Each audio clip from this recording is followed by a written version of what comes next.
Il mistero delle tre orchidee di Augusto De Angelis.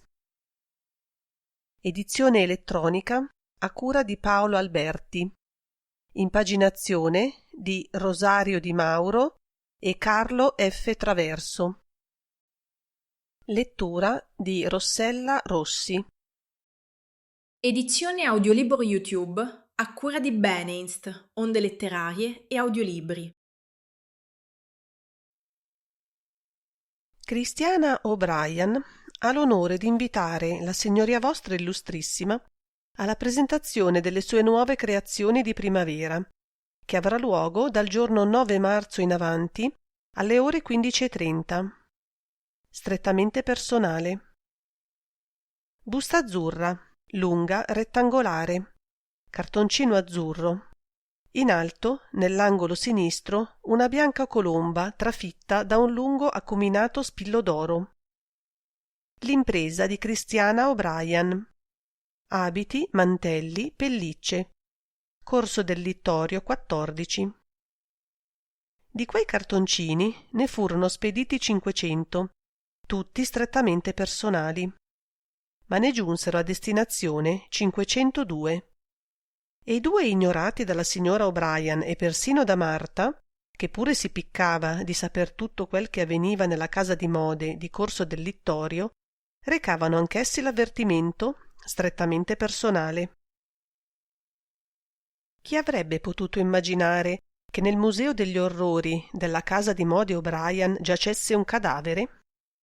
Un cadavere fra i manichini di legno e crine, come quelli, in moto, e con sul volto un ghigno terrificante, l'unico fra tutti, quel cadavere, ad avere di dentro una testa e un volto. Se nel penitenziario di Kansas City non esistesse un regolamento che concede ai carcerati costretti a lavorare nelle miniere di carbone una riduzione di pena proporzionata alla quantità di carbone che essi estraggono oltre un certo minimo, il cadavere che aveva giaciuto fra i manichini del Museo degli Orrori non sarebbe andato a finire sul letto di Cristiana O'Brien, e una collana di vetro avrebbe onestamente continuato nel suo ufficio di collana e non sarebbe servita a una definitiva quanto tragica bisogna. Prima giornata. Giovedì. Capitolo 1. Si sentì stringere alla gola. Avrebbe voluto gridare. Un grido, uno solo, l'avrebbe liberata da quell'atroce impressione di soffocamento. Ma era appunto l'unica cosa che non doveva fare. Se qualcuno si fosse accorto del suo terrore, sarebbe stato peggio. Lei stessa avrebbe creato l'irreparabile. Lo specchio di fronte a lei, sull'altra parete, le rimandò l'immagine del suo corpo alto, così armonico, nella veste aderente di seta rossa. Un magnifico corpo di pantera in agguato. Ma il volto le apparve disfatto. Quel suo singolarissimo volto, asimmetrico, dalla fronte alta sotto il casco dei capelli neri, dalle sopracciglia sottili e arcuate, col piccolo naso camuso vibrante sulla bocca a cuore. Quel suo volto, di cui ella conosceva l'impassibile maschera, questa volta l'aveva tradita e le si mostrava contratto da uno spasmo di terrore che lo rendeva odioso. Doveva dominarsi a ogni costo. Si provò a sorridere. Guardò attorno a sé le signore sedute sui divani e sulle poltrone tutt'attorno alle pareti. Ormai i 3 saloni erano gremiti. Tutta la miglior clientela di Milano, la più ricca. Clientela davvero ideale per una grande casa di mode. Era accorsa al suo invito ed ecco che lei si sentiva svenire proprio lì, nel salone davanti a tutti. Trovò la forza per togliersi dall'immobilità in cui il terrore l'aveva inchiodata e si mosse lentamente verso la porta del corridoio, la più vicina a lei. In quel momento l'altoparlante annunciò il ritorno di una delle 3 indossatrici. numero 2449, vestito da sera di marocchino nero ricamato a perline nere che formano un disegno di foglie di pocastano. L'indossatrice le passò dinanzi, entrata dalla porta alla quale lei era diretta, e accentuò la cadenza artefatta del proprio passo quasi danzante, il sorriso stereotipato sul volto dipinto, le mani protese in un gesto ridicolo di esibizione e di offerta. Cristiana sentì il mormorio sommesso dei commenti. Tutto le perveniva come in un sogno febbrile. Aveva nelle orecchie il rumore del mare, denso, fondo e continuo, tanto il sangue le batteva rapido alla nuca. Riuscì a raggiungere la porta, ad uscire sul corridoio. Marta, col suo abito di seta nera di gran gala, così corto da scoprirle i ginocchi, si ritrasse per lasciarla passare e la guardò un poco incuriosita. Ma subito la malizia del suo sguardo acuto si tramutò in apprensione. «Signora?» E le si avvicinò, pronta a sorreggerla. «Nulla. Sorvegliate le indossatrici e soprattutto controllate i biglietti d'invito». «Ma voi, signora?» «Nulla, vi dico. Fa troppo caldo lì dentro». La direttrice ebbe un gesto, la seguì con lo sguardo, finì con l'alzare impercettibilmente le spalle. Cristiana si meravigliò di aver potuto parlare. Appena dentro l'ascensore sedette e di nuovo uno specchio tornò a metterla di fronte a se stessa. Adesso poteva pensare. Che colpo aveva avuto? Ma era possibile? Non si era ingannata? Una rassomiglianza, sì, per quanto straordinaria, doveva trattarsi di una rassomiglianza. La bocca le si contrasse in una smorfia di disgusto di se stessa. Mai di fronte al pericolo ella aveva cercato di ingannare il proprio cervello, di illudersi, anche quando le si era rivelata l'orribile verità sul conto di suo marito.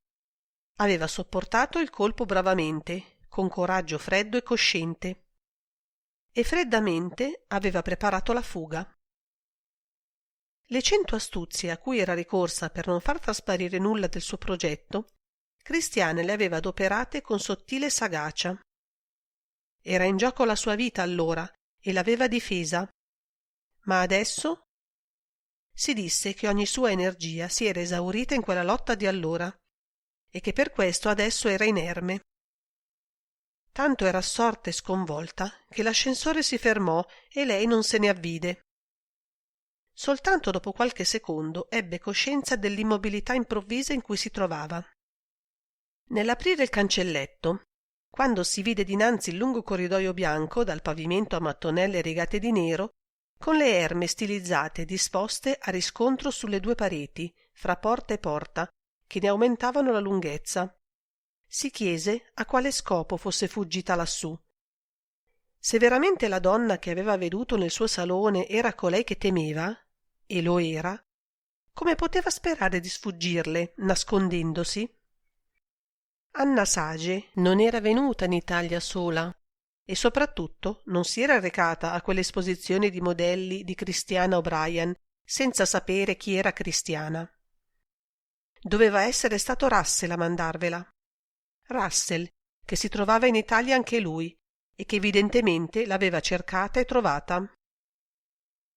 A mezzo corridoio si fermò ed entrò nella sua camera da letto. Ecco perché era fuggita, per rifugiarsi in solitudine e perché aveva assoluto bisogno di distendersi, di gettarsi sul suo letto. Non poté farlo però, perché il letto era occupato, ed era occupato da un cadavere. Questa volta Christiana O'Brien svenne e il tonfo del suo corpo sul tappeto si ripercosse cupo per il corridoio, senza peraltro turbare la fissità delle 8 erme di falso marmo.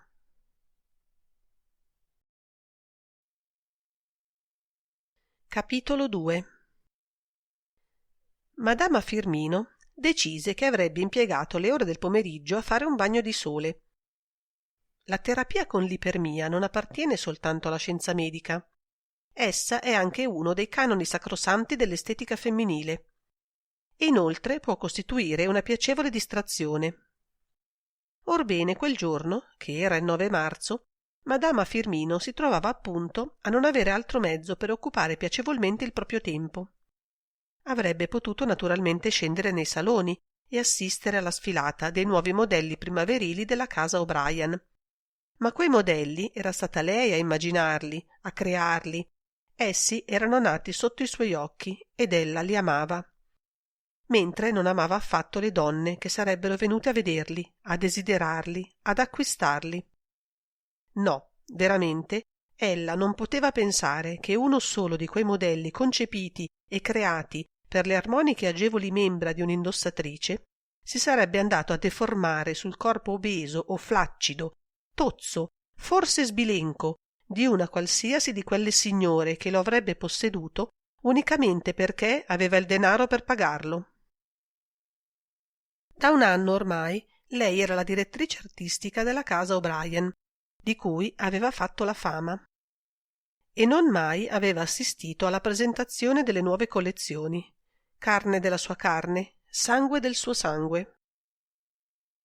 Alle 15, dopo aver dato gli ultimi consigli alle 3 indossatrici e alle 2 maestre che le avrebbero vestite, ella si era ritirata nelle sue stanze, all'ultimo piano del fabbricato di Corso del Littorio, dove aveva sede la casa di mode e dove ella alloggiava assieme a Christiana O'Brien. E alle 15:30 aveva iniziato la cura di sole. Il sole non c'era, perlomeno dentro la camera, e neppure l'acqua e neppure la sabbia.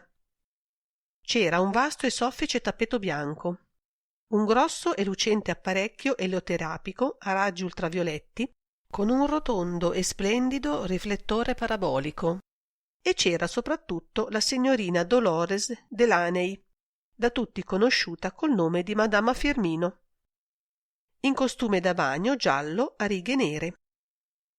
Sdraiata sul tappeto, con gli occhiali di celluloide bianca a vetri azzurri, ella si faceva arrosolare le spalle e la schiena ai raggi benefici della macchina. Sembrava uno strano animale nato dall'incrocio di uno scimmiotto con una zebra. La zebra c'entrava per via del costume. Il resto, capelli platinati, piccolo naso triangolare, mento lungo, pomelli sporgenti, labbra tumide, occhi piccini, nell'incavo vasto sotto le sopracciglia depilate. Aveva anche normalmente qualche apprezzabile caratteristica scimmiesca. Trascorsi i 45 minuti prescritti, Madama Firmino stava per mettersi supina sul tappeto ad esporre dopo la schiena il petto e il volto ai raggi rigeneratori, quando uno strano rumore le fece interrompere l'evoluzione a metà. Era stato un colpo sordo, per il quale anche il pavimento aveva come vibrato. La donna balzò in piedi con un agile salto e si tolse gli occhiali. Le guance e il collo, stratificati di olio balsamico, le lucevano untuosi. Senza ragione e senza logica, poiché non potevano non poggiar solidamente sulle loro colonnine quadrate, ella pensò che fosse caduta una delle erme del corridoio. Andò alla porta, l'aprì. Tutte le erme stavano ritte, immobili, coi volti fauneschi che ella vedeva di profilo, fissi. Il più limpido, il più placido silenzio regnava attorno a esse. Eppure il tonfo si era udito nettamente. Dolores avanzò coi sandali di corda sulle mattonelle bianche e nere, lucide come specchi. Procedeva con ogni senso in agguato. Arrivò alla porta di Christiana e la vide aperta. In mezzo alla stanza una grande macchia porporina. Riconobbe subito Christiana, distesa e inanimata. Fece per affrettarsi verso di lei, quando lo sguardo le cadde sul letto. Un uomo vi giaceva, a braccia aperte, a gambe divaricate, un po' di traverso, come gettatovi da un'ondata in un naufragio. Aveva gli occhi spalancati ed essi erano vitrei. Dolores, nella sua prima giovinezza, aveva assistito al tragico incendio di un grande bazar e aveva veduto molti cadaveri, asfissiati dal fumo e dalla calca. Tutti avevano quello sguardo vitreo, quell'aspetto di marionetta disarticolata. Non esitò un istante, quindi, a rendersi conto che quello era un uomo morto. Rimaneva il problema sconcertante della ragione della sua morte. Oh, molti altri problemi rimanevano. Si avvicinò al letto con precauzione lentamente. Questo sì che era un bel pasticcio. E proprio in una giornata di esposizione. Ma come mai Christiana O'Brien, invece di essere nei saloni a sorvegliare le indossatrici, a scrutare le reazioni delle clienti, si trovava svenuta nella sua camera, col cadavere di un uomo sul proprio letto? Adesso madama Firmino vedeva il volto del morto, oltre che i suoi occhi sbarrati. Un bel giovane, un ragazzo quasi, lineamenti sottili, stranamente regolari, capelli nerissimi, lunghi, gettati all'indietro e ora un po' scomposti naturalmente. Lo sguardo di Dolores scese ai particolari del vestito, che era di panno turchino. Camicia azzurra di seta, cravatta turchina anch'essa, opaca, pesante. Sulla coltre di damasco grigio del letto, le mani aperte del morto apparivano pienotte e piccole, prive di espressione. Mani senza energia, erano, senza muscoli. Tornò a fissare il volto. Ma ecco, sicuro! Come aveva fatto a non riconoscerlo subito? Certo, a causa di quello sguardo fisso. Nessuno sapeva meglio di lei, che era artista, quanto lo sguardo possa mutare in fisionomia. Si tolse con sforzo dalla contemplazione malsana che l'aveva tenuta immobile affascinandola. Ma com'era morto quel ragazzo? Chi avrebbe potuto volere la sua morte? E Cristiana? Si volse con un movimento rapido e si chinò sulla donna distesa in terra. La toccò alle guance e le prese il polso. Non si trattava che di un deliquio. Cristiana era assolutamente viva. Madama Firmino si sollevò.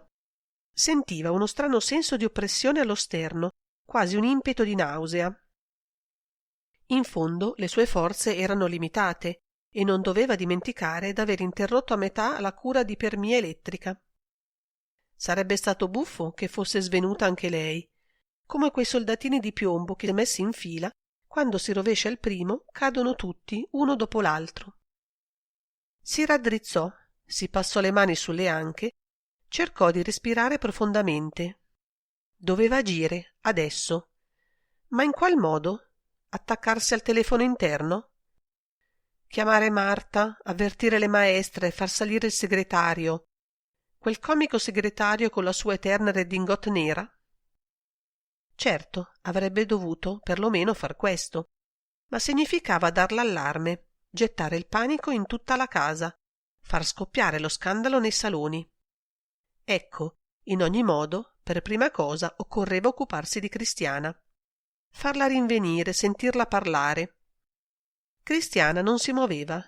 Respirava, sì, ma assai debolmente, con un respiro interrotto che a tratti si faceva gorgoglio. Irresistibilmente gli sguardi di madama Firmino tornarono al cadavere.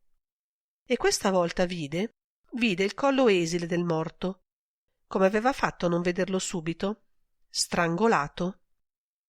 Tentò di trattenersi, ma un grido mozzo le uscì dalla gola ed ella fuggì nel corridoio. Si trovò circondata dalle erme, corse verso l'ascensore. Incredibile, a un tratto si ricordò d'essere in costume da bagno nero e giallo, quel costume che le dava l'apparenza di una zebra.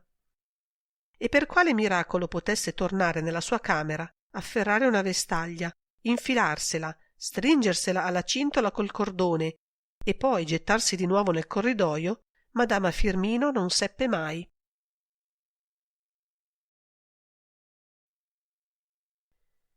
Capitolo 3. Numero 2472 2472. Vestito da sera in organza bianco con intramezzature di merletto nero. Irma uscì dalla stanza delle indossatrici, traversò il corridoio. La gonna a crinolina le si apriva ad ombrello attorno alle gambe. provò il passo osservando l'ondeggiamento rigido della gonna. Per esser 700 lo era. E adesso si sarebbe dimenata graziosamente dinanzi a tutte quelle cocorite nere, gialle e verdi. Era il 14° vestito che indossava in meno di 2 ore, e ne aveva per altre 2 ore almeno. C'era abituata, ma che martirio! Marta, che la osservava, le intimò: «Sorridi?» Irma sorrise, aprì le braccia, sollevò una mano con la palma all'infuori, nel gesto schifiltoso del «non toccarmi, ma toccami», ed entrò nel salone. La direttrice sospirò, crollando il capo, e fece per tornare nella stanza delle indossatrici. Ma in fondo al corridoio la porta dell'ascensore si aprì e Marta vide la più inaspettata apparizione.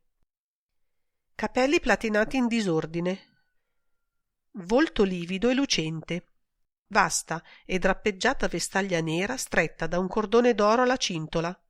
Madama Firmino? Che cosa diavolo veniva a fare la direttrice artistica nei saloni pieni di pubblico e in quel costume? Un'altra delle sue stranezze, evidentemente, ma troppo pericolosa questa volta perché lei non dovesse impedirle di commetterla. Le si precipitò incontro. Madama si interruppe. L'espressione del volto e degli occhi della donna era di quelle che spengono le parole sulle labbra, e del resto Madama Firmino parlò subito. «Marta, è avvenuto qualcosa di molto grave. Chi c'è di là?» e indicò la porta dell'amministrazione. «Mister Prospero, la signorina Evelina, le ragazze. Venite con me». L'afferrò per un braccio e la trascinò dentro gli uffici. Traversarono la prima stanza, che era divisa a metà da una traversa di legno lucido sulla quale si aprivano gli sportelli della cassa e dei fornitori. Una matrona vestita di nero, 120 chili di carne fresca insaccata nella seta e nel raso fino a tenderli, compressa in un busto di stecche di balena. Alzò stupita il rotondo faccione da un enorme registro e coi suoi occhietti che foravano la grascia le guardò passare. Entrarono in direzione. La sala era vasta, ammobiliata con lusso. Una grande scrivania di palissandro, tersa come specchio, fra i tendaggi pesanti delle 2 finestre. Un'altra scrivania, assai più piccola, nell'angolo di fondo. Molte poltrone, tante poltrone, e accanto ad ognuna di esse un microscopico tavolo con un portacenere d'argento e un vaso di cristallo contenente una rosa gialla. Dalla scrivania d'angolo sorse di scatto, come il diavoletto dalla scatola, un fragile signore tutto nero, tranne nel cranio, che era d'avorio levigato. La prima impressione che si riceveva nel guardarlo era che si trattasse di un soprammobile di porcellana, uno di quegli ometti di Capodimonte o di Copenaghen, così lustri, lisci e verniciati, che anche i colori scuri che hanno addosso appaiono stranamente sfolgoranti. «Signorine, oh signorine, m'avete fatto paura! Se cercate la signora Cristiana non c'è». Si avvide della vestaglia nera e trasalì. Abbassò lo sguardo e gli si presentarono i piedi nudi nei sandali di corda. La più viva e fiera disapprovazione gli si dipinse sul volto. «Madama Firmino, ma è inconcepibile che voi osiate...» «Tacete, Oremus!» gridò Dolores. «Abbiamo ben altro da fare che ascoltare le vostre geremiadi». Ebbe di colpo la sensazione di aver ritrovato tutta la sua energia. Quel comico ometto aveva il dono di esilararla e irritarla appena lo vedeva, ma questa volta aveva operato da eccitante sui suoi nervi, fino al punto da farle uscir di bocca il soprannome burlesco con cui il segretario di Cristiana veniva chiamato dalle operaie e dalle indossatrici. Oremus si fece scarlatto. Le vene della fronte gli si gonfiarono. Per fortuna di Madama Firmino gli occhiali gli caddero dal naso e il diversivo di doverli riafferrare, annaspando sul tavolo, evitò che la sua collera esplodesse contro l'imprudente. «Damn!» Marta guardò il segretario, poi Madama Firmino. «Ma che cosa è accaduto, insomma?» Dolores si era appoggiata alla scrivania di Palissandro. «Che cosa è accaduto? Ah, semplicemente questo. Teneva gli occhiali di celluloide con 2 dita per una stanga e li faceva roteare. Semplicemente questo. Sul letto della signora Cristiana c'è un cadavere e la signora giace in terra svenuta. Prospero mandò una specie di ruggito e uscì di dietro la scrivania avanzando verso la donna. Siete pazza? In quanto a Marta si contentò di scuotere dolcemente il capo. Che madama Firmino fosse pazza, lei ne era convinta da molto tempo. Ripetete, gridò il segretario. Ripetete un poco questa storia. Rendetevi conto, madama Firmino, che oggi è giorno di collezione e che non sempre gli scherzi sono opportuni, sospirò Marta. Dovreste sapere che io ho troppo da fare per perdere il tempo con le vostre stramberie.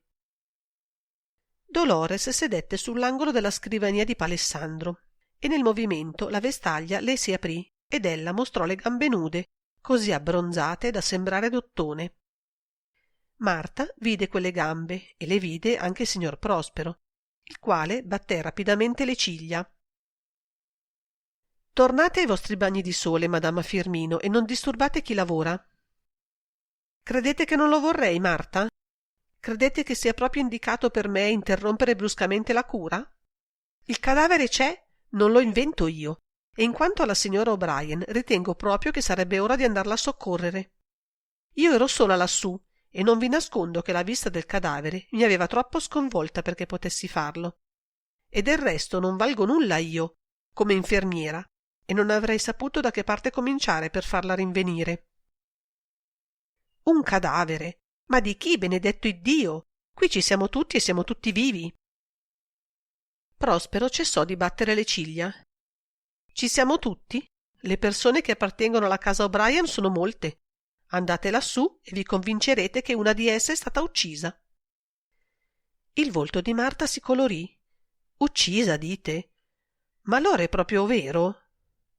Madama Firmino si frugò addosso alla ricerca di tasche che la sua vestaglia non aveva.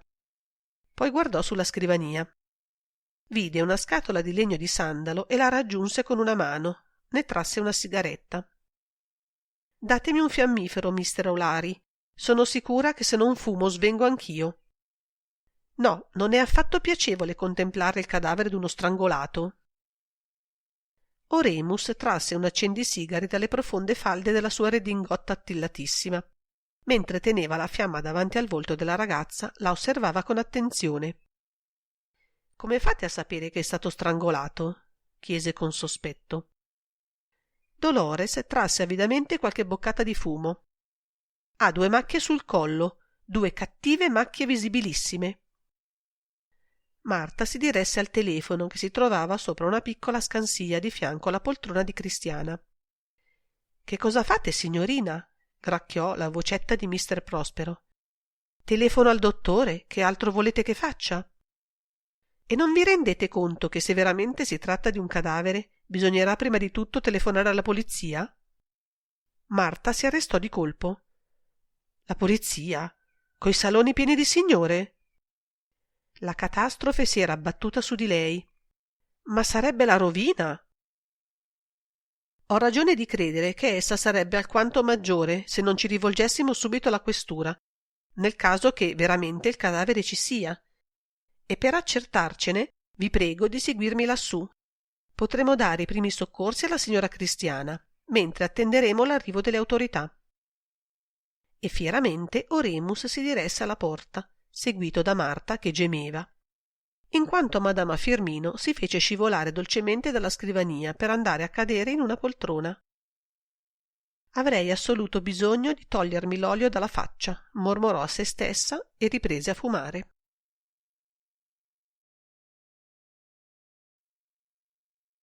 Capitolo 4.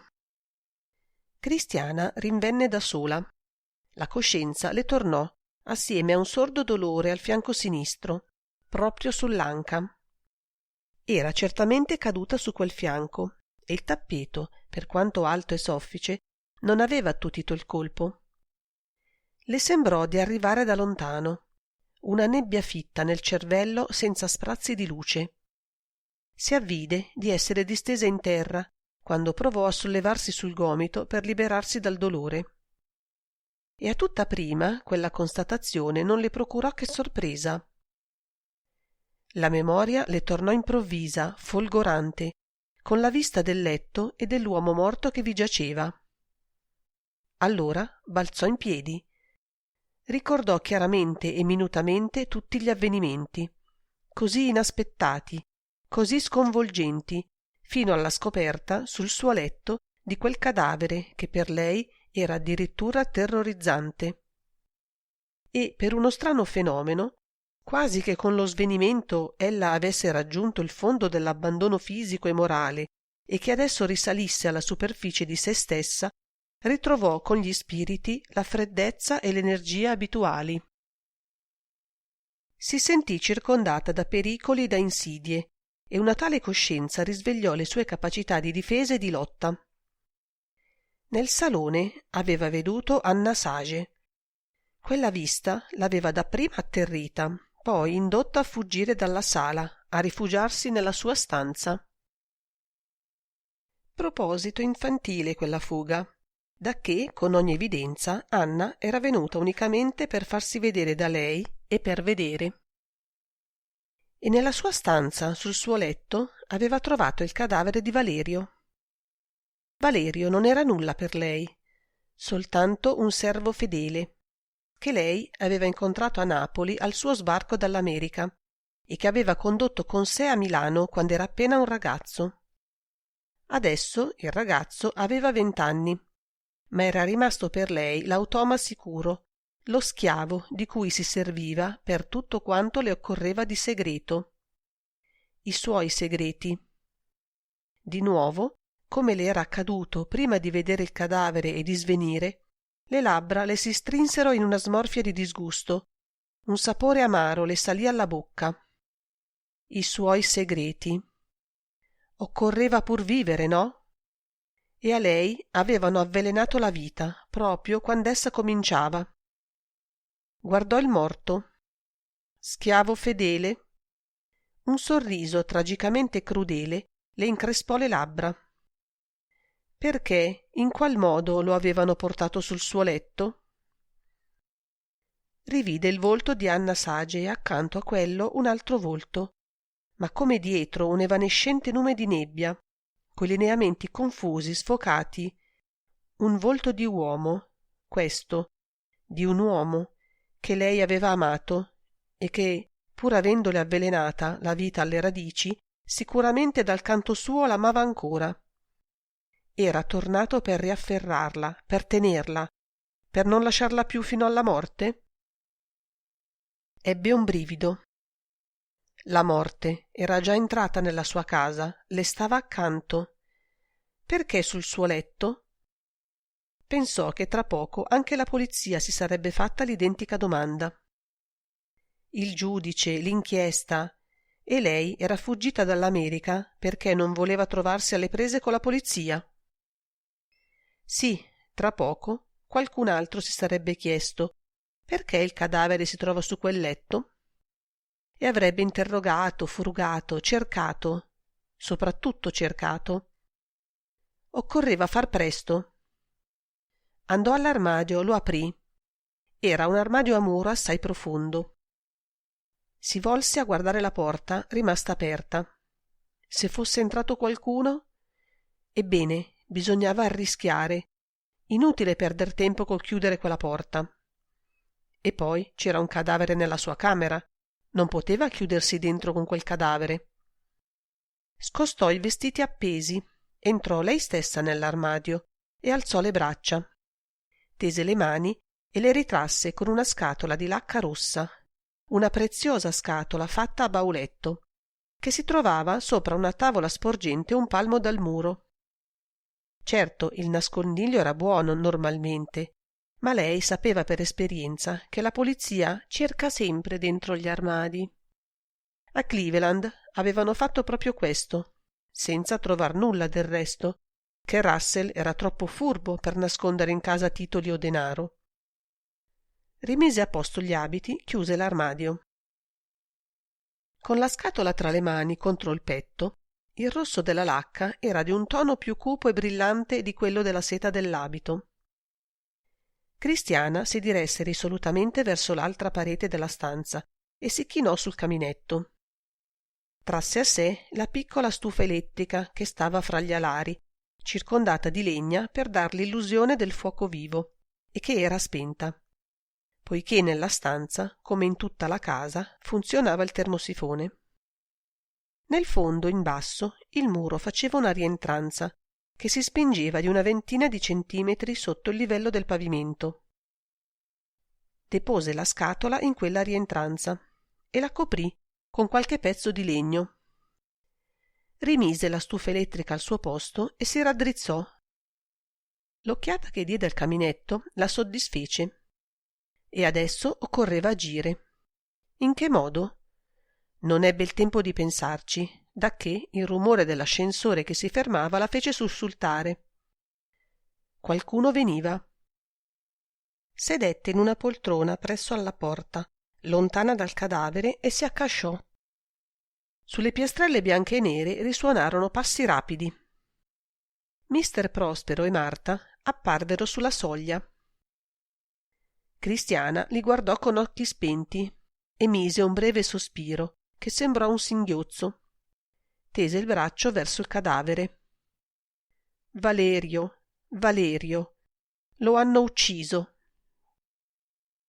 Prospero, birillo nero con la testa d'avorio, battendo le palpebre fitto fitto, corse al letto.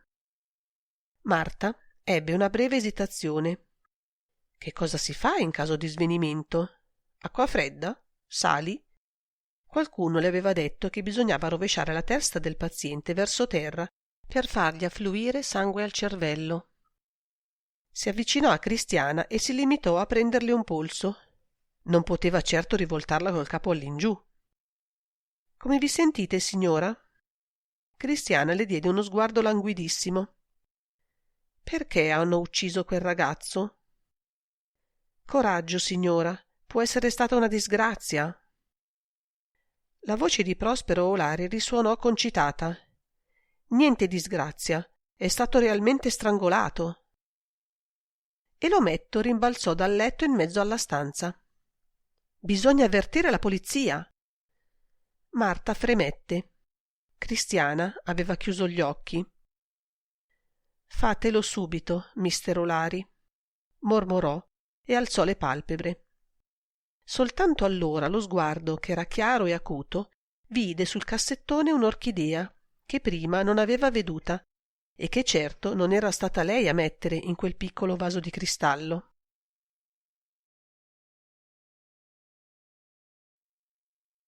Capitolo 5. Alle 16:30 entrò nel portone della casa di Corso del Littorio, segnata col numero 14, e calpestò il tappeto rosso dell'atrio uno strano signore, che certo non aveva l'apparenza di un cliente di una casa di mode. Federico, splendido nella sua uniforme verde bottiglia con gli alamari d'argento, un figurino di madama la direttrice artistica, gli sbarrò il passo. Desiderate? E aveva l'aria di dirgli: avete certamente sbagliato portone. L'altro lo guardò benevolmente. Era alto, massiccio e sorridente. Lo si sarebbe detto un ricco contadino. Aveva una voglia di vino rosso sulla fronte, capelli di un biondo rossiccio, il petto ad armadio, un'espressione dolce e innocente di uomo abituato a vivere all'aria aperta. Non è questa la casa di mode O'Brien? Chiese con tormentato accento straniero. Precisamente, ma non è martedì oggi. Martedì? Chiese il signore con sbalordimento. Soltanto il martedì si ricevono i fornitori e in ogni modo il passaggio di servizio è in via San Pietro all'Orto. Capisco. E sorrise con indulgenza. Ma io non sono un fornitore. Trasse dalla tasca del pastrano color castagna, un vasto pastrano a campana, troppo ornato di cuciture a giorno e di ribattiture, una busta azzurra. L'aprì e mostrò il cartoncino con la bianca colomba trafitta. Federico non credeva ai propri occhi. Quello, un cliente invitato alla esposizione dei modelli. ma si disse che certamente doveva essere uno straniero e chissà come ricco. E i ricchi stranieri per Federico potevano essere anche tanto strambi da assistere a un'esposizione di modelli. «Scusatemi, signore, la sfilata è cominciata da un'ora. Favorite?» Lo accompagnò all'ascensore. Il signore, quando fu per varcare la soglia della cabina, gli mise in mano un foglio da 10 lire e gli sorrise paternamente. Federico, nell'ansia di chiudergli la porta e il cancelletto, inciampò nello zerbino e poco mancò non si tuffasse a pesce dentro un vetro. Nell'ascensore il signore sorrideva ancora. Tirò fuori dal taschino del panciotto un astuccio d'argento, ne trasse un paio di grandi occhiali cerchiati d'oro e se ne passò le stanghette dietro alle orecchie. Adesso il suo aspetto era più che mai bonario e rispettabile. La porta dell'ascensore al primo piano gli fu aperta da Rosetta, in grembiule bianco sull'abitino nero. La piscinina aveva una treccetta di capelli biondi girata attorno alla testa, che sembrava la coda di un topo. I piedi e le mani troppo grandi e 2 gambette ercoline che mostravano i muscoli dei polpacci sotto le calze di seta artificiale, striate e brillanti come se vi avessero sbavato le lumache.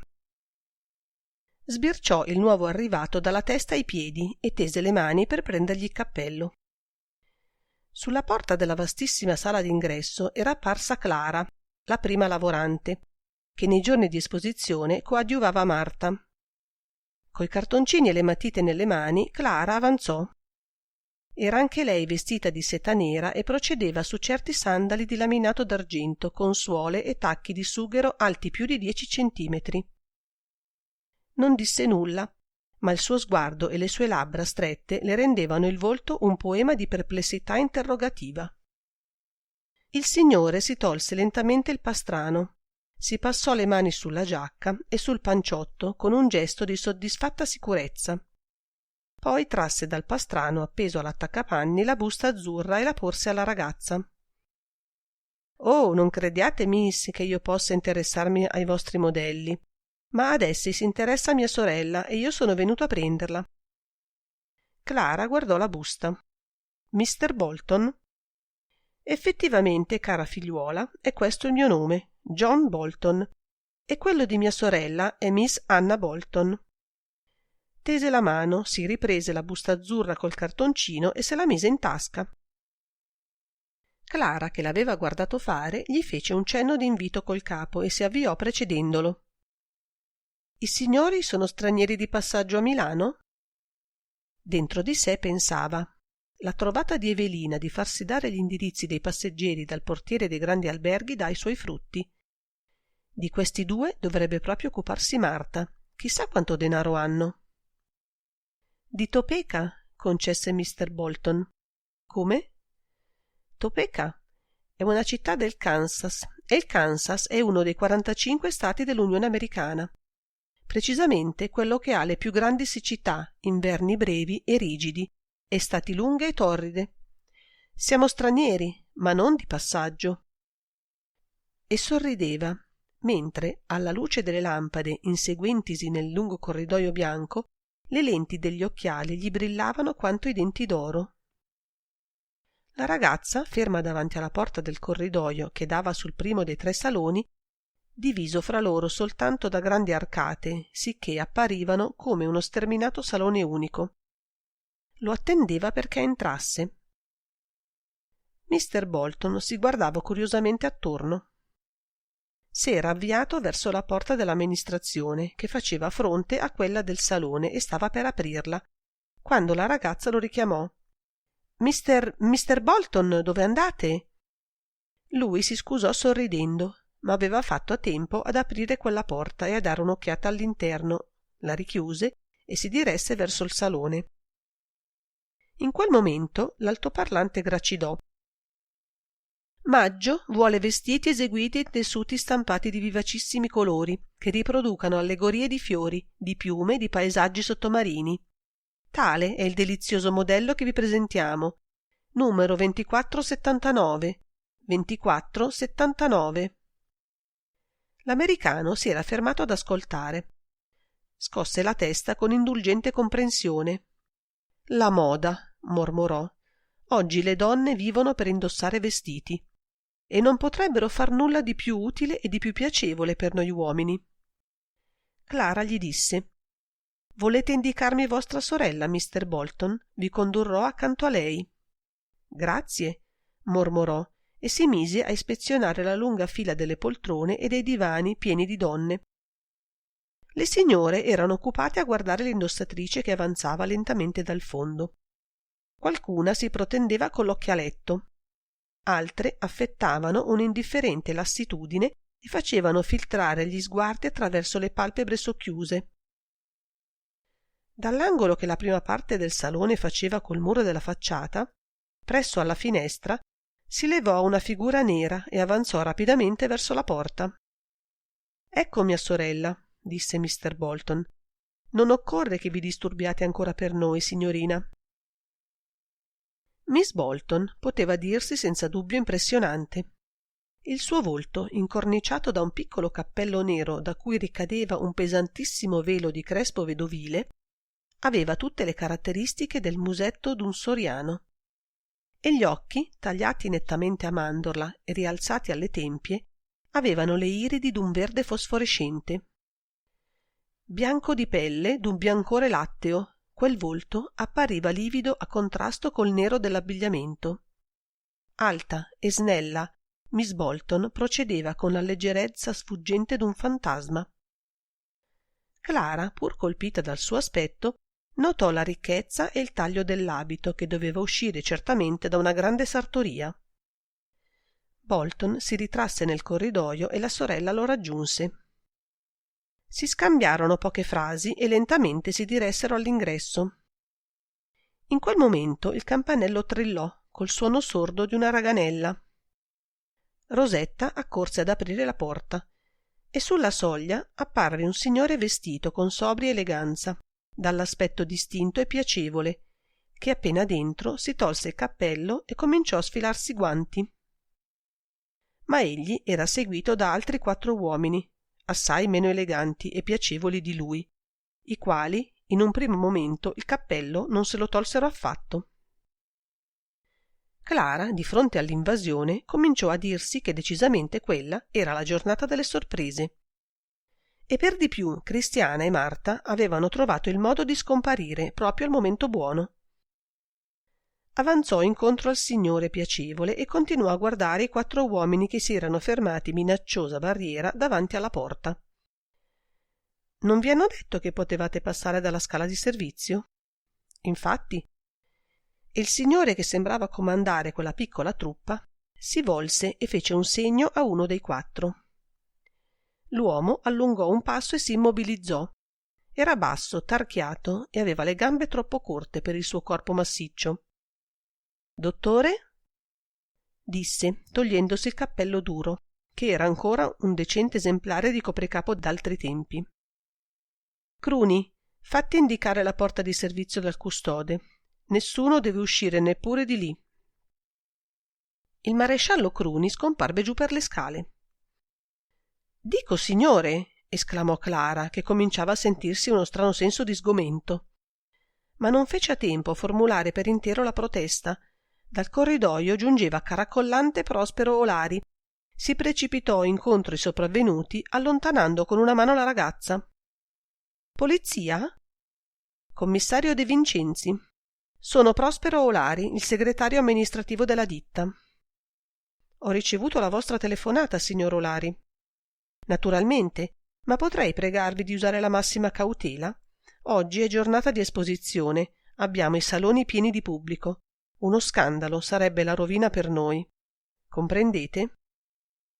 De Vincenzi gli sorrise con affabilità. Comprendeva. Quante mai volte gli era accaduto di dover comprendere nella sua carriera di commissario?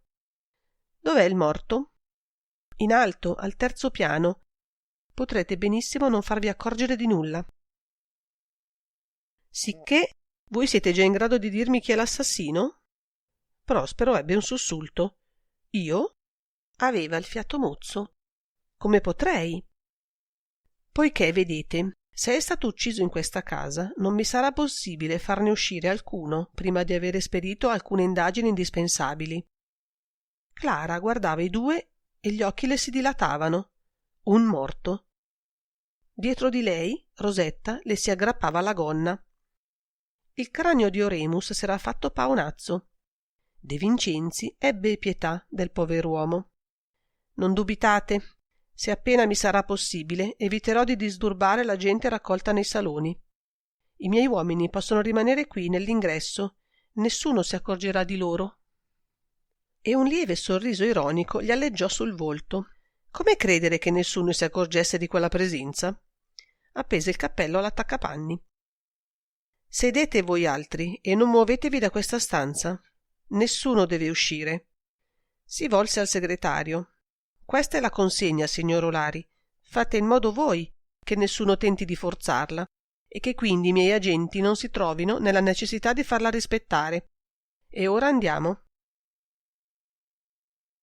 Prospero lo precedette. Passarono davanti a Clara. De Vincenzi osservava attorno a sé. Vide i due Bolton che si erano fermati nel corridoio e gli occhi verdi della donna lo colpirono, non meno del suo velo di crespo. Dal canto suo Bolton lo fissava senza più sorridere. Quando i due uomini furono scomparsi nell'ascensore, l'americano diede un'occhiata alla sorella e con un impercettibile movimento del capo le indicò il salone. Lentamente i due vi entrarono. Anche la moda balneare risente di certe bizzarre infiltrazioni ottocentesche, viste però attraverso il poliedrico cristallo del nostro secolo. Osservato per esempio l'originale modello che vi presentiamo. Attraverso i cristalli non poliedrici e neppure graduati a lente dei suoi occhiali d'oro, Mr. Bolton poté osservare infatti un costumino da spiaggia, con la sottanella cortissima e un bolero aderente che si andava appena a chiudere sotto il petto della bellissima indossatrice. «Che cosa hai fatto, Anna?» mormorò, senza che le sue labbra si muovessero. «L'ho veduta». «Ti ha riconosciuta?» «Credo». «Qui c'è odore di bruciato». Anna Bolton sedette in una poltrona e il fratello le sedette accanto.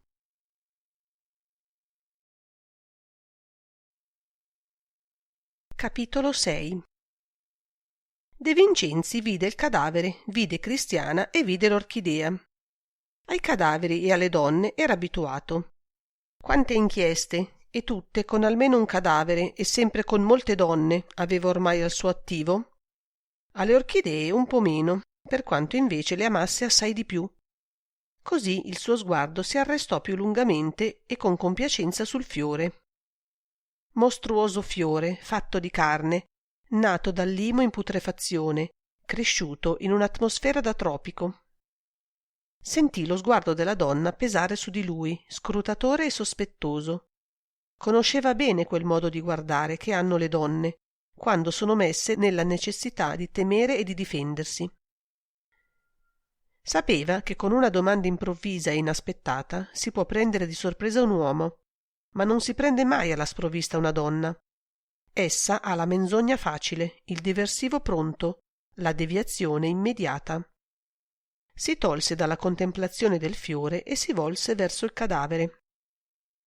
Il suo movimento fu così rapido che egli urtò contro Prospero Olari. L'ometto gli si era messo al fianco e lui non se n'era accorto. Oremus, dopo aver vacillato e incespicato, annaspò a tempo e si mantenne in piedi. «Perdonatemi», borbottò tutto rosso in viso e si aggiustò gli occhiali sul naso. De Vincenzi aveva raggiunto il letto. Il giovane era stato strangolato, lo vedeva da solo. Ma a lui occorreva sapere molto di più e non poteva far altro che attendere il medico, che aveva fatto avvertire e che sarebbe giunto quando sarebbe giunto col suo comodo. Da quanto tempo era morto? Proprio strangolato? Non che avesse dubbi al riguardo, ma il giovane non portava altre tracce visibili di percosse o di ferite, eppure era sano e sufficientemente robusto per potersi difendere. Possibile che si fosse fatto uccidere senza lottare? Il volto gli apparve bello e volgare. Un'aria cinica e insolentemente sfrontata gli era rimasta anche dopo la morte. Chi era costui? Chiese senza voltarsi, mentre osservava i vestiti del morto, che erano pretenziosi e di costo, la camicia troppo fine, di seta, il fazzoletto sgargiante che gli usciva dal taschino del petto. Valerio Tardini, disse Olari. Oh no, era Valerio soltanto, basta dire Valerio. La voce di Cristiana aveva risonato musicale, piena di ondulazioni cantanti, eppure vibrante di ansia contenuta. De Vincenzi si allontanò dal letto, si accostò alla donna seduta. Credo di comprendere, signora, che egli vi fosse caro? Cristiana non poté sollevare le sopracciglia dallo stupore, perché esse erano già 2 archi neri a mezza fronte, ma aprì smisuratamente gli occhi. Caro? Ma no! Valerio non era nulla per me, non era nulla per nessuno. Valerio era adesso il mio segretario particolare. Dopo essere stato il mio cameriere, il mio fattorino, esso mi apparteneva alla casa O'Brien. Capisco, fece De Vincenzi con voce soave. Vi apparteneva come un oggetto, come un piccolo e grazioso animale domestico. Cristiana lo scrutò. Siete commissario di polizia, voi? L'altro chinò il capo. Come fate a sapere che mi apparteneva proprio a quel modo? Ho creduto che voi voleste farmelo capire. Ma perché lo hanno ucciso e perché proprio sul vostro letto? Non è la vostra camera questa? La mia camera, commissario, e quello è il mio letto. Perché lo abbiano ucciso non so, a meno che non lo abbiano fatto proprio per farmelo trovare sul mio letto. Poteva interpretare quella risposta come una confessione o come una denunzia? Troppo presto? Non doveva precipitare le conclusioni. Se c'era un caso in cui egli non doveva precipitare, era quello. De Vincenzi sentiva l'insidia e il pericolo come il rabdomante sente l'acqua. E insidia e pericolo aveva sentito appena entrato in quella stanza, con l'aggravante di un'atmosfera infida, percorsa da brividi gelidi. Ricordò di aver provato la medesima impressione molti anni addietro, quando si era trovato alle prese col mistero dell'albergo delle 3 Rose, in quell'interminabile notte d'incubo, cosparsa di cadaveri allucinante. Fece mostra di non dar peso alle parole udite. Volete dirmi come si sono svolti i fatti? E si volse in giro, quasi la domanda non fosse stata rivolta a Cristiana. Si avvide allora che nella stanza c'era un'altra donna. Marta, infatti, si teneva appoggiata alla parete presso l'armadio e lo ascoltava e lo guardava avidamente, quasi volesse comprendere il meccanismo delle sue azioni e delle sue parole. Questa qui era una ignota per lui. Prospero Olari, mentre lo accompagnava in ascensore, gli aveva soltanto parlato di Cristiana O'Brien e del morto. I fatti? Ma non ci sono fatti, commissario, o perlomeno ce n'è uno solo. Sono salita nella mia camera, ho veduto il cadavere e ebbe un sorriso di commiserazione per se stessa e di scusa. E credo di essere svenuta. Non mi era mai accaduto, commissario. Vi prego di credere che non mi era mai accaduto. Lo credo, signora. Da quanto tempo mancavate dalla vostra camera? Ma da molto tempo, da questa mattina. La mia vita si svolge tutta in basso, al primo piano, nel mio studio e nei saloni. Non vengo qui su durante il giorno che per cambiarmi d'abito e alla notte per dormire. A che ora ci siete venuta oggi? Oh, so bene. Voi poliziotti volete sempre conoscere l'ora esatta di ogni movimento, come se nella vita uno che si muove tenesse conto dell'ora col cronometro. Ebbene, saranno state le 4, commissario. Vi dico le 4 perché alle 3:30 è cominciata la sfilata dei modelli e io vi assistevo. E ci siete venuta per cambiarvi d'abito? Non ebbe esitazioni, mentì di colpo. Precisamente, ero stanca di vedermi con quest'abito rosso. Giù nei saloni ci sono molti specchi. In questo piano abitate voi sola? E Madama Firmino? Madama? Firmino è la mia direttrice artistica, una francese di Antibes. Si trovava con voi nelle sale? No, era proprio quello il luogo dove non si trovava. Marta finalmente si scosse. Madama Firmino era salita nella sua camera alle 3. Lei non assiste mai alle nostre sfilate. Dice che è uno spettacolo nauseante per chi ha creato i modelli. Poco dopo le 4 ce la siamo veduta capitare in basso. Era in costume da bagno, coperta appena da una vestaglia. Attese che De Vincenzi l'interrompesse, ma lui si contentò di assentire con il capo come se la cosa gli fosse apparsa naturale. Allora Marta spiegò. Madama Firmino fa la cura di sole artificiale, la cura dei raggi ultravioletti. Interessante. Vi sembra? Ebbene, dalla sua camera aveva udito un tonfo. Era accorsa qui e aveva trovato la signora Cristiana O'Brien svenuta in terra e terminò indicando col gesto il cadavere. Capisco. Così almeno ci ha detto Madama Firmino, aggiunse Prospero Olari. Ma che stesse facendo la cura di sole era proprio vero. Lo avete dedotto dal suo costume? L'ho dedotto dal fatto che aveva la faccia unta di olio, affermò con disgusto Oremus. È conclusivo. Sì, i fatti potevano essersi svolti a quel modo, perlomeno.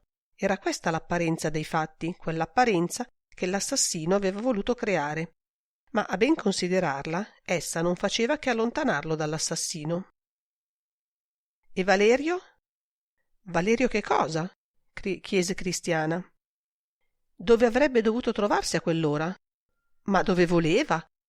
Valerio non aveva un orario, non aveva neppure un suo posto preciso. La sua camera, dove dormiva, è al secondo piano dopo i laboratori. Lui poteva entrare e uscire quando gli piaceva. Io ne avevo bisogno assai di rado e ad ogni modo non ne avrei certo avuto bisogno oggi, che è giornata di esposizione. E nessuno di voi lo ha veduto oggi? È venuto da me alle 11. Mi ha chiesto gli ordini. Non ne avevo ed egli se n'è andato.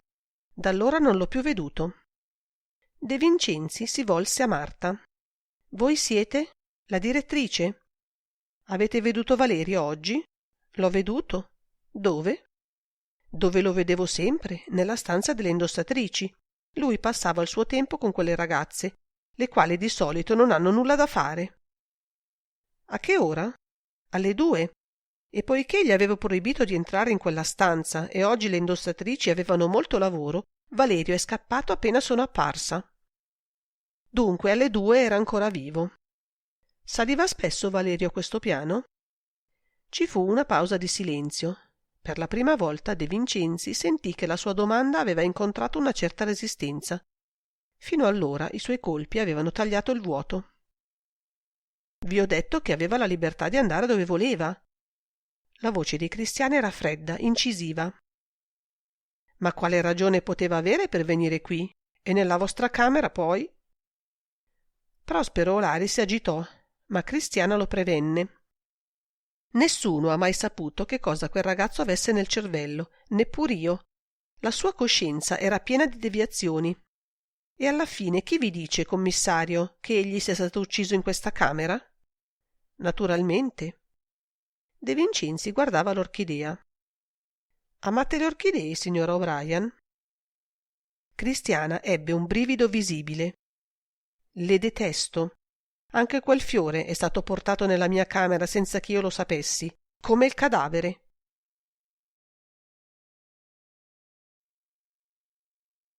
Capitolo 7. L'uscio della camera di Cristiana era sempre aperto e sulla soglia apparve un signore molto alto, molto magro e molto lugubre. Recava sotto il braccio una busta di pelle e in testa un largo cappello nero spiovente. La cravatta a fiocco, nera, gli pendeva sopra il pastrano, che era chiuso quasi fino al collo. Diede un'occhiata all'interno, guardò prima il cadavere, poi gli astanti. Si tolse il cappello e rimase dov'era. Era facile supporre che fosse il medico. Avanti, dottore. La faccia cavallina del giovane si illuminò. Sembrò che con quell'immediato riconoscimento gli avessero teso una tavola di salvataggio. Sono venuto non appena mi hanno avvertito. E avanzò.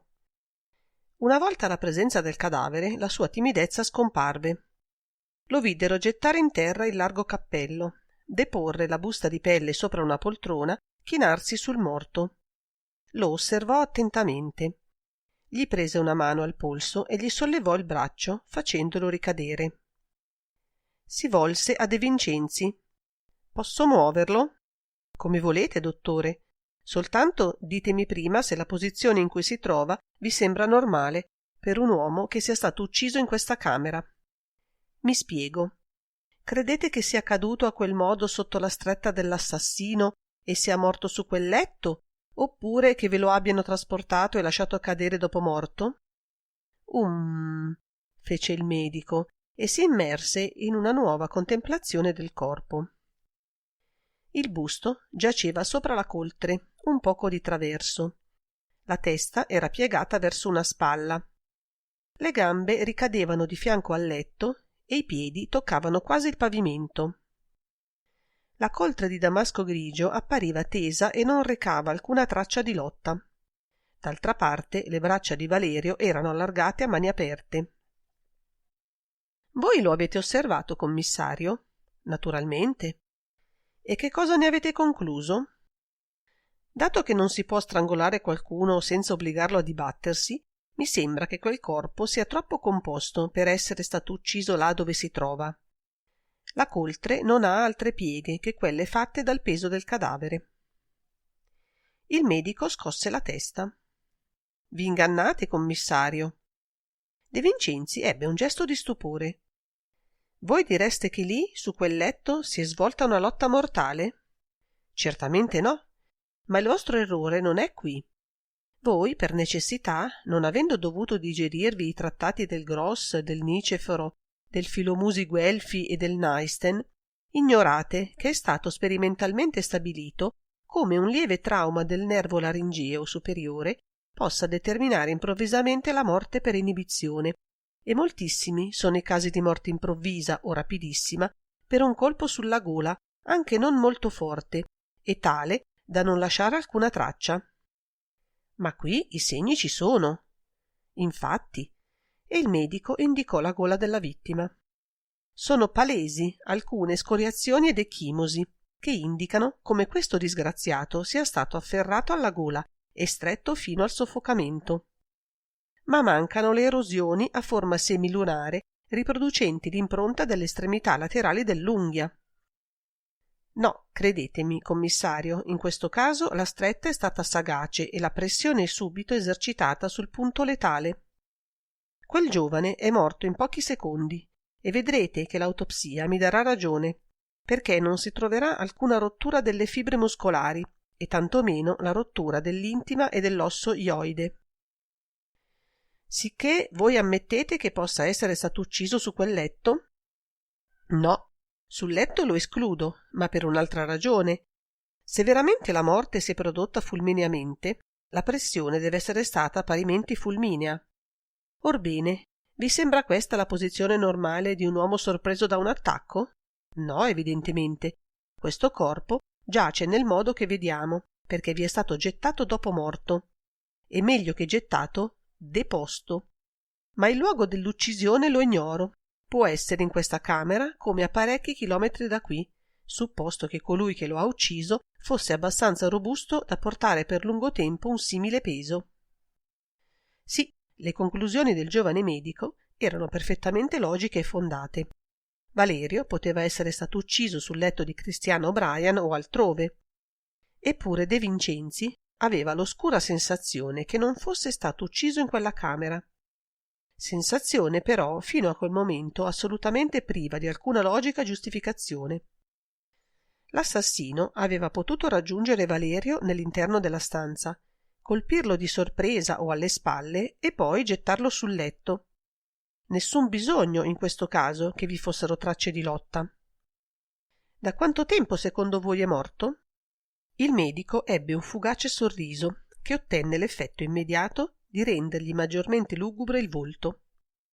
Qui non abbiamo alcun sintomo di rigidità cadaverica e poiché essa appare, secondo i soggetti e la temperatura ambientale, da 3 a 6 ore dopo la morte, ne deduco che quel giovane è spirato all'incirca da 3 ore e sicuramente da non più di 6. Si potrebbe basarci sul grado di raffreddamento del cadavere, prendendone la temperatura interna. In tesi generale si può dire che la temperatura di un cadavere va progressivamente abbassandosi di 1 grado Celsius all'ora, dai 26 gradi, che è la temperatura accertata della morte. Ma tale giudizio è assai incerto e spesso erroneo.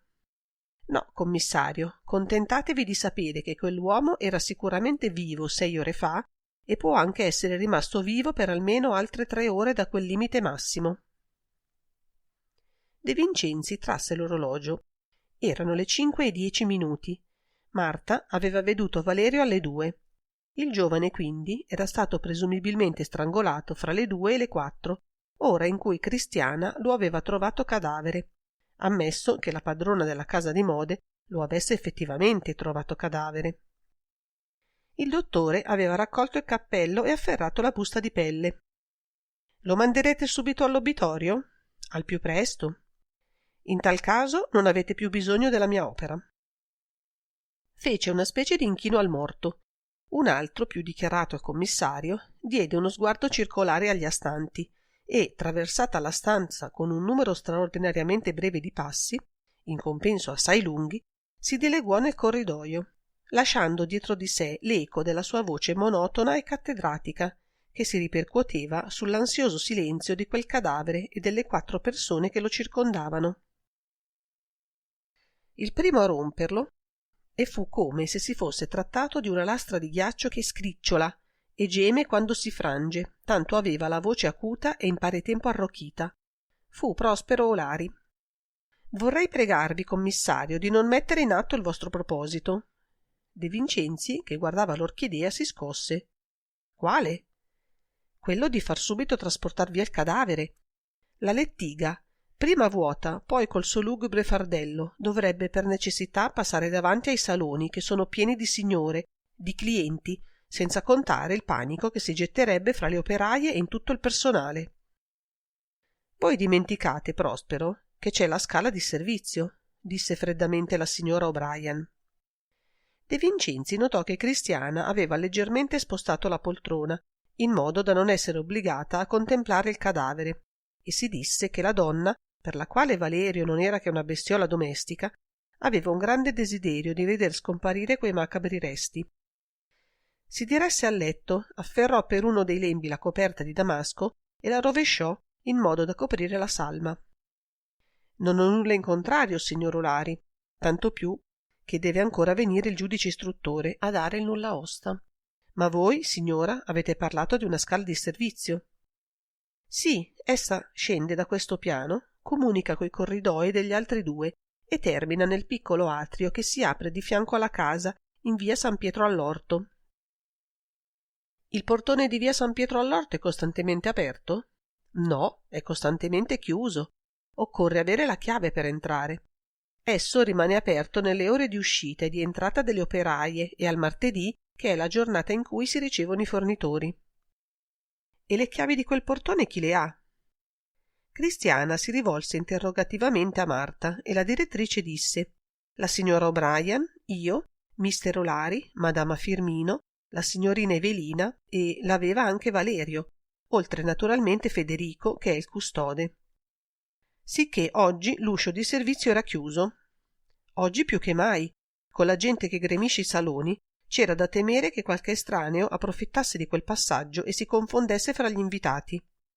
Noi non abbiamo un agente privato come altre case di mode, ma non per questo ci preoccupiamo meno di proteggere i nostri modelli. Voi forse ignorate, commissario, che si può rubare un modello di gran valore anche soltanto guardandolo». De Vincenzi le sorrise con cordialità. «Non lo ignoro, signorina, tant'è vero che vi pregherei di condurmi a far la conoscenza della vostra madama Firmino, che di quei modelli è la creatrice. Ho creduto di comprendere che essa è rimasta giù in direzione. Infatti». «Ebbene, conducetemi in direzione». «Ma commissario, madama Firmino, ve l'ho detto, si trova in costume da bagno e con la faccia unta d'olio», intervenne quasi con violenza Oremus. «Oh, non preoccupatevi, signor Olari. Mi è già accaduto altre volte di veder donne con la faccia unta d'olio aromatico.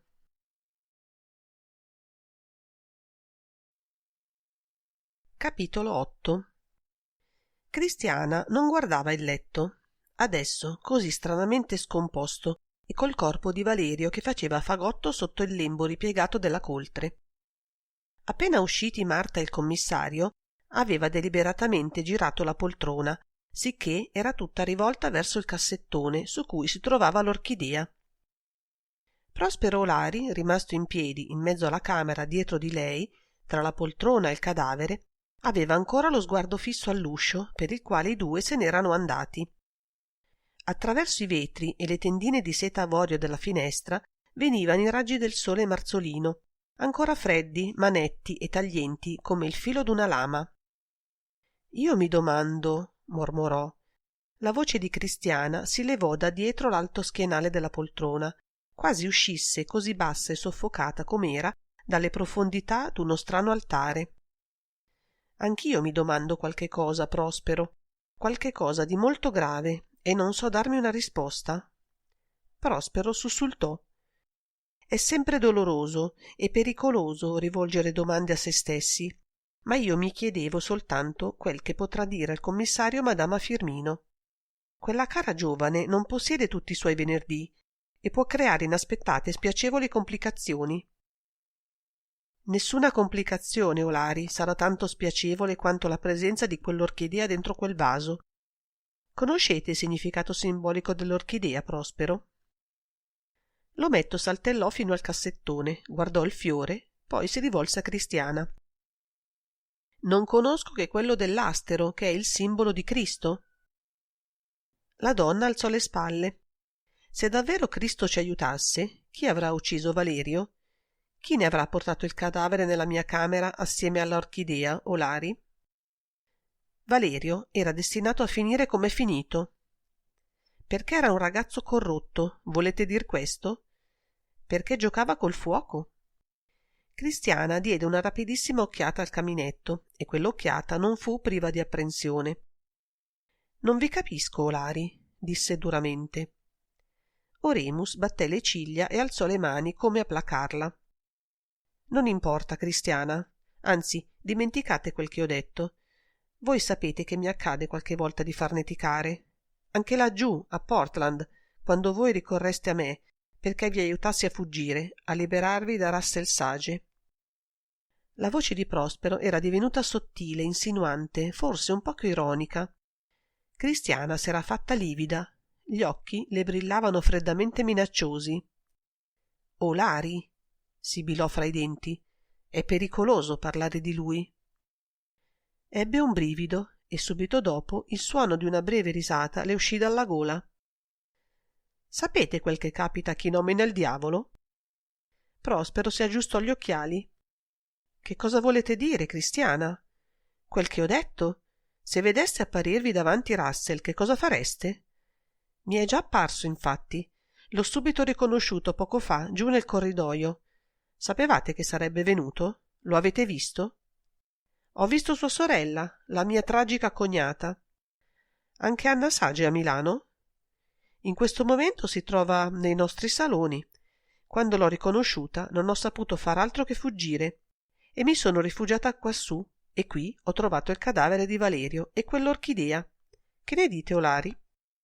«Sapete che ogni volta che Russell tornava a casa da uno dei suoi viaggi, che io ritenevo fossero fatti per il suo mestiere di assicuratore e che invece gli servivano a raggiungere la sua banda e a far qualche colpo contro le banche, lo sapete che egli mi portava sempre un'orchidea? Sono la sua debolezza, i fiori, come i libri, i quadri e i francobolli. Un gran collezionista mio marito, e un'anima pura, tanto pura che l'innocente Ileana l'aveva amato e sposato». Il sarcasmo doloroso delle sue parole si spense in un singhiozzo. «È impossibile», mormorò Prospero. Cristiana alzò di nuovo le spalle. «Il cadavere è lì, e c'è l'orchidea, e Ileana sono io, anche se ora mi chiamo Cristiana O'Brien». Prospero guardò il letto. «È impossibile», ripeté. «Come avrebbe potuto entrare qui dentro, e perché avrebbe ucciso Valerio?» La donna rispose alla domanda con un'altra domanda. Lui non sa ancora, forse, che voi mi avete accompagnata, che vi trovate qui con me. Perché non ve ne andate a tempo, Olari? Russell non è di quegli uomini che perdonano. Se mi ha cercata e trovata, deve avere un piano. E i piani di Russell Sage sono sempre pieni di pericoli come una bomba di dinamite. Prospero si aggiustò gli occhiali. Russell Sage mi crede morto, disse lentamente. Non mi riconoscerà, e se mi riconoscesse, crederebbe di vedere un fantasma. Come volete. Cristiana si alzò. A ogni modo, adesso bisogna agire. Che cosa volete fare? È quel che mi chiedo da quando ho riacquistato i sensi. Che cosa posso fare? Non potrei neppure fuggire adesso. Se è stato Russell a uccidere Valerio, lo ha fatto per obbligarmi a rimanere. Ecco, questa poteva essere una teoria. Il cadavere era stato messo nella sua camera per comprometterla e impedirle di allontanarsi. Le sembrò chiara e logica e si sentì come rassicurata. A lei piacevano le situazioni chiare e logiche. E, in fondo, se Russell aveva voluto soltanto costringerla a non scappargli un'altra volta, ma come aveva fatto a introdursi nella casa? Che ne dite, Olari? Già, mormorò senza convinzione l'ometto. Egli può averlo ucciso per questo, ma rimane l'impossibilità in cui lui si trovava di ucciderlo. Avete veduto Anna Sage soltanto oggi? Sì, deve aver avuto un invito per entrare, senza di che Marta o Clara l'avrebbero fermata. Come può averlo avuto? Le palpebre di Oremus palpitarono e il suo volto s'illuminò. Forse la morte di Valerio spiega questo. Cristiana corrugò la fronte. Pensate che Valerio mi abbia tradita? Valerio aveva sempre bisogno di denaro e non poteva certo supporre che Russell P. Sage paga i suoi conti a quel modo. Indicò il letto sogghignando. Si sentì un passo nel corridoio, un passo lento, posato, che avanzava sicuro con la cadenza dell'inesorabile, e tanto più strano si ripercosse quel passo nelle orecchie dei due, per quanto il suono di esso era sorto all'improvviso e subito così chiaro da non sembrare che provenisse dalla scala, ma unicamente e soltanto dal corridoio. Cristiana si immobilizzò, guardava la porta con gli occhi dilatati. L'attesa si prolungò per qualche secondo, tanto il passo procedeva lento. Finalmente sulla soglia apparve l'onesta e sorridente figura di John Bolton e la sua voce si levò calda e cordiale. «Sei sola, mia cara Eleana? Era proprio così che desideravo trovarti». Gli occhi terrorizzati della donna guardarono attorno. Era sola, infatti. Prospero Olari era semplicemente evaporato.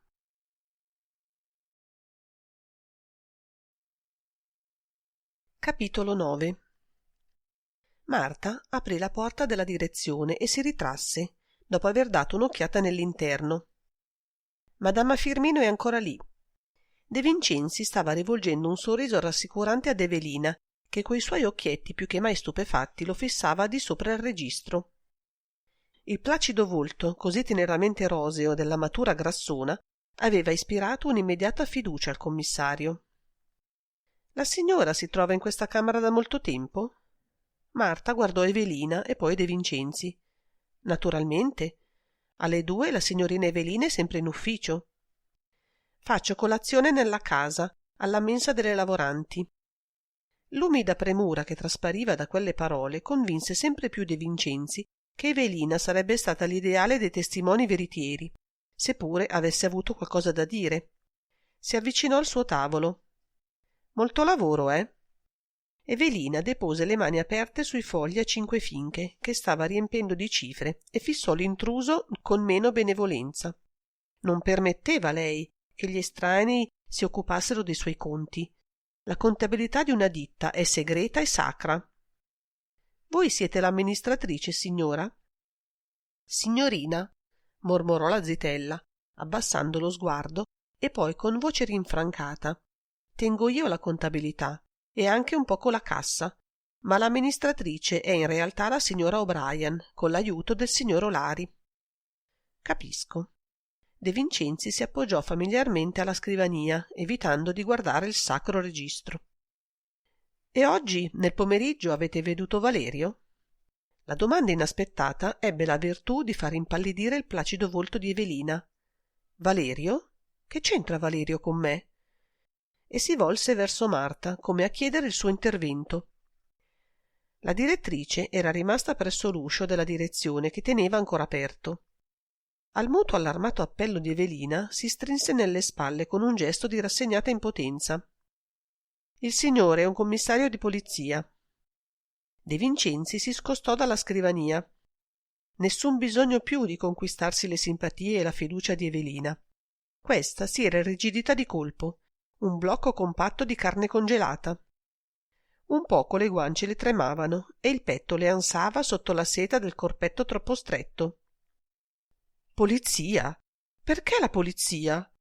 Ebbe un lampo cattivo delle pupille tra la grascia dalle palpebre pesanti. «Io l'ho sempre pensato che quel ragazzaccio sarebbe finito male». «È finito malissimo, infatti, signorina. Lo hanno semplicemente strangolato». Questa volta il colpo fu formidabile. Evelina vacillò e poi si accasciò come un tenero vitello sotto la mazzuola. «Ma io l'ho veduto ed era vivo», gemette. «A che ora lo avete veduto, signorina?» La donna era livida e tremava tutta. «Un bicchier d'acqua», implorò con voce pastosa. Aveva gli occhi sbarrati. Marta accorse, afferrò De Vincenzi per un braccio. «Soffre di cuore. Datele l'acqua». Marta corse verso la direzione e scomparve attraverso la porta aperta. De Vincenzi aveva afferrato una mano della donna e le picchiettava sul dorso dolcemente ma con frequenza. La donna sembrava rimettersi. Il colorito le tornava al viso e il sudor freddo le era cessato. «Oh!» sospirò e guardò De Vincenzi con smarrimento. «Che cosa orribile!» De Vincenzi continuava a batter sulla mano e aveva l'impressione di sculacciare un bimbo. «Non pensateci adesso, signorina, ne parleremo più tardi pacatamente». Sentì i passi di Marta che tornava e si allontanò dalla donna. «Ne parleremo da soli». Negli occhi di Evelina passò un lampo di spavento e De Vincenzi ebbe la sicurezza che proprio lei gli sarebbe stata di grande aiuto se fosse riuscito a farla parlare. «Datele da bere, signorina, spruzzatele un po' d'acqua in volto e conducetela alla finestra, che respiri aria pura. Io vado a conversare con madama Firmino». Entrò in direzione prima che Marta avesse potuto rispondergli. Dolores non s'era mossa dalla poltrona e fumava. De Vincenzi vide le gambe color del rame, la faccia unta e anche qualche lembo, per quanto assai breve, del costume da bagno giallo e nero che sporgeva dalle aperture della vestaglia. Ma soprattutto vide il volto dai tratti acuti, quasi pungenti, e i capelli platinati. Gli occhi di madama Firmino lo avevano afferrato fin dal suo entrare e non lo lasciavano. Era evidente ch'ella sapeva o intuiva chi fosse quel compito signore che avanzava verso di lei, ed era altrettanto evidente che si era messa sulla difensiva. Il commissario procedette fra le poltrone e i piccoli tavoli e si inchinò davanti alla ragazza. «Vengo a parlare con voi di mode e di modelli, madama Firmino. Conosco la vostra competenza in materia». Dolores non si fece prendere all'inganno, per quanto quello fosse il più strabiliante preambolo che avesse potuto attendersi. «Indagate sulla morte di Valerio?» De Vincenzi fece un gesto con la mano, come per diradare e rendere evanescente quella precisazione. «Muoversi in un ambiente che non si conosce è assai difficile, signorina. Volete guidarmi voi?» Sedette nella poltrona che era di fronte a quella della giovane. «Vi hanno detto che sono stata io la prima a trovare Cristiana svenuta e Valerio morto sul letto?» Gettò la sigaretta consumata in una coppa di cristallo che era sul piccolo tavolo e ne prese un'altra dalla scatola di legno di sandalo di cui si era addirittura impossessata. «Avete un fiammifero? Da quando sono qui ho dovuto accendere una sigaretta all'altra perché sono uscita dalla mia camera senza prendere i fiammiferi». Sorrise. «E neppure le sigarette, del resto. Queste che sto fumando sono di Cristiana. Così imparerà a farsi trovare in terra svenuta davanti a un cadavere. De Vincenzi le accese la sigaretta. Voi non fumate? Raramente. Il vostro cervello non ha bisogno di stimoli? È dall'osservazione delle cose e delle persone che mi vengono. Lo fissò in volto. Siete un commissario di polizia? Già. Non vorrei essere l'assassino di Valerio. Un commissario di polizia che osserva cose e persone è assai pericoloso, decretò, e raccoltesi i lembri della vestaglia attorno alle gambe, si mise le mani sulle ginocchia e protese il volto verso di lui. Interrogatemi, sono pronta. De Vincenzi sorrise di nuovo. Per quanto pronta, madama Firmino dovette riconoscere dentro di sé che da ogni movimento di quell'uomo, dall'espressione del suo volto, da quel suo sorriso rassicurante, si sprigionava un senso di tranquilla indifferenza, quasi egli non desse alcuna importanza né al morto né a colui che lo aveva ucciso. E per quanto si dicesse che quell'atteggiamento era un tranello, si sentì disposta a caderci. Conoscevate bene Valerio? Bene, che vuol dire? È da un anno che sono con Christiana O'Brien e da un anno conoscevo Valerio. Lo vedevo un paio di volte al giorno e forse più. Assai di rado gli parlavo e lui, dopo i primi tempi, quando ebbe perduto ogni illusione circa la possibilità che io gli permettessi di farmi la corte, non si rivolgeva a me se non proprio costrettovi dalla necessità. Se questo voi lo chiamate conoscer bene, non c'era dimestichezza fra noi, non c'era neppure alcuna affinità. Un altro piano, un'altra classe. Perché la signora O'Brien lo teneva? Con tutta probabilità perché le era utile. In qual modo? Ma nell'unico modo possibile, servendola. Cristiana lo aveva incontrato a Napoli. Era già grande, ma sempre un ragazzo della strada. Lo condusse con sé. Valerio aveva una certa intelligenza e senza dubbio molta furberia. Si attaccò a lei e non si fece sfuggire alcuna possibilità che gli si offriva. Quali erano i suoi rapporti col personale? Vedete, commissario, il personale, come voi lo chiamate, di questa casa è tutto femminile. Di uomini non c'è che mister Olari e Federico il custode. Per cui i rapporti che mi chiedete potete immaginarli da voi. Valerio era un piccolo Don Giovanni da strapazzo e poiché possedeva indubbi doni fisici aveva fortuna. Potrebbe averlo ucciso una donna? E perché non potrebbe averlo ucciso una donna? Ma nella camera di Cristiana? Appunto, questo era il problema. Il luogo dove il cadavere era stato trovato, con la complicazione dell'orchidea. Tanto più oscuro tale problema, per quanto appariva fondata la presunzione che Valerio fosse stato ucciso altrove, di dove lo avevano deposto dopo morto. Parlatemi della signora O'Brien, signorina. E perché non mi dite, parlatemi dell'ultima regina della Cambogia? Che cosa volete che ne sappia io di Cristiana? È la proprietaria di questa casa di mode. È sola, almeno apparentemente. È sempre molto cortese con me e con tutte. Io disegno figurini, invento fogge di vestiti, studio colori, soppeso stoffe. Ho troppo lavoro, sapete, perché possa occuparmi di quel che non mi riguarda. Cristiana è rumena, almeno credo che sia di origine rumena. Viene dall'America e ho sentito dire che da 2 anni si trova a Milano. Sembra sia vedova e a ogni modo è questo che lei afferma, e lo afferma anche Prospero Olari, che è venuto dall'America con lei. Ha denaro, forse molto, e questa ditta è la prima di Milano. Se andate di là, nelle sale, trovate i più bei nomi dell'aristocrazia e del censo. Un abito che esce di qui non costa mai meno di qualche migliaio di lire. Gettò la sigaretta, fece per prenderne un'altra, ma si trattenne. Fumo troppo, troppi stimoli, sono essi che mi fanno parlare eccessivamente. Oh, voi mi avete detto abbastanza, madama Firmino.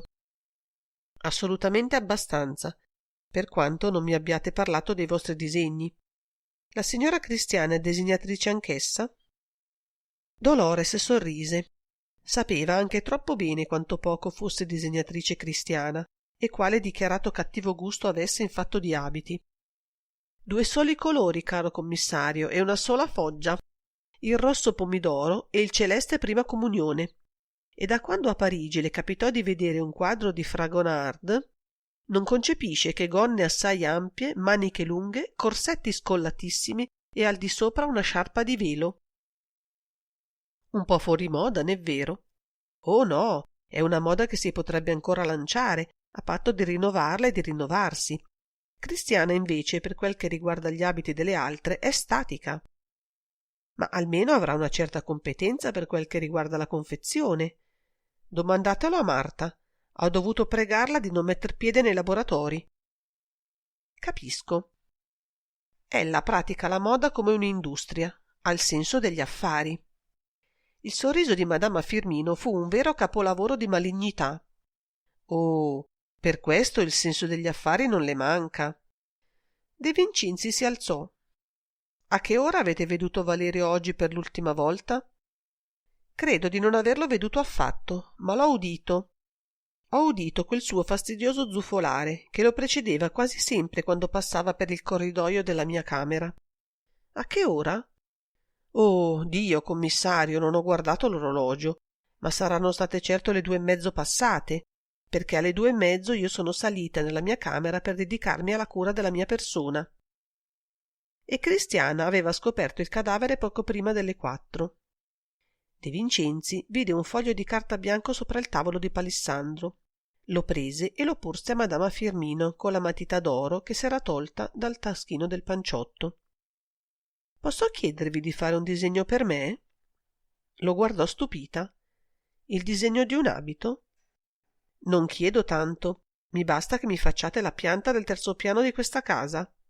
«Ah». Esitò, poi scrollò le spalle e, messo il foglio sopra il piccolo tavolo, lo coprì rapidamente prima di linee e poi di parole. «Avreste potuto farvi fare questa pianta da chiunque. Tanto è valso quindi che ve l'abbia fatta io». De Vincenzi osservò il foglio. «Vi ringrazio di avere anche scritto sopra a ogni ambiente l'indicazione del suo ufficio. È perfettamente chiara, tranne quest'ultima camera». E le indicò un rettangolino alla fine del corridoio, presso la scala. «Oh, quella! È la stanza che noi chiamiamo il Museo degli Orrori. Sono stata io a battezzarla così. È in quel locale che si conservano i manichini di tutte le nostre clienti abituali. Perdonatemi, Madama Firmino, ma non capisco. Ecco, per poter lavorare con più sicurezza e senza disturbare le clienti con troppe prove, quando una signora si serve costantemente da noi, Marta ordina un manichino sulle sue misure, un perfetto duplicato, insomma, del suo corpo in legno e crine. Potete immaginare, commissario, quali orrori si conservano in quella stanza».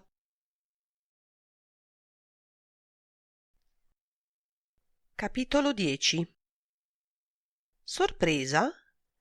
Sapevo che ti avrei riveduto assai presto. Intuizione? Anna ti ha preceduto. Deduzione, allora. Seguì un silenzio. L'uomo si tolse gli occhiali. Non ho mai compreso perché gli occhiali, specialmente se cerchiati d'oro, contribuiscano a conferire un'aria di rispettabilità a una persona. Cristiana era adesso completamente padrona di sé. Anche laggiù ti eri illuso di avere un'apparenza perfettamente rispettabile. Non ci sono caduta che io. Russell P. Sage sorrise con amarezza. E invece i G-Men mi stavano alle calcagna. Oh, ma qui è un'altra cosa. Qui sono John Bolton, ricco industriale di Chicago, e non ho alcuna intenzione di svaligiare banche. Sto maturando il progetto di fondare una fabbrica di giocattoli. Come a Portland. Egli l'interruppe con un gesto della mano. Zitta! L'Ultra Products Company è morta. Non fabbricherò più piccoli animali e soldatini di piombo. Altro clima, altri gusti. Sogno certe graziose automobiline che saranno capolavori. Renderò felici i bimbi di questo paese, producendone in serie. Il mercato sarà invaso dalle automobili Bolton. Cristiana si irrigidì. Che cosa vuoi da me? Oh, nulla che tu non possa darmi. Voglio il tuo amore. La donna rise, un riso metallico, vibrante, che faceva male a udirlo. Tu hai ucciso in me ogni possibilità d'amare, Russell. Non mi nascondo le colpe che ho verso di te, Ileana. Non dovevo farmi prendere. Credi che sia soltanto questa la tua colpa? Certo, non avevo il diritto di trascinarti nella mia rovina e tu hai avuto ragione di fuggire a tempo.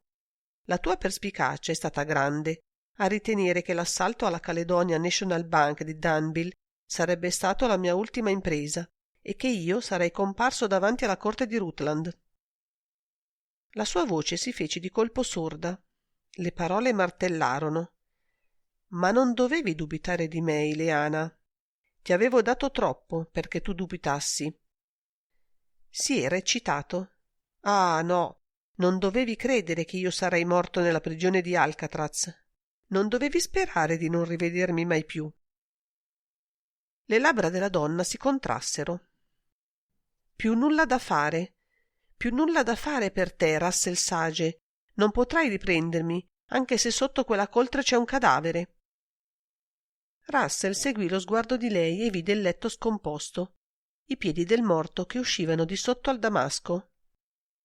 Per questo è venuta la polizia? E io che sono salito qui su per aiutarti? La guardò.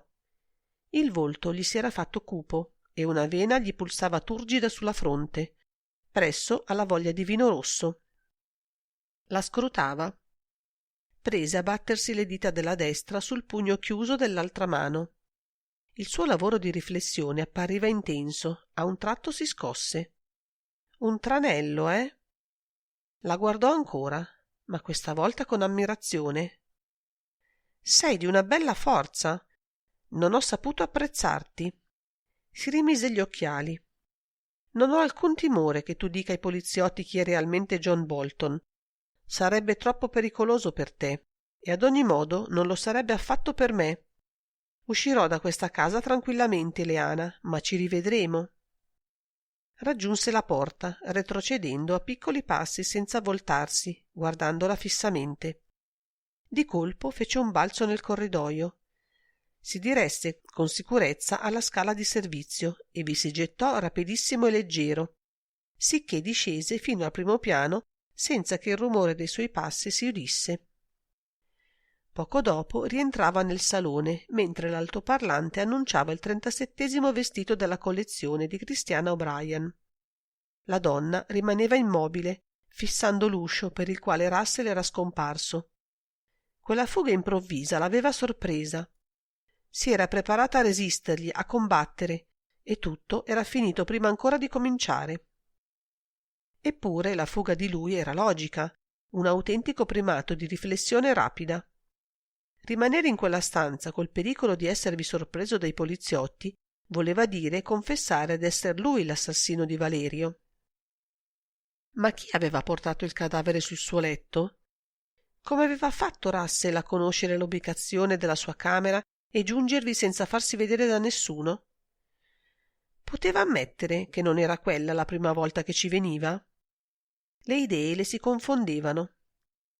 Aveva l'impressione che da 3 ore tutti gli avvenimenti attorno a lei stessero prendendo corpo, si amalgamassero, si fondessero in un unico enorme proiettile che attraversava lo spazio come un fulmine e che sarebbe inevitabilmente precipitato contro di lei, scoppiando appena a terra con fragore formidabile, un fragore e una rovina che l'avrebbero sepolta. Un leggero scricchiolio la fece sussultare. Si volse di scatto verso la parete dove erano l'armadio e il caminetto, che il rumore le era sembrato provenire da quella parte. Gli sportelli dell'armadio apparivano socchiusi. Era stata lei a lasciarli così? Non ebbe il tempo di rispondersi. L'armadio si aprì e Prospero Lari apparve. Stavate lì dentro voi? L'ometto scavalcò l'asse inferiore, uscì completamente dal rifugio. Respirò e si aggiustò la redingotta attorno alla vita. Perché è andato via così presto? Ha veduto il cadavere. Oremus sembrò perplesso. Naturale, borbottò poi a voce più chiara. Non è stato lui a uccidere Valerio. A ogni modo, è questo che ha voluto farmi credere.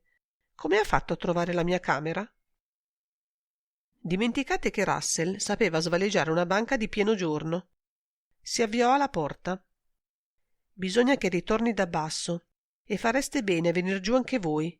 Questa camera tra poco sarà invasa dalla polizia. Il modo di fare di quel commissario non mi dà alcuna tranquillità e quel cadavere me ne procura ancora meno. Cristiana lo guardò andar via. Ne udì i passi nel corridoio fino alla porta dell'ascensore, che si aprì e si richiuse col suo scatto caratteristico. No, lei non sarebbe discesa. Guardò l'orchidea, poi il caminetto e l'armadio. Com'era stato pronto Prospero Lari a trovare quel nascondiglio. Mi permettete di entrare, signora? Il sussulto del corpo di Cristiana fu un vero balzo di pantera sorpresa. Ah, siete voi, commissario? Mi avete fatto paura. Entrate, entrate pure, naturalmente. De Vincenzi entrò accompagnato da un agente. Un altro se ne vedeva nel corridoio, intento a guardare curiosamente una delle 8 erme. Fin quando il giudice istruttore non sia venuto e non abbia dato il nulla osta per il trasporto del cadavere, dovrò far piantonare questa camera, poiché certamente tutto il necessario sarà fatto prima di sera. Voi potreste andarvene provvisoriamente nel vostro studio, signora. Un sorriso increspò le labbra di Cristiana. Mi sono chiesta, infatti, come mai voi non aveste ancora perquisito questa camera. Potete credere che mi sarebbe stato utile farlo? Raramente gli oggetti parlano, almeno nel senso che intendono i più, quando si tratta di un'inchiesta criminale. Io non corro mai dietro alle tracce e agli indizi materiali, ed è per questo che tanto spesso sbaglio, aggiunse sorridendole con cordialità. Cristiana si guardò in giro. Vi prego soltanto di non produrre un troppo grande disordine. La mia cameriera non ve ne sarebbe grata. Mi contenterò invece di parlare alla vostra cameriera, signora. Volete farla salire se si trova qui? Ma certo che si trova qui, commissario. Le camere di servizio e la cucina sono al secondo piano. Passando l'avvertirò. Fece per uscire, mentre la gente si ritraeva al suo passaggio, ma sulla soglia si fermò. Quali misure prendete qui in Italia contro le persone sospette, commissario? Nessuna, o quasi nessuna, signora O'Brien. Ci contentiamo di attendere che i nostri sospetti si palesino fondati. Quindi non mi farete neppure sorvegliare? Perché pensate d'essere sospetta? Perché, vedete, soltanto io potevo avere interesse a uccidere Valerio. Quel ragazzo cominciava a divenire ingombrante.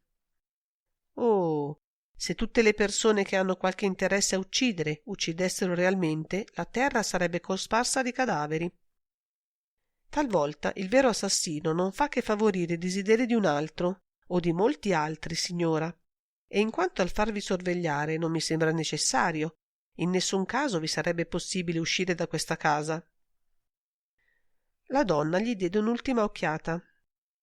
Non avrei mai creduto che i poliziotti in Italia avessero una tale originalità di metodi. Vi sembra proprio originale il mio metodo? Mi sembra soprattutto pericoloso. Arrivederci, commissario. Non ne dubitate, signora, le disse De Vincenzi senza ironia e indicò una poltrona alla gente. Siedi tu. L'uomo sedette. Era grassottello, pulitino e giovane. Si era sollevato le falde del cappotto prima di sedere. È questo il luogo del delitto, dottore? De Vincenzi aveva cominciato a guardarsi attorno. La sua attenzione si era fissata all'armadio. Chiamalo il luogo del delitto, se vuoi. Non vedo il cadavere, dottore. Se ti volti lo tocchi, ti ci sei seduto davanti. L'agente si volse, vide il rigonfio del corpo sotto la coperta, un poco arrossì e si alzò di colpo. Fece un sorriso goffo a De Vincenzi che l'osservava benevolmente, poi si allontanò dal letto e andò a sedersi sulla poltrona più lontana accanto alla porta. Hai paura dei morti? Mi fanno una certa impressione, cavaliere. E a me fanno sempre una certa impressione i vivi, invece. Te ne accorgerai col tempo. Aprì l'armadio e ne osservò l'interno per qualche minuto. Vedi, per esempio, dentro quest'armadio c'è stato un vivo, che non si è affatto preoccupato di rimettere in ordine i vestiti.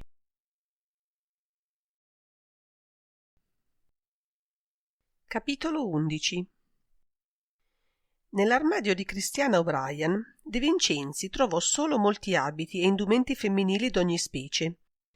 Vide la tavola sporgente per qualche decimetro dal muro di fondo e pensò logicamente ch'essa avesse ufficio di mensola, ma era vuota. Le tracce della permanenza e del passaggio di Oremus fra quei vestiti erano invece manifeste.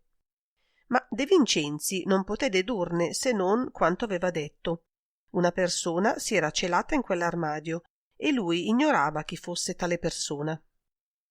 Suppose ch'essa potesse essere l'assassino e quasi immediatamente scartò l'ipotesi, poiché essa non si accordava con la sua convinzione del delitto compiuto fuori da quella stanza.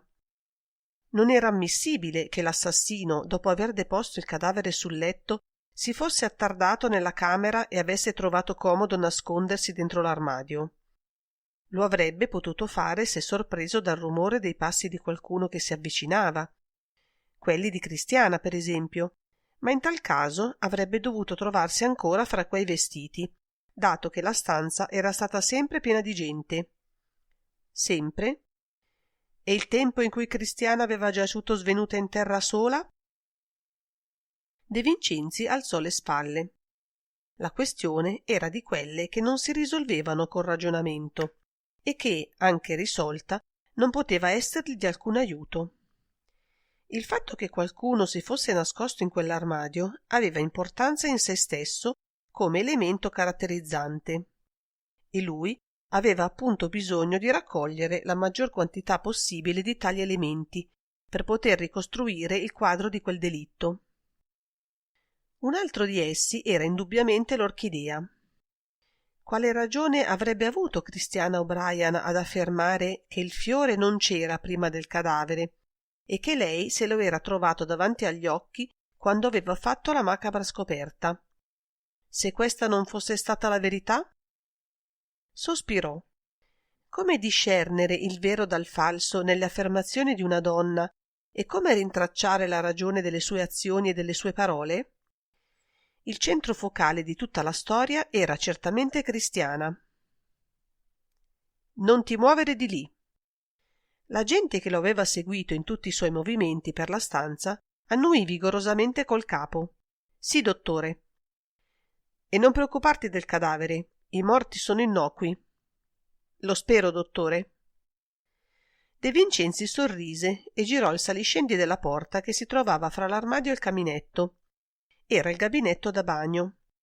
Un vasto ambiente con le pareti coperte di maiolica azzurrata, scintillante di nichelature e di porcellane.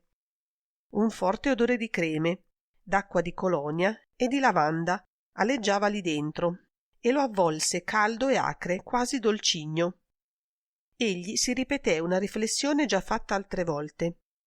Il gusto e l'odorato sono due sensi che operano in simpatia, sicché ci sono odori che feriscono il palato non meno delle nari. E la riflessione non gli diminuì il fastidio prodottogli da quell'aria pesante e umida.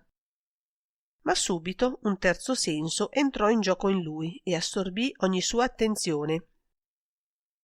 Aveva veduto qualcosa che lo interessava e lo indusse a attraversare la stanza da bagno e ad avvicinarsi a un'altra porta di fronte a quella per la quale era entrato. Una porta bianca, laccata, con la maniglia e un piccolo catenaccio lucenti. Si chinò a osservare il catenaccio, che era costituito da un breve cilindro d'acciaio nichelato, scorrente dentro anelli fissati a due placche di metallo avvitate ai battenti di legno e combacianti. Per aprire la porta, e i battenti giravano verso il bagno, occorreva che il catenaccio non fosse messo. Orbene, quell'aggeggino pretenzioso dimostrava adesso tutta la sua impotenza ad adempiere al proprio ufficio, pendendo miserevolmente inutile da uno dei battenti, non più unito al legno che da qualche vite ormai allentata e spannata. Una delle due placche, quella con gli anelli, giaceva in terra davanti alla porta. Con tutta evidenza qualcuno era entrato da quella porta, forzandola e facendone saltare il catenaccio. De Vincenzi abbassò il saliscendi e tirò a sé il battente. La stanza che gli si presentò era proprio quella che egli cercava e che aveva desiderato di visitare dal momento in cui Madama Firmino gli aveva disegnato la pianta del terzo piano, indicandogli quel locale come il Museo degli Orrori. L'ambiente era vasto e rettangolare. Illuminato da 2 finestre, rivelava subito il suo strano e grottesco contenuto. Allineati lungo le pareti si inseguivano i corpi delle clienti di Christiana O'Brien. Ogni manichino, ricoperto di tela grigia, recava appeso sul petto un cartoncino con un nome e poggiava sopra un piede di legno a 3 pioli. Ve n'erano di tutte le specie, grandi, piccoli, sottili, rigonfi, con petti protuberanti, con spalle disuguali, con ventri a palla. Un'esposizione anatomica da fare inorridire. E tutti quei corpi, uniformemente grigi e nudi, mancavano della testa. La stanza, oltre alla porta comunicante col bagno di Cristiana, ne aveva un'altra che dava sul corridoio e che doveva essere quella abitualmente adoperata per accedervi. De Vincenzi cominciò a muoversi lentamente fra quei corpi decapitati. Si affrettò. Quella sua rassegna gli sembrava macabra. Era giunto al termine della parete più lunga quando uno dei manichini rovesciato a terra lo obbligò a fermarsi. Era l'unico della fila che si trovasse in tale posizione ed evidentemente doveva essere stato urtato e fatto cadere di proposito o per inavvertenza.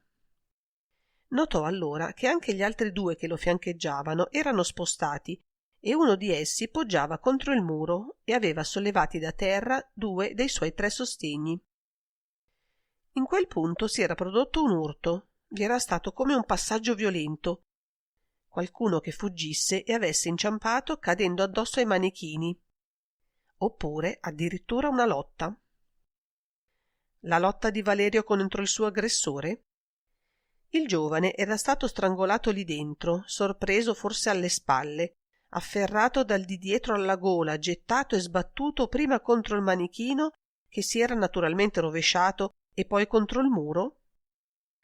De Vincenzi osservò in terra, attorno a sé, e vide un oggettino che brillava. Si chinò a raccoglierlo. Era una medaglietta d'oro. Da un lato recava incise le parole Cinodromo di San Siro e dall'altra una data 8 febbraio 1938, 16° e F. L'anellino destinato a tenerla appesa era aperto e contorto. Si mise la medaglia in tasca e uscì in fretta dal Museo degli Orrori. Gli sarebbe stato facile sapere se quell'oggetto aveva appartenuto a Valerio e farsi quindi una convinzione definitiva. Ma fin da allora egli aveva la sicurezza che il delitto era stato commesso in quella stanza e che soltanto in un secondo tempo il cadavere era stato trasportato nella camera di Cristiana, da qualcuno che aveva dovuto forzare i battenti e far saltare il catenaccio per penetrare nella stanza da bagno. E questo qualcuno non poteva non appartenere alla casa, che la sua conoscenza dei luoghi oltre che dei movimenti delle persone era troppo grande e sicura. Quando fu nel bagno udì la voce della gente. «Attendete, il commissario tornerà».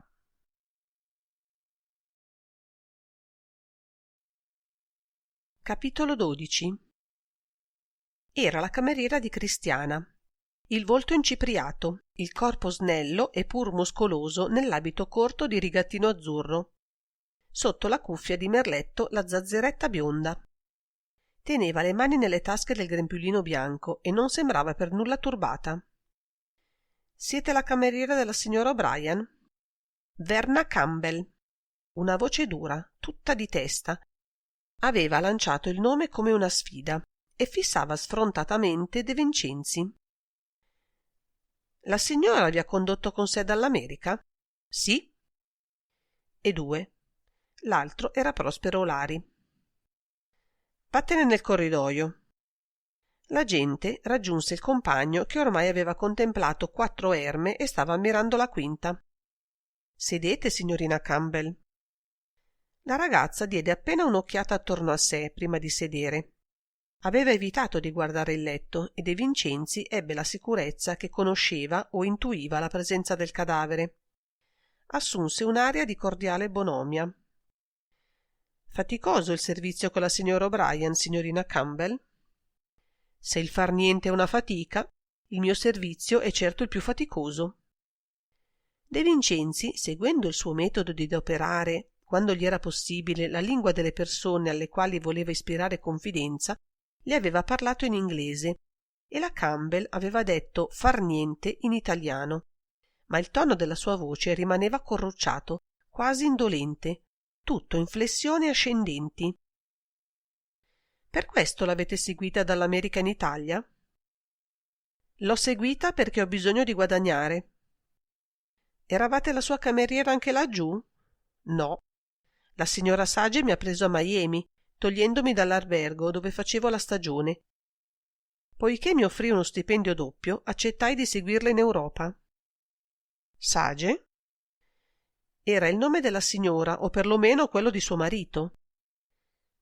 Morto? Non credo. Un fugace sorriso ironico, e gli occhi della ragazza si fecero beffardi. Sage? De Vincenzi ebbe l'impressione di aver udito altre volte quel nome. Più che udito, letto. Ecco, egli doveva averlo letto in un libro o in qualche giornale. Divorzio? Se volete. Che cosa faceva il signor Sage? Svaligiava banche. Godeva di una vera celebrità in questo mestiere. Soltanto nessuno lo conobbe col suo vero nome, quello di Sage, se non quando comparve davanti alla corte di Rutland. Fino allora egli si era contentato di diventar celebre col nome di Moran. Edward Moran, il compagno di mitragliatrice Kelly di Babyface Nelson, di John Dillinger, il gangster fantasma, colui che aveva fatto il colpo di $1 milione alla banca di Lincoln, ma sicuro, adesso De Vincenzi ricordava perfettamente. E non perché avesse l'abitudine di seguire le cronache criminali d'America, ma perché gli era capitato fra le mani un libro assai interessante, Persons in Hiding, scritto dal capo dei G-Men, Edgar Hoover. Fece un gesto di indifferenza. Nulla di più naturale che la moglie di un tal bandito abbia voluto divorziare e abbia ripreso il proprio nome. Chi vi ha detto il contrario? E se voi siete sicuro che O'Brien è il suo nome? Stringeva le labbra con dispetto. Non amava la sua padrona, Verna Campbell. Dunque, veniste direttamente in Italia? Sì, sbarcammo a Napoli, ma da Napoli, dopo pochi giorni, filammo a Parigi e da Parigi a Londra. 2 mesi di Londra e poi di nuovo a Parigi. Credevamo di essere giunti alla meta stabile finalmente, che stavamo già da 3 mesi nella capitale francese, quando improvvisamente la signora ci fece partire in aeroplano per Venezia.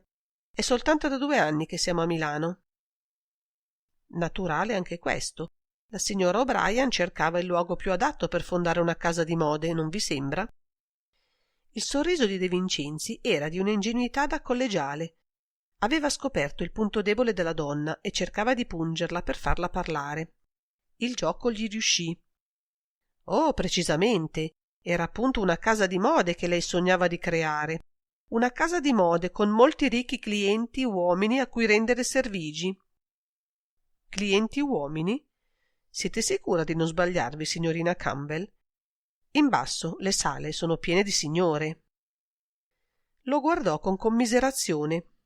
Un poliziotto così ineffabilmente ottuso non l'aveva mai conosciuto, neppure in sogno.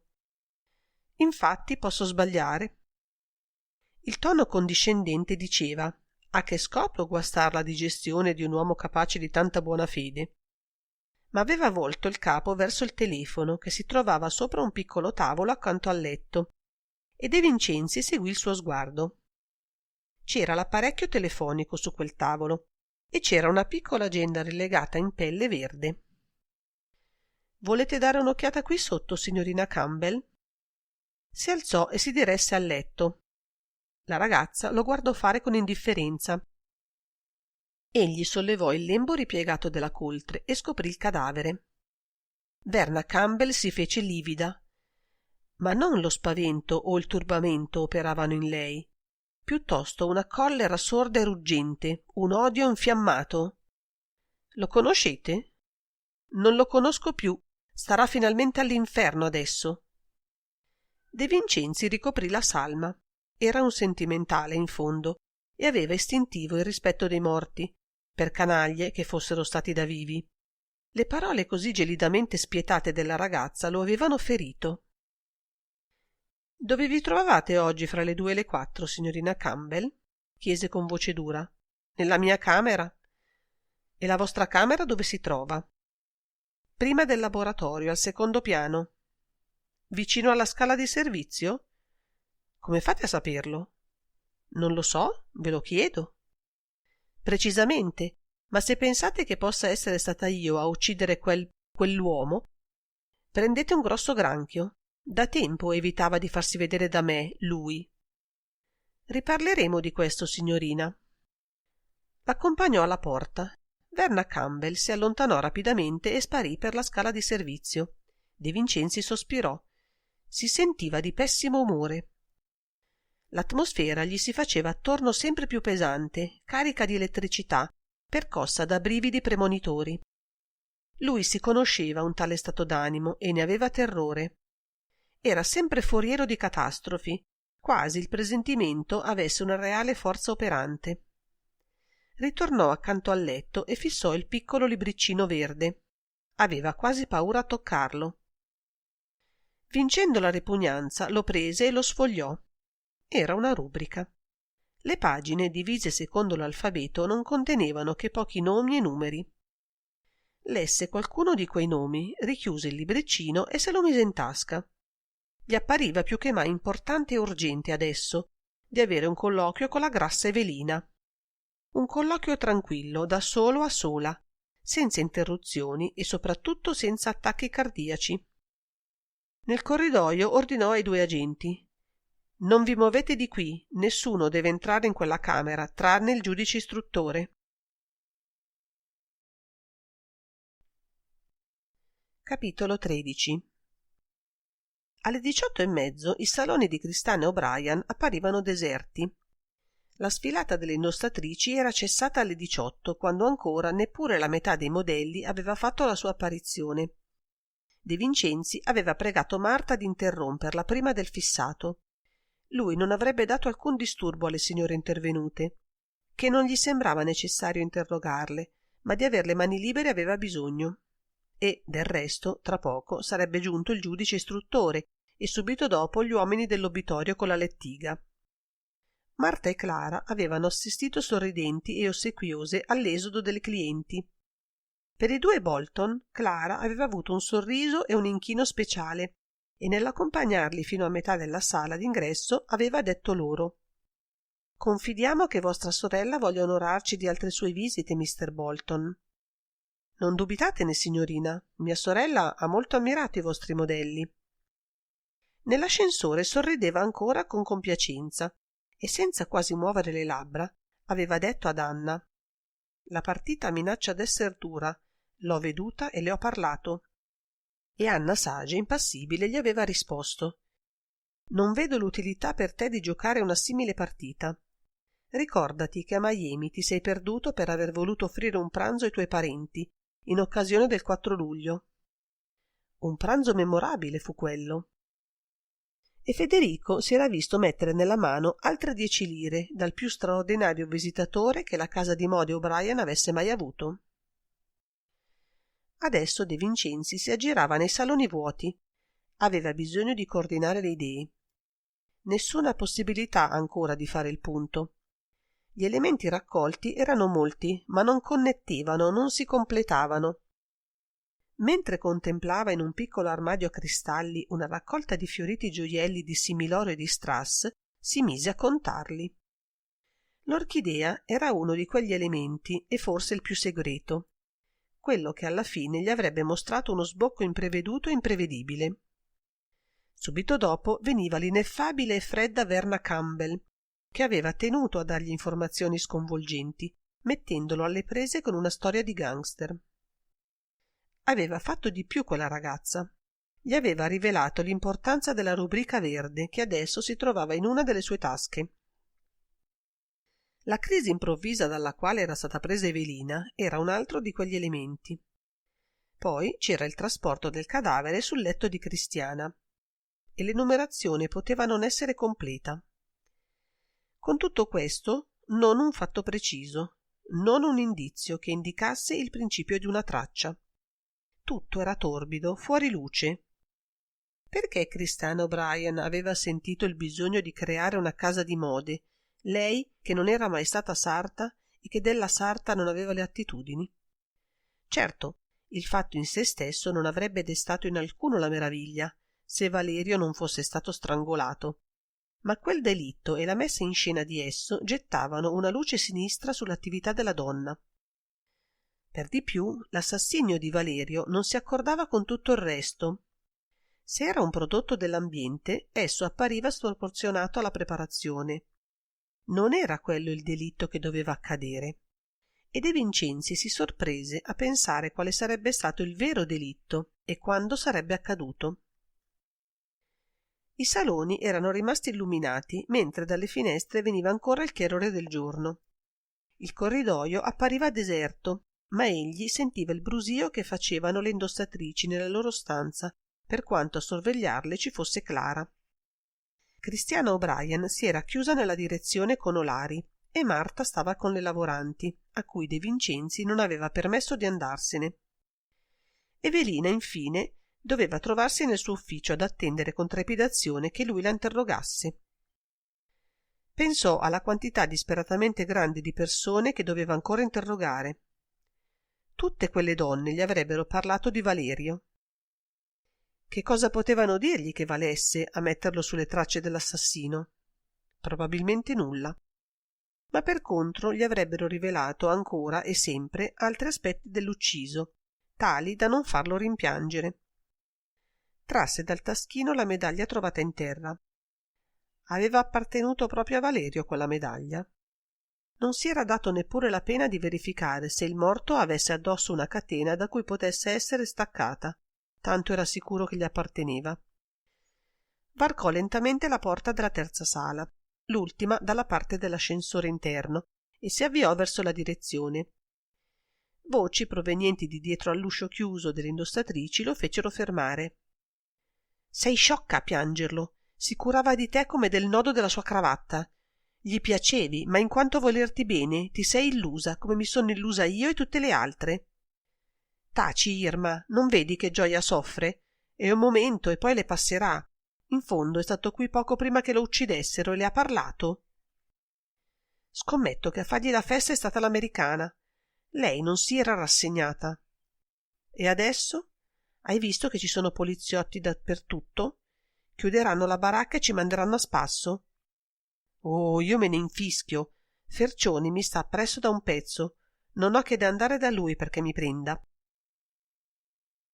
De Vincenzi riprese a camminare per il corridoio. Poteva essere un delitto di gelosia quello? Sì, sarebbe stato possibile ammetterlo se il cadavere non fosse stato trasportato sul letto di Cristiana, che una donna raramente trova la forza per compiere un macabro sforzo di quel genere, neppure se vuole vendicarsi di una rivale. E Cristiana poi poteva essere stata la rivale della propria cameriera, di un'indossatrice o di un'operaia? Tutto molto semplice, se le cose fossero andate così. Ma le cose non erano andate a quel modo. Entrò nella stanza di Evelina. La porta di comunicazione con lo studio di Cristiana e di Prospero era chiusa. De Vincenzi fece prima tale constatazione e poi guardò la grande scrivania della contabile. Vide la testa della donna reclinata sul registro. Evelina doveva dormire, o forse si era accasciata a quel modo per piangere.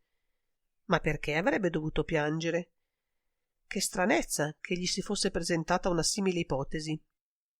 Ma vide qualcos'altro e si sentì agghiacciare il sangue nelle vene. In un angolo della scrivania c'era un bicchiere e nel bicchiere un'orchidea. Con un balzo De Vincenzi fu accanto alla donna, la scosse. La testa ondeggiò sul registro, il corpo non si mosse. Le sollevò il capo ed esso ricadde. Ma lui aveva fatto a tempo a vederne il volto. Evelina era morta. Ancora calda, l'enorme donna non respirava più. Cercò di raddrizzarla, di afferrarla per i polsi, ma sentì subito che gli sarebbe stato impossibile muoverla, tanto tutta quella carne si era fatta pesante. De Vincenzi per qualche istante si sentì smarrire. quest'altro delitto, compiutosi quasi sotto i suoi occhi, lo sconvolgeva, gli toglieva ogni forza di iniziativa, ogni facoltà di giudizio e di azione. Tutto quanto accadeva intorno a lui dal momento in cui aveva messo piede in quella casa era allucinante. Si allontanò dal cadavere, fece qualche passo disordinato per la stanza. Era già molto che fosse riuscito a non gridare, a non chiamar gente e soprattutto a non fuggire. Anche un commissario di polizia è uomo. Si sarebbe schiaffeggiato. Da 20 anni faceva quel mestiere e non era riuscito neppure a rendersi tetragono alla commozioni. Un cadavere è un cadavere e null'altro. Perché mai quello doveva sconvolgerlo più di un altro? Si avvicinò alla finestra, scostò la tendina di seta e mise la fronte contro il vetro. Per qualche istante rimase in quella posizione. Si impose di ragionare e riuscì a trovare la causa del turbamento che lo aveva invaso. Nulla dava l'impressione della vita molecolare, fervida, irrompente, più del corpo di Evelina, quando lo aveva veduto muoversi, vivere. Adesso quel corpo era immobile, pesante, massa tanto più enorme quanto più inerte, e il contrasto violento conferiva alla morte un significato pauroso, rendendola materiale, visibile. Questa e non altra doveva essere la ragione del suo momentaneo smarrimento. Più calmo tornò accanto al cadavere e l'osservò. Sul collo le tracce dello strangolamento erano nette. Contro Evelina però l'assassino non si era servito delle mani. Il segno girava tutto attorno al collo. Un segno largo, profondo, nerastro, curiosamente composto di tante chimosi a catena. La donna era stata strangolata con un laccio. Riuscì finalmente a raddrizzare il corpo, a tenerlo contro la spalliera della poltrona, e sul petto della donna vide pendere una collana di vetro. I grani neri e lucidi erano tenuti assieme da un filo di seta assai grosso. Ne tentò la resistenza e si convinse che esso non si sarebbe certo spezzato per la sola trazione delle dita. Quella collana, senza dubbio, era lo strumento di cui si era servito l'assassino. Fece lentamente ricadere il busto contro il tavolo, depose il capo ciondolante sul registro e andò alla porta della direzione. L'aprì di scatto. In piedi davanti al tavolo di Palissandro, Prospero Olari parlava a Cristiana che lo ascoltava fumando. Sempre seduta nella poltrona in cui lui l'aveva trovata, madama Firmino appariva assorta a contemplare le spire del fumo che si alzavano dalla sua sigaretta. Prospero Olari diceva: «Vi ho detto, Cristiana, che ignoro il significato simbolico dell'orchidea e che conosco soltanto quello dell'astero». Capitolo 14. Qualcuno di voi tre si è mosso da questa camera? Lui stesso fu meravigliato dal suono metallico tagliente della propria voce. Essa lo raggiunse come dall'esterno e lo obbligò a farsi rigido, a contrarre i muscoli del volto. Madama Firmino, abbandonata a ogni languore, balzò in piedi, mentre Prospero Olari sussultava, sbiancandosi in volto. La sola Cristiana si limitava a volgersi verso di lui senza alcun segno di sorpresa. Io no, di certo. Dolores si era resa conto di colpo che quell'uomo apparso sulla soglia non era il medesimo di quando aveva conversato con lei. «Cos'è accaduto ancora?» aggiunse con ansia. Cristiana guardò la ragazza, fece scorrere lo sguardo sopra Prospero e chiese con quella sua inalterabile voce gutturale, aspra e ingrata: «Avete trovato l'assassino di Valerio?» De Vincenzi non raccolse le due domande, andò diritto verso l'uomo, lo afferrò per i risvolti della redingote e lo scrollò. «Rispondetemi voi. Da quanto tempo siete in questa stanza?» «Ma non so, da quando son disceso. Mi avete pur veduto entrarvi e poco dopo mi ha raggiunto la signora». Indicò Cristiana e si liberò dalla presa di De Vincenzi, lisciandosi i risvolti per ricomporli. «Avete udito qualche rumore proveniente dalla stanza attigua?» «Nessun rumore. Non abbiamo neppure udito voi quando avete aperto la porta. Stavamo parlando e ammetterete che avevamo il diritto d'esser tanto compresi delle nostre occupazioni da non far caso a quel che poteva avvenire fuori di qui. Allora nessuno di voi tre può dirmi chi ha ucciso la signorina Evelina? Il cranio di Oremus si fece di fuoco. Che dite? A ogni emozione gli si illuminava la testa come un segnale elettrico. Le due donne fissarono De Vincenzi con incredulità. Sembrava che nessuna di esse riuscisse a realizzare dentro di sé il valore delle parole udite. Cristiana si alzò e schiacciò la sigaretta accesa contro il fondo di una piccola coppa di cristallo. Non credo che in tutto quel che è accaduto possa entrarci Evelina, commissario. Infatti non potrà entrarci mai più dal momento che l'hanno uccisa. Fece una pausa. Fissava i tre volti uno dopo l'altro con tale intensità che lui stesso ne soffriva. E vide che, sotto il suo sguardo, le due donne comprendevano finalmente l'orrore del suo annunzio e venivano invase dalla paura, dalla semplice e nuda paura animale. In quanto all'uomo, i suoi occhi che tentavano sfuggirgli apparivano colmi di terrore. Questo è tutto per il momento. Voi due signore rimanete qui e voi seguitemi, signor Olari. Andò alla porta, l'aprì, fece passare per primo Olari, poi la richiuse dietro di sé. L'ometto aveva fatto qualche passo verso la scrivania e si era fermato. Guardava il cadavere. Quel suo rossore apoplettico era scomparso. Si aggiustò gli occhiali sul naso, fece un altro passo e, come se fosse finalmente sicuro di veder giusto, ebbe un gesto di desolazione e scosse lentamente il capo. Lentamente e continuamente, traendolo un poco fuori dal colletto, sicché De Vincenzi, al veder quel cranio nudo e lucido che si dimenava ritmicamente, ebbe netta la visione d'una tartaruga nera malata di meningite. Che ne dite, signor Olari? Dico che occorre scoprire l'assassino con la massima urgenza. Qui corriamo tutti il pericolo d'essere strangolati. Lo spavento di Prospero Olari gli sarebbe sembrato comico fino all'ilarità se non avesse avuto davanti il cadavere della donna. Oh, non credo tutti. Che volete dire? Ma non vedete che questi sono i delitti d'un maniaco pazzo? Delitti simili avvengono solo in Europa. E si mise a scuotere il capo con una specie di frenesia epilettica. Vi sembra? È una teoria. Ma volete dirmi come avete fatto voi a sapere che anche Evelina è stata strangolata? Il capo si fermò istantaneamente. Le palpebre di Prospero batterono. Come? A guardar quel cadavere si capisce che è morto per strangolamento? Certo che si capisce. E Oremus tese il dito verso il collo della donna. La testa poggiava con un'orecchia sul registro e si vedeva difatti l'altro lato del volto e del collo coi segni nerastri lasciati dalla collana. Nessuna possibilità per De Vincenzi di segnare un punto. Ma egli aveva ritrovato tutta la sua lucidità e anche quella facoltà di distacco e di sdoppiamento che gli permetteva di farsi l'osservatore degli altri e di sé, quasi l'azione e il dramma che stava vivendo si fossero svolti in un piano diverso, sopra un palcoscenico immaginario. Tra poco parleremo, signor Olari. Prima lasciate che dia qualche disposizione. Andò nel corridoio e chiamò due agenti. Ne mise uno di piantone nel corridoio, diede all'altro le istruzioni perché avvertisse per telefono San Fedele del nuovo delitto e facesse venire in corso del littorio il vicecommissario Sani con altri agenti della squadra mobile. Telefona anche per il dottore, che torni qui subito, e dia a Sani che conduca il fotografo.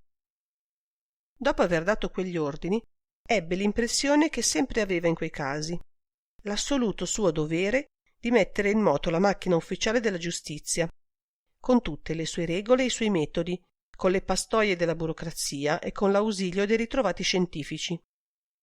Non gli impediva di pensare quanto quella macchina fosse impotente a scoprire l'autore di quei delitti, dato che l'assassino doveva essere presente, visibile, conosciuto, e soltanto chi avesse saputo leggergli nell'anima avrebbe potuto smascherarlo. Non era un pazzo colui che aveva ucciso Valerio ed Evelina, come Prospero Olari credeva o voleva far credere. De Vincenzi ne aveva la sicurezza. Cercate un lenzuolo, un drappo, una coperta, signor Olari. È inutile lasciar quell'infelice a dar spettacolo del proprio corpo senza più anima.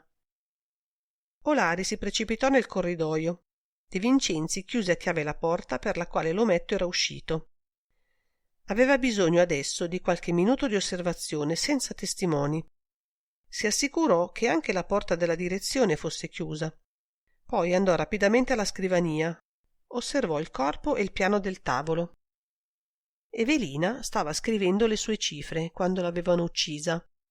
Era evidente, indiscutibilmente evidente, data la posizione in cui aveva trovato il cadavere e l'espressione del volto della morta, che appariva normale, placido, seppur naturalmente un poco congestionato, che l'assassino doveva essere conosciuto da lei, sì da non destarle alcuna diffidenza. Qualcuno aveva potuto parlarle, avvicinarsi a lei, passarle alle spalle, afferrare all'improvviso la collana che aveva attorno al collo e stringergliela alla gola fino ad ucciderla. De Vincenzi osservò la posizione della poltrona nella quale Evelina era seduta. Essa poggiava con lo schienale quasi contro il muro, dacché la scrivania si trovava parallela alla linea delle finestre e proprio nello spazio tra una finestra e l'altra. Com'era possibile che l'assassino avesse potuto mettersi dietro quella poltrona senza che Evelina glielo avesse permesso espressamente? E perché mai avrebbe dovuto permetterglielo? Il problema sembrava senza risposta, quando la vista dell'apparecchio telefonico chiarì di colpo il mistero. Qui, come nello studio di Cristiana, il telefono poggiava sopra un piccolo tavolo, posto di fianco alla poltrona un poco indietro, esattamente contro il muro. La spiegazione era ovvia. L'assassino aveva fatto mostra di telefonare, o aveva effettivamente telefonato, e approfittando del fatto che Evelina non gli badava, intenta forse ai suoi conti, aveva agito rapidamente e con tutta facilità. E tale ipotesi, che era l'unica plausibile, confermava l'altra che si trattasse di persona tanto conosciuta da avere il diritto di telefonare, senza che la donna potesse o impedirglielo o meravigliarsene al punto di tenersi in avviso. Sì, tutto questo era chiaro e nel medesimo tempo sconvolgente. Se il numero delle persone sospette veniva a restringersi, si faceva sempre più arduo individuare fra di esse l'assassino, a meno di trovare la causale del delitto. Per quale ragione Evelina era stata uccisa? De Vincenzi sulla scrivania non vide nulla che potesse costituire comunque un indizio interessante. Oltre gli oggetti usuali, null'altro. Rapidamente, senza toccare il corpo, aprì i cassetti laterali della scrivania. Carte, fatture, conti, alcuni libretti di assegni e di conti correnti sopra 2 banche cittadine, intestati naturalmente a Christiana O'Brien. Nell'ultimo cassetto di destra trovò una borsa di pelle nera, che evidentemente doveva essere quella dell'uccisa. L'aprì. Il fazzoletto, uno specchio, un portamonete, un piccolo mazzo di chiavi, una fialetta di sali, un pettine, un abbonamento tranviario intestato a Evelina Rossi e 2 lettere indirizzate allo stesso nome e naturalmente aperte. Fece appena tempo a osservare che provenivano entrambe da Milano, perché all'uscio del corridoio picchiavano con insistenza dopo averne tentato la maniglia. Si mise in tasca le 2 lettere, richiuse la borsa e il cassetto, andò ad aprire la porta. «Venite, signor Olari. Soltanto per distrazione, macchinalmente, avevo girato la chiave nella serratura». Oremus recava un grande lenzuolo. De Vincenzi ne ricoprì il cadavere. «Ecco fatto, signor Olari». Il sudario bianco dava alla scrivania e al corpo enorme di Evelina l'apparenza d'uno strano monumento in attesa dell'inaugurazione, e l'orchidea che era rimasta nell'angolo al di fuori del lenzuolo contribuiva ad aumentare il grottesco di quello spettacolo. «Che incubo, commissario!» «Per esserlo lo è, infatti. Ma potete sedere, Olari. Non vi avevo detto che avremmo dovuto chiacchierare un poco?» Depose il bicchiere. Finalmente disse con dolcezza: «Perché, signor Olari, non mi parlate un poco di Sage o, se preferite, di Edward Moran? Voi che venite dall'America dovete certamente saper qualcosa di lui». Questa volta gli occhiali dell'omino caddero e lui non fece a tempo a riprenderli a volo, sicché le lenti si infransero sul pavimento.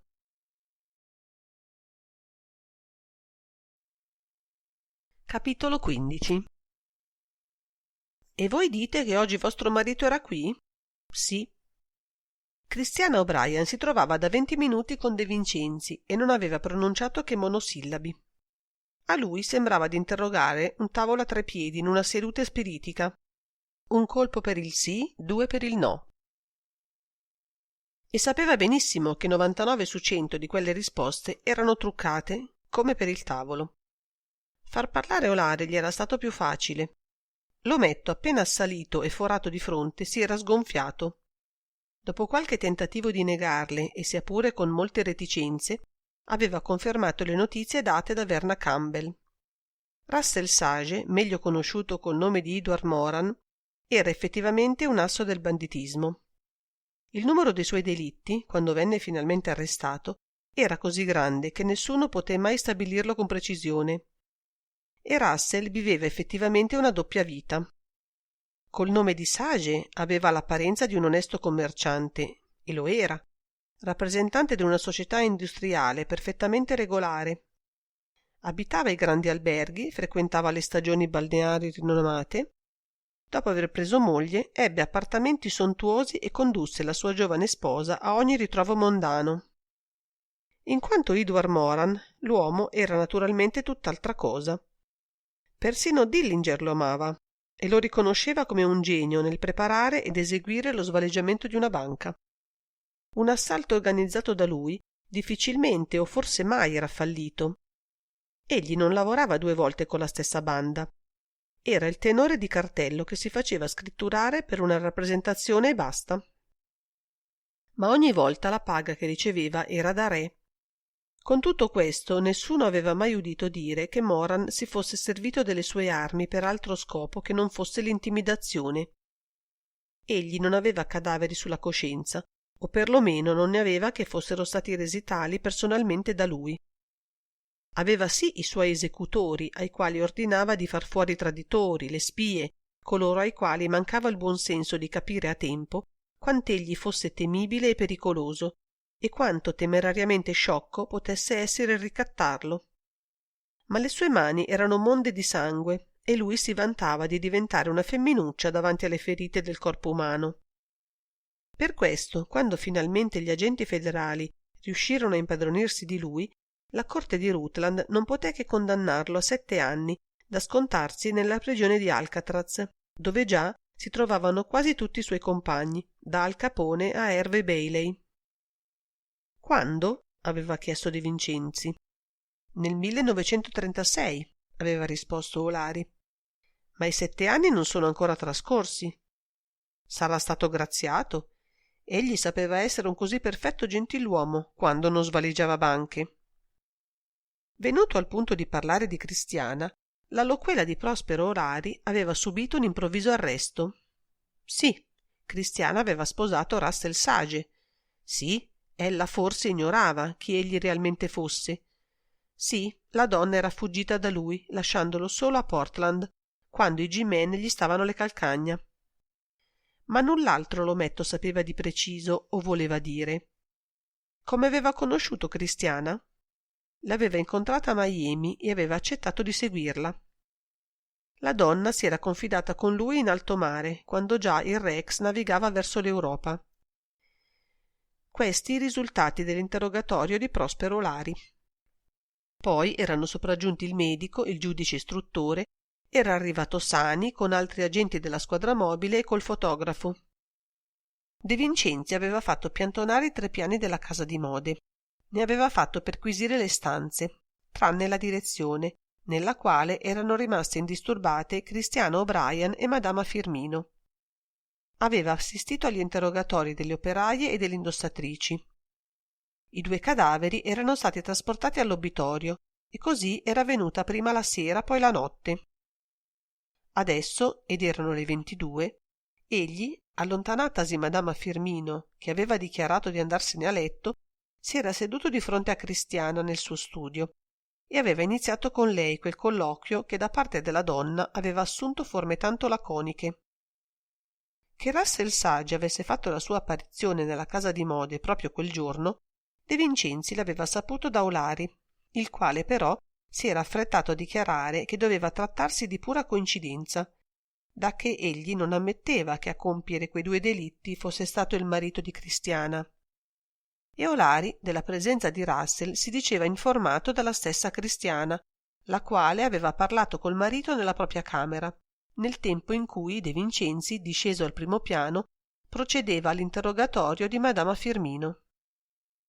Saputo questo, a De Vincenzi era stato facile, interrogando Marta, Clara, Federico e Rosetta, apprendere la presenza di John Bolton e di sua sorella alla sfilata dei modelli, e identificare quindi il temuto e fantasioso bandito, reduce dalla rocca di Alcatraz nel roseo e bonario americano. E non avete idea di come abbia potuto fare John Bolton a conoscere l'ubicazione della vostra camera e a raggiungerla? No. E neppure chi possa avergli mandato gli inviti? No. Cristiana non dava alcun segno di anormalità, se non quella sua ostinazione a rispondere a monosillabi. Ascoltatemi, signora. Tutto quanto è accaduto in questa casa nelle ultime 10 ore non è soltanto tragico, è grottesco, pauroso, inconcepibile. Cristiana chinò il capo assentendo. Naturalmente questi 2 delitti, presto o tardi, avranno una spiegazione, e allora anche l'inconcepibile sembrerà ragionevole. Ma per il momento c'è un punto sul quale voglio richiamare la vostra attenzione, pregandovi di non inasprirmi col vostro mutismo le difficoltà che debbo affrontare. Un debole sorriso le apparve sul volto. Ma io rispondo alle vostre domande, commissario. Non è colpa mia se esse richiedono per tutta risposta soltanto una negazione o un'affermazione. Bene, allora, il punto è questo. Perché si è trovata un'orchidea nella vostra camera? Perché se n'è trovata una sul tavolo di Evelina? Quel fiore ha per voi uno speciale significato? Mio marito ama i fiori. Quando rientrava a casa mi portava spesso un'orchidea. Sarebbe già straordinario accettare l'ipotesi che vostro marito abbia potuto commettere il primo delitto, giacché non vedo come avrebbe fatto a uccidere Valerio, trasportarne il corpo nel vostro letto e uscire dalla casa per poi rientrarvi alle 4:30 circa, e cioè quando il cadavere è stato scoperto. Anche concedendogli tutte quelle sue eccezionali facoltà che lo hanno reso tristamente celebre in America, io mi rifiuto di credere che egli compia miracoli. Ma comunque mi rifiuto poi, in modo assoluto, di ritenerlo autore dell'assassinio di Evelina, che è stato commesso quando i saloni erano deserti e lui se n'era andato assieme a sua sorella. E questa volta di rientrare non veduto gli sarebbe stato assolutamente impossibile, perché tutti gli ingressi erano guardati dai miei uomini. Orbene, signora, se le orchidee non sono state introdotte in casa vostra da Russell Bolton, e del resto non vedo in ogni modo perché lo avrebbe fatto, dal momento che ha voluto parlarvi e che quindi non aveva alcun bisogno di ricorrere ai fiori per richiamarsi alla vostra memoria. Da chi vi sono state portate e perché? Ah, se potessi risolvere di colpo tali enigmi, commissario. Credete che mi troverei qui alle prese con voi, ossessionata da quei 2 cadaveri? Le mie portentose facoltà divinatorie mi avrebbero permesso di prevenire gli assassini e di impedirli. Siete voi che dovrete rispondere a questi interrogativi. Chi? Perché? Avete ragione, signora. Tale compito spetta a me, purtroppo. E De Vincenzi si alzò. Non sarà però questa notte che potrò assolverlo, anche se l'assurdità della situazione, che l'assassino ha creato di proposito, potrà agevolarmelo. Intanto vi consiglio, signora, di ritirarvi nella vostra camera o in qualunque altra camera vogliate. La casa è sorvegliata all'interno e all'esterno. Non credo che avverrà più nulla di tragico, almeno fino a domani. E domani voi tornerete? Io tornerò, signora. E spiegherete l'enigma? E tenterò di spiegarlo. Buonanotte, commissario. Buona fortuna, signora O'Brien. Ma voi non mi avete detto dove intendete trascorrere la notte? Dove? Oh, Dio, per quanto oggi io sia svenuta, il che potrebbe farmi giudicare una donna impressionabile, non ritengo di dover rinunciare al mio letto, soltanto perché su di esso ha giaciuto un cadavere, né vedrei altrimenti dove dormire. Non ci sono camere per gli ospiti in questa casa e neppure divani abbastanza comodi. Si era alzata anche lei e si dirigeva all'uscio. De Vincenzi la seguì e la vide attraversare la stanza di Evelina e percorrere il corridoio fino alla porta dell'ascensore. Si volse. «Buonanotte, commissario». Qualche istante dopo era sparita. Per una volta tanto lui fece quel che aveva detto e se ne andò dalla casa di Christiane O'Brien. Fuori di lì, probabilmente, l'enigma insolubile non gli sarebbe più sembrato tale. Seconda giornata. Venerdì. Capitolo 1. Quel principio di giornata marzolina fu piovoso, ventoso e per alcune strade della periferia dove la polvere si era fatta fango, anche lutulento. De Vincenzi alle 7 si trasse dal suo letto, nell'appartamento che aveva a subaffitto in via Massena, al Sempione, perfettamente riposato, seppure non di spirito sereno. Rincasato alla mezzanotte, i delitti della casa di Mode O'Brien gli ossessionavano il cervello, ma egli, obbligatosi a scacciarne il ricordo, si era immerso nella lettura di un volume di Anatole France. Adorava quei libri che già allora gli altri avevano dimenticati e ben presto si era addormentato. Destatosi, subito i 2 cadaveri gli riapparvero e, assieme a quel macabro ricordo, la vista del cielo plumbeo, della pioggia sottile che si gettava a folate contro i vetri della finestra, gli tolsero ogni serenità. Di proposito, durante la notte, non aveva voluto analizzare l'aspetto dei 2 delitti, meditare sui vari punti dello sconvolgente problema che essi presentavano. Egli, come credeva soltanto nel valore degli indizi psicologici, così soleva affidarsi all'ispirazione. I suoi colleghi, che lo chiamavano beffardamente poeta, in fondo non si ingannavano, anche se erano convinti di non fargli lode. Immerso nella vasca da bagno, pensava a questo suo benedetto bisogno di scavar nel profondo delle anime, e poiché il suo spirito era depresso, sogghignava di se stesso. Un povero imbecille e nient'altro. Tutta la sua psicologia gli era servita soltanto a permettere che uccidessero quasi sotto i suoi occhi quella povera Evelina, che non meritava certo una così triste fine e che con altrettanta certezza doveva detenere almeno una delle chiavi del mistero. Quelle chiavi che egli adesso avrebbe dovuto cercare nel fondo di chissà quale oscuro pozzo. Stava vestendosi e sorbiva in pari tempo il caffè portatogli dalla materna Antonietta, quando si ricordò delle 2 lettere trovate nella borsetta dell'uccisa. Se le era messe in tasca e ve le aveva dimenticate. Una di esse proveniva da una biblioteca circolante, alla quale Evelina era abbonata e che le richiedeva un libro datole in lettura da 2 mesi. La lettera era cortese ed esprimeva la meraviglia che una lettrice rapida e appassionata come la signorina Rossi potesse questa volta trattenere un volume tanto a lungo. Il volume richiesto era un romanzo d'amore della Mura. De Vincenzi rimise il foglio nella busta. Nessuna luce, o forse soltanto un barlume. Negli ultimi 2 mesi Evelina aveva avuto tale lavoro o tali preoccupazioni da non potersi dedicare alla lettura, che pure doveva essere il suo svago preferito di anziana e sognante zitella. La seconda lettera gli apparve a prima vista più promettente, anche se non poté rendersi subito conto della sua reale importanza. Era scritta a macchina, su carta non intestata, e dopo l'indirizzo e la data recava queste parole: «Il nostro breve colloquio telefonico, gentile signorina, non è stato esauriente. Ritengo che voi possiate essermi assai utile, se lo volete realmente come mi avete affermato. Vi attendo perciò domani sera alle 21 nel mio studio privato in via Catalani 75 a Loreto. Il disturbo che vi siete presa e vi prenderete per me vi sarà largamente ricompensato. Distinti saluti». Nessuna firma. La data era quella dell'8 marzo.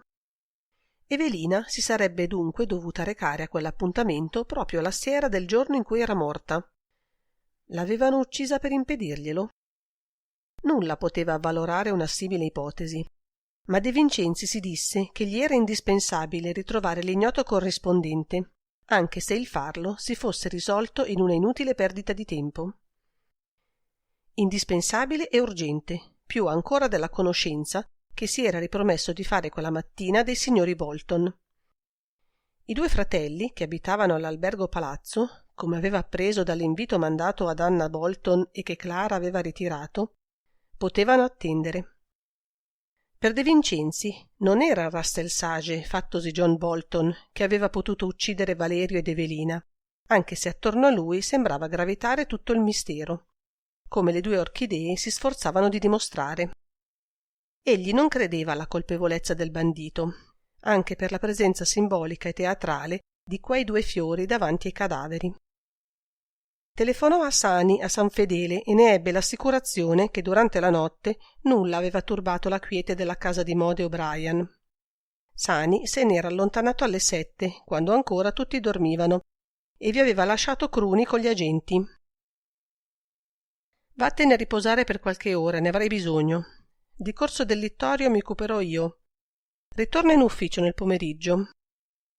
Al vicecommissario egli voleva bene e nelle sue parole aveva vibrato una premura fraterna. Facendo un lunghissimo tragitto e prendendo 2 tramvai, uno più dell'altro gremito, alle 9 De Vincenzi si trovava in via Catalani. Sotto la pioggia, guazzando nel fango, trovò il numero 75, che era una villetta senza targa e indicazione alcuna all'uscio. Non cercò neppure un pretesto per presentarsi all'ignoto corrispondente di Evelina e, affidandosi all'ispirazione del momento, premette il campanello. Gli aprì una donna anziana in grembiule bianco sulla veste nera e con l'aria sufficiente e altezzosa.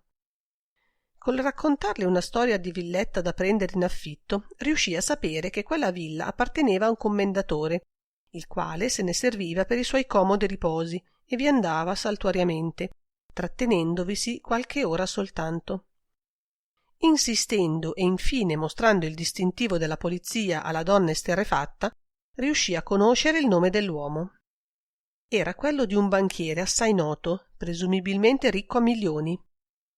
De Vincenzi si ritrovò in mezzo alla strada, con i piedi nel fango e con un'indicazione che, seppure forse significativa, costituiva certamente per lui una gatta arrabbiata da pelare. Comunque l'accoglienza che avrebbe ricevuto non sarebbe stata migliore se egli avesse procrastinato una visita, che a ogni modo gli appariva sempre più urgente. E per recarsi in piazza della Scala questa volta prese un taxi. Il commendatore lo ricevette immediatamente, per quanto il vasto salone d'attesa della direzione di quell'istituto bancario di solida fama internazionale fosse gremito di persone. Era un omone massiccio e mal squadrato, tutto linee e rombi, d'un pallore acquoso da diabetico. De Vincenzi si accorse subito che la sua qualifica di commissario di polizia era stato l'apriti sesamo e che il commendatore era preoccupato e aveva soprattutto paura. Gli fece cenno di sedere e lo fissò. «Mi sono affrettato a ricevervi, per quanto occupatissimo, ma non capisco». «Naturalmente». De Vincenzi, sempre molto cortese per abitudine, appariva adesso d'una soavità disarmante. «Non potete capire, ma forse questa lettera vi aiuterà». E gli tese la lettera trovata nella borsetta di Evelina. Il commendatore la riconobbe senza leggerla e la sua inquietudine aumentò. «Come mai questa lettera si trova nelle mani della polizia?» «Oh, per una tragica ragione. Colei alla quale era diretta è stata uccisa». L'uomo sussultò. Per un istante sembrò smarrirsi, ma fu rapido a ritrovare tutto il suo sangue freddo. Un leggero colorito gli ritornò alle guance, gli occhi gli si fecero d'acciaio, il volto gli si tese. Mosse qualche oggetto sulla scrivania, come per ristabilire l'ordine davanti a sé. Ma era nel suo spirito che riordinava idee e calcolava. «Vi rendete conto, commissario, che questo è un affare da condurre con molto tatto, con molta delicatezza?» «Oh, se sapeste fino a che punto me ne rendo conto», sospirò De Vincenzi. «Come avete fatto a sapere che quella lettera proveniva da me?» «Essa contiene un indirizzo?» «E la vecchia Sofia vi ha detto?» «Vecchia? Non molto. Ma insomma la vecchia Sofia mi ha dovuto dire, commendatore». «Capisco». Spostò un poco una grossa palla di cristallo, alzò una penna e la spostò. Che cosa volete da me? Che mi aiutate a capire, null'altro. Riflettete che quel che vi chiedo è assolutamente privo di pericoli per voi. Il solo mio scopo, venendo qui, è quello di trovare una traccia che mi conduca all'assassino. Il commendatore lo scrutava, cercava di leggergli nel fondo e traeva dentro di sé le sue deduzioni rapidamente. Aveva ritrovato con una certa freddezza il suo metodo, quel metodo che adoperava negli affari di denaro e che lo aveva portato alla ricchezza. E io? E voi potete farmi comprendere facilmente la ragione per la quale hanno ucciso una tranquilla e pacifica signorina che pesava oltre 100 chili e che soffriva di attacchi cardiaci. A noi altri la causale occorre sempre. Che cosa volete sapere in conclusione? Un sorriso umile e impacciato precedette la risposta di De Vincenzi. Tutto, commendatore, tutto. Quella donna si era rivolta a me per telefono. Quando? Circa una settimana fa. E voleva? Sì, ve lo dirò, ma mi occorre la vostra discrezione, il vostro silenzio. Assoluto. Posso contarci? Credo di sì, voglio dire che credo di capire quel che state per dirmi e che quindi posso impegnarmi a non far mai il vostro nome nel corso dell'inchiesta. Che cosa credete che stia per dirvi? Il suo metodo, far parlare gli altri per avvantaggiarsi. De Vincenzi sorrise. Ho veduto la vostra villa segreta, commendatore. Ho conosciuto Madama Cristiana O'Brien e la sua casa di mode. E ne avete dedotto che Cristiana mi ricattava? Era esploso. Sì, lo sta facendo da un anno. Avevo accompagnato da lei una mia amica e avevo commesso la maledetta imprudenza di pagarle le fatture direttamente. Dopo il saldo della seconda fattura, quella donna, la O'Brien, mi telefonò. Mi disse che conosceva il mio indirizzo privato, l'indirizzo della mia famiglia, e che temeva proprio che un suo impiegato maldestro avesse mandato per errore il duplicato di quella fattura a mia moglie. Abile, no? Piuttosto. Pagai e naturalmente proibii alla mia amica di mettere piede ancora in quel sudicio covo di ricattatori. Ebbene, lo credereste? Lo crederei, commendatore. Dopo un mese, altra telefonata. La O'Brien mi avvertiva di aver notato che la mia amica non si serviva più da lei e si diceva dolente che quel suo solito maldestro impiegato stesse per scrivere al mio domicilio privato per propormi alcuni modelli che avrebbero certamente appagato il ben noto gusto della persona che io proteggevo. Che potevo fare? Pagai ancora. De Vincenzi si alzò. Grazie, commendatore, e perdonatemi il disturbo. Non volete sapere altro? Il resto lo immagino.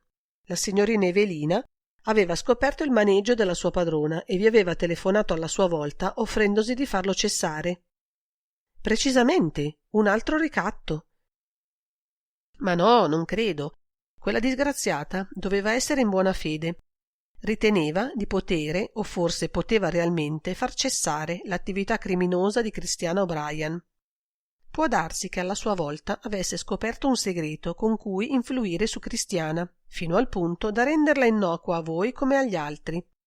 Poiché, naturalmente, voi non dovete essere il solo che sia caduto in quel tranello di stile prettamente americano. In buona fede, esclamò con sincero stupore il commendatore. O altrimenti perché l'avrebbero uccisa? Sì, capisco, per eliminare una concorrente. Ma io propendo per la buona fede. Non si pesa più di 100 chili senza avere poi in compenso una coscienza leggera. Quando fu all'uscio si ravvisò e tornò alla scrivania. Scusatemi, un'ultima domanda. A ritirare il denaro per conto della O'Brien veniva un giovane bruno piuttosto bello? E spudorato! Oh sì, proprio lui. Vedo. Ebbene, vi conforti sapere che hanno ucciso anche quel giovanotto spudorato? In ascensore, davanti a un ragazzo vestito di marrone che lo osservava, cacciandosi un dito nel collo troppo stretto dell'uniforme, De Vincenzi trasse dalla tasca della giacca la piccola rubrica verde di Cristiana O'Brien. All'N trovò il nome del commendatore, dal quale si era appena congedato.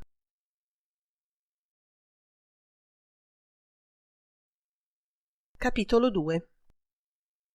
La giornata, per quanto la pioggia continuasse, si era iniziata bene per De Vincenzi.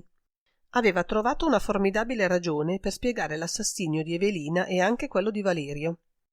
La donna poteva essere stata uccisa perché si era messa di mezzo ai loschi intrighi di Cristiana e il giovane soppresso perché cominciava a diventare ingombrante. Credere questo voleva dire ritenere Christiana O'Brien autrice del duplice delitto. Chi altri, se non lei, avrebbe avuto interesse a far scomparire un complice ingombrante e pericoloso e a far tacere per sempre Evelina? Ma se Cristiana presentava tutti i caratteri tipici della mentitrice e se, forse per colpa dell'ambiente nel quale aveva vissuto in America, le si poteva attribuire ogni necessaria capacità delinquenziale a compiere un delitto, non era men vero che il cadavere di Valerio era stato trovato sul suo letto. Orbene, questo lei non lo avrebbe mai fatto. De Vincenzi intendeva che non avrebbe mai trasportato il cadavere sul proprio letto, dopo aver ucciso Valerio nel Museo degli Orrori. Inoltre c'era la coincidenza dell'arrivo improvviso di John Bolton e dell'apparizione volutamente sintomatica delle orchidee. Erano ormai le 11 quando De Vincenzi discese dal tramvai in piazzale Fiume. All'albergo Palazzo John Bolton e sua sorella Anna occupavano un appartamento di gran lusso al secondo piano. De Vincenzi fu ricevuto subito. Colui che era stato il re degli svaligiatori di banche negli Stati Uniti e che qui voleva essere il pacifico John Bolton lo attendeva nel salotto, ritto presso a un tavolo sul quale erano sparse alcune monete antiche, verdastre, giallastre, corrose, accanto a un volume rilegato in pelle rossa.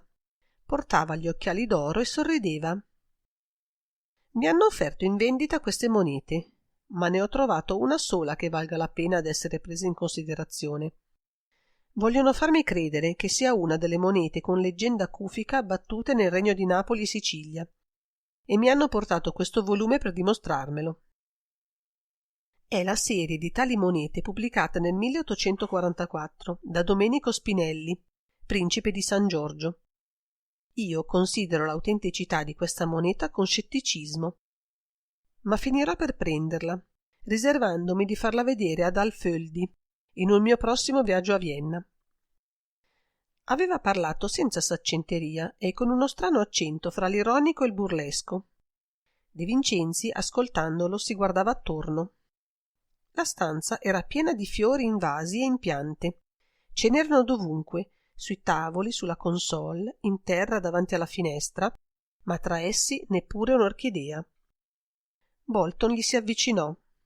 A che debbo la vostra visita, signor detective? Vedo che amate i fiori, gli disse con un sorriso, e io vengo appunto da una casa dove ieri ho veduto 2 orchidee, una davanti a ogni cadavere che vi giaceva. Bolton aggrottò un poco la fronte e si tolse gli occhiali. Evidentemente non aveva l'abitudine di guardare attraverso quei vetri e voleva osservare con attenzione il suo avversario. Che discorso è questo? Perché mi parlate di cadaveri? Perché ci sono stati e perché almeno uno lo avete veduto anche voi, signor Bolton. Ah, è così? Cristiana vi ha detto tutto di me.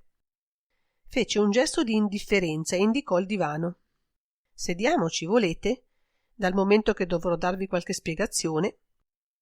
Sedette e attese di avere accanto De Vincenzi. Dunque, la cara Eleana vi ha fatto la grande rivelazione. Non lei, in realtà, o perlomeno non lei per la prima. Non capisco. Ma a De Vincenzi sembrò che l'esistenza di un'altra persona a giorno del suo segreto lo turbasse, e istintivamente decise di tener nascosto l'omino Prospero Olari. Non ha importanza, in fondo. Immagino che voi, recandovi a trovare vostra moglie, foste preparato ad affrontare l'eventualità d'un riconoscimento. E suppongo che, a parte una certa pubblicità, sapeste di non correre altro pericolo qualora fosse noto che siete Russell Sage, condannato a 7 anni dalla corte di Rutland. E graziato per buona condotta, infatti. Ma emigrato in Europa per... cambiamento d'aria, signor detective. Che volete? Quando ci si determina a mutar pelle è necessario vivere sotto altro clima, muoverci in altro ambiente, fra persone diverse che non conosciamo e che non ci conoscono. Mutar pelle? Completamente. Parlava con gravità e dava l'impressione di essere sincero. Ah, sì, amico mio, non mi faccio migliore di quel che sono, ma invecchio. Certe imprese necessitano vigore giovanile, slancio, fede in se stessi. Dopo quel mio soggiorno ad Alcatraz mi sono sentito arrugginito, stanco e incapace di ricominciare la mia doppia vita. Avrei dovuto scegliere fra una di quelle due esistenze. O darmi francamente al banditismo, vedete, che non sono le parole che mi spaventano, oppure far soltanto il commerciante o l'industriale, appagando completamente la mia passione per i libri, per le monete, per le cose belle e rare. Ho preferito questa seconda alternativa, perché mi è sembrata la più riposante. Invecchio, vi ho detto. E allora tanto valeva che il mutamento fosse radicale. Ho raccolto quel che c'era da raccogliere e sono partito per l'Europa, assieme a mia sorella. E avete subito cercato vostra moglie? Non subito, e non di proposito. E vi siete trovato davanti a un cadavere e a un'orchidea. Sapete che i cadaveri adesso sono due? Lui era rimasto colpito soprattutto dall'orchidea, perché esclamò con reale stupore: un'orchidea? È la seconda volta che la nominate. Non amate i fiori voi? E De Vincenzi diede un'occhiata in giro alle rose, alle zinnie, alle viole, agli ireos, ai gladioli. Ah, è così? Il volto gli si era fatto duro, il suo cervello lavorava. Il silenzio che seguì fu breve. Parliamoci francamente, signor detective. Io le situazioni le affronto, le ho sempre affrontate. Per questo laggiù conoscevo le leggi federali meglio di un giudice. Le leggi vostre non mi sono egualmente familiari, ma ho una certa esperienza degli uomini. Dunque voi sospettate che io sia l'autore di quell'assassinio? Poiché non credo che vorrete addossarmi anche il secondo cadavere di cui avete parlato, no? E siete venuto qui per farmi cantare e dirmi: Russell, amico mio, da questo momento ogni parola che pronunzierai potrà essere adoperata contro di te. De Vincenzi rise. Oh, ma noi in Italia non abbiamo il dovere di dare un tale avvertimento quando procediamo ad un arresto. E voi mi arrestate? È proprio quel che non faccio, signor Sage. Non ho alcuna prova per incolparvi dello strangolamento di Valerio. Russell Sage si guardò le mani e chiese: Valerio, avete detto? Non lo conosco.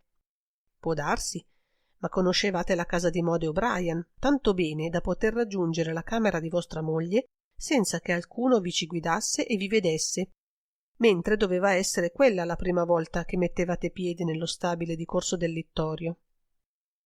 Ed era la prima volta, signor detective. Si alzò. Permettete? Sparì per la porta che metteva in comunicazione il salotto con le altre camere dell'appartamento. Tornò dopo pochi istanti con due buste. Guardate questa roba, signor detective. Una era la busta azzurra della casa di Mode O'Brien, con la colomba trafitta sul cartoncino d'invito. Recava l'indirizzo a macchina di Mr. John Bolton, Albergo Palazzo. L'altra, più grande e bianca, conteneva un foglio piegato e ripiegato per farcelo stare. De Vincenzi lo aprì. Era una pianta, la pianta dettagliata del primo piano della casa di Mode e del terzo, con l'indicazione a frecce del cammino da percorrere per arrivare, passando per la scala di servizio, alla camera di Cristiana. Ma il rettangolino che la rappresentava recava questa leggenda: camera da letto di Leana Sage. De Vincenzi guardò Russell e questi assentì. Proprio così. Io ho appreso dove fosse mia moglie e sotto quale nome si celasse da quelle due lettere che mi sono giunte l'altro ieri, il giorno prima cioè di quello indicato nell'invito. Venendo in Italia avevo il proposito di cercarla perché sapevo che vi si trovava, e lo sapevo perché, essendo riuscito a seguirla a Parigi, ella mi era sfuggita proprio nel momento in cui io, scoperto per mezzo di un'agenzia privata il suo domicilio, stavo per recarmi da lei. Ma se non fossero state quelle due lettere, io non avrei saputo così presto che Cristiana O'Brien era Eleana. Chi me le ha inviate? A quale scopo? Erano appunto queste le domande che mi facevo, prima che voi arrivaste, signor detective, e ho cominciato a farmele dal momento in cui, trovata Eleana accanto a un cadavere, stimai prudente e urgente svignarmela nel modo più rapido. E adesso? Russell si rimise gli occhiali d'oro e fissò De Vincenzi sorridendo bonariamente. Adesso penso che abbiano voluto tendermi un tranello e che mi abbiano fornito il modo di raggiungere la camera di Leana, perché in quella camera ci sarebbe stato un cadavere.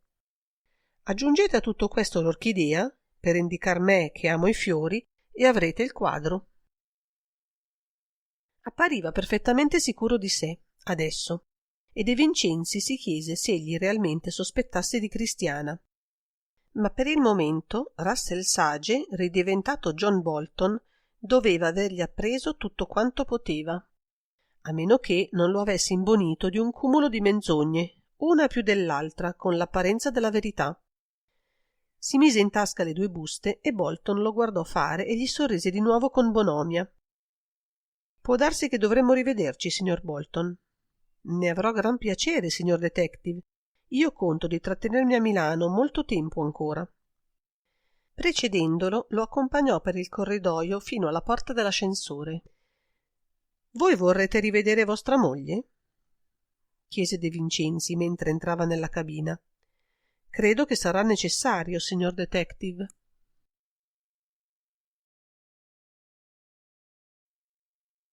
Capitolo 3. Le ragazze si volsero alla porta che si apriva. Irma, con un asciugatoio sulle ginocchia, si stava facendo le unghie. Anna, in sottoveste di seta bianca, leggeva il fascicoletto del film romanzato Sogno d'amore. Gioia, le mani abbandonate sulle ginocchia, il volto dal mento quadrato, a cui soltanto gli occhi azzurri, nettamente disegnati dalle ciglia lunghe, e la freschezza giovanile della pelle davano interesse, lo sguardo fisso dinanzi a sé e così cupo da sembrar che la ragazza stesse per piangere. Non si mosse. Clara, parsa sulla soglia, diede un'occhiata a un cartoncino che aveva tra le mani e ordinò: «Svelte ragazze, c'è gente. Anna, metti il 2412, Irma il 2437 e tu, Gioia, infila il 75 degli abiti da sera con la cappa». Si volse e gridò nel corridoio: «Papina, vieni ad aiutare le indussatrici». Scomparve, dopo aver ripetuto i 3 numeri che aveva verificati sul cartoncino. Irma lanciò in aria l'asciugatoio e la limetta per le unghie. «Ve l'avevo detto, sono le 11:30 e già cominciano. Vedrete che allegria tutto il giorno. Dopo i delitti di ieri, le clienti verranno in processione a farsi mostrare i modelli per curiosare. Qui c'è puzzo di cadavere». Aveva aperto l'armadio e faceva scorrere i cartellini coi numeri. «Lo sapevo, il 2437 è proprio l'abito che detesto». Staccò la stampella e trasse il vestito, che gettò in terra sul tappeto. Con un movimento rapido si sganciò la sottanella che indossava, diede una tirata alla chiusura lampo del giubbonetto e apparve anche lei in sottoveste di seta bianca, alta e svettante come un giovane giunco. «Presto, papina, preparami i pantaloni. È proprio la giornata adatta per mettersi in vestito da spiaggia». Papina aveva i capelli grigi, il viso paonazzo e sembrava un topolino ammaestrato. Uno di quei topolini bianchi che si rizzano sulla coda e poi ricadono a piatto col ciac del pancino contro il pavimento. Lei si era rizzata sulla coda e ci rimaneva per un miracolo di equilibrio che lasciava perplesso chi la vedeva muoversi su quelle sue gambette ad accento circonflesso e i piedini tondi e buffi. Ma aveva le mani così leggere, rapide e destre che non si sentivano neppure quando abbottonava un vestito o allacciava una cintura, tirando la gonna sulle anche per adattarvela. Nel prendere dall'armadio i pantaloni azzurri e la fusciacca gialla per Irma, passò dietro alla seggiola di Gioia e scrollò la ragazza per le spalle. «Presto, bellezza! Se rimani incantata, il principe non ti porta allo sposalizio». Lei aveva letto le fiabe, si beava d'essere d'una facezie irresistibile e diceva sponsalinzio, convinta di imitar Macario, che aveva visto al cine. Gioia si scosse, si alzò e cominciò a togliersi l'abito nero che portava. Anna le andò accanto. «Coraggio, bambina, ti sei tolto un dente, tra poco non sentirai più nessun dolore. Che ci vuoi fare? Forse è meglio così. Gioia le diede un'occhiata da cane frustrato e sospirò. Dici così perché non lo conoscevi come me. Ci dovevamo sposare. Lui? E Irma, che si stava infilando i pantaloni, sbottò in una risata. Ma subito dovette appoggiarsi all'armadio per non cadere. Anna le aveva dato un urtone. Non vedi che soffre sul serio? È una cretina se soffre. Valerio non valeva. Ma taci dunque. Gioia aveva gli occhi pieni di lacrime. Su, bellezza, adesso ti ci vorrà il truccatore. Sta a sentire che ti dico una branzelletta. E Papina, con una mano armata di fazzoletto, le asciugava le lacrime, mentre con l'altra l'aiutava a togliersi il vestito. In quel momento De Vincenzi sbucò nel corridoio, venendo dall'ascensore. Era arrivato in corso del Littorio da pochi minuti e nessuno, tranne Cruni e il custode, lo aveva veduto ancora. Davanti alla porta aperta delle indossatrici si fermò a guardare. Anna lo vide e fece sss. Le altre si volsero e ammutolirono. Lui sorrise. Buongiorno, signorine. Sono venuto anche per parlare un poco con voi altre. La voce di Marta gli risonò alle spalle. Buongiorno, commissario. Le ragazze sono attese in salone. Non potreste rimandare a più tardi l'interrogatorio? Ma certamente. Che cosa fate? Un'altra sfilata di modelli? Oh, no, ma ci sono clienti. Hanno chiesto di vedere alcuni abiti e noi li mostriamo sempre addosso alle ragazze. Capisco. Si avviò verso la porta dell'amministrazione con a fianco Marta che lo sbirciava di sottecchi. Anche voi siete occupata? No, c'è Clara che ci pensa, e del resto non credo che concluderà nulla. Quelle signore sono venute richiamate dallo scandalo. Avete letto i giornali? De Vincenzi sorrise. Era inevitabile.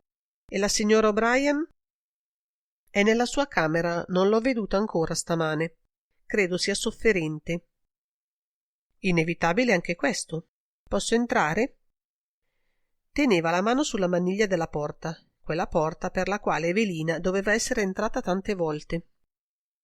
Accomodatevi, in direzione c'è il signor Olari. Nella stanza di Evelina trovarono Madama Firmino. Non era più in vestaglia, naturalmente, ma indossava un costume mascolino grigio ferro, coi pantaloni larghi sulle scarpe e suola di sughero. Andò incontro a De Vincenzi. Ho pensato tutta la notte a quello che può fare la polizia quando si trova due cadaveri addosso e nessun indizio sicuro che le permetta di procedere ad un arresto. Voi potete illuminarmi, commissario, perché per conto mio la domanda è rimasta senza risposta. Parlava con ironia, ma aveva lo sguardo febbrile.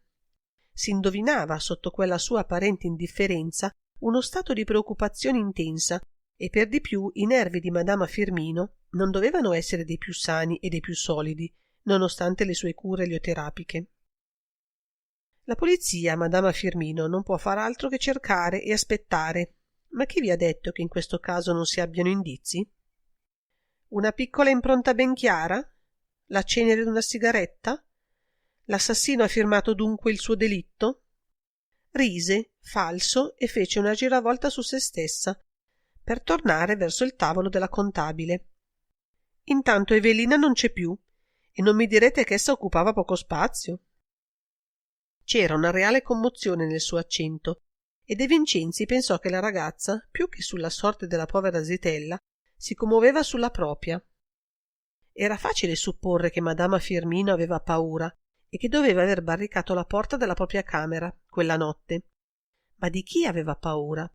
Si era appoggiata con la schiena alla scrivania e fissava De Vincenzi. Che ne direste, commissario, se io facessi le valigie e me ne tornassi in Francia? Me lo impedireste? Per qualche giorno ancora credo di sì, signorina. Scosse la testa con desolazione. Credo proprio che non potrei permettervelo. Me lo aspettavo. Volse lo sguardo su Marta. Allegria, Marta? Sto pensando a un vezzoso modellino da lanciare. Una leggiadra cappa di seta nera con tanti piccoli teschi da morto sbalzati in argento. Farà impressione e le darete il numero 13. Dolores! Esclamò Marta con rimprovero. E doveva essere molto turbata anche lei per chiamarla col suo nome vero. Se andasse a fare la vostra cura di sole, invece di star qui a dir sciocchezze?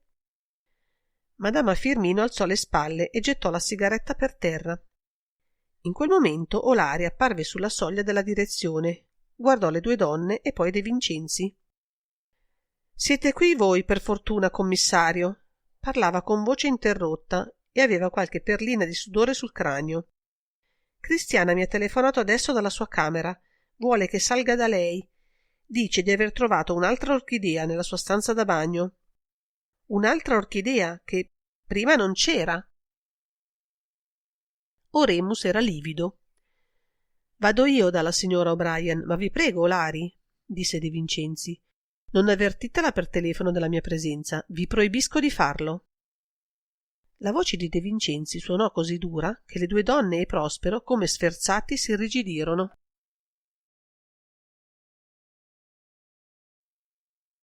Capitolo 4. Il corridoio appariva particolarmente tetro e buio in quella giornata piovosa. Le erme bianche stagliavano i loro profili da sfinge contro il riquadro lontano dell'unica finestra presso la scala di servizio. E il pavimento lucido, bianco e nero, aumentava l'impressione che si provava di trovarsi in una corsia di ospedale o di museo. Luoghi entrambi egualmente carichi di desolazione. De Vincenzi sentì d'aver freddo alle ossa. Non soltanto l'incubo ricominciava, come egli si era detto subito, ma ricominciava con un ritmo accelerato d'orrore. Picchiò una sola volta alla porta di Cristiana e, senza attendere risposta, girò la maniglia e aprì.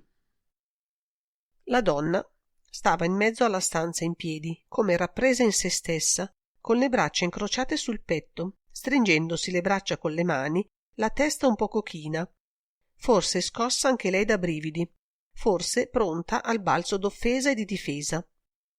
Aveva lo sguardo lucido, il volto esangue. De Vincenzi si accorse subito che questa volta il suo turbamento era effettivo e profondo.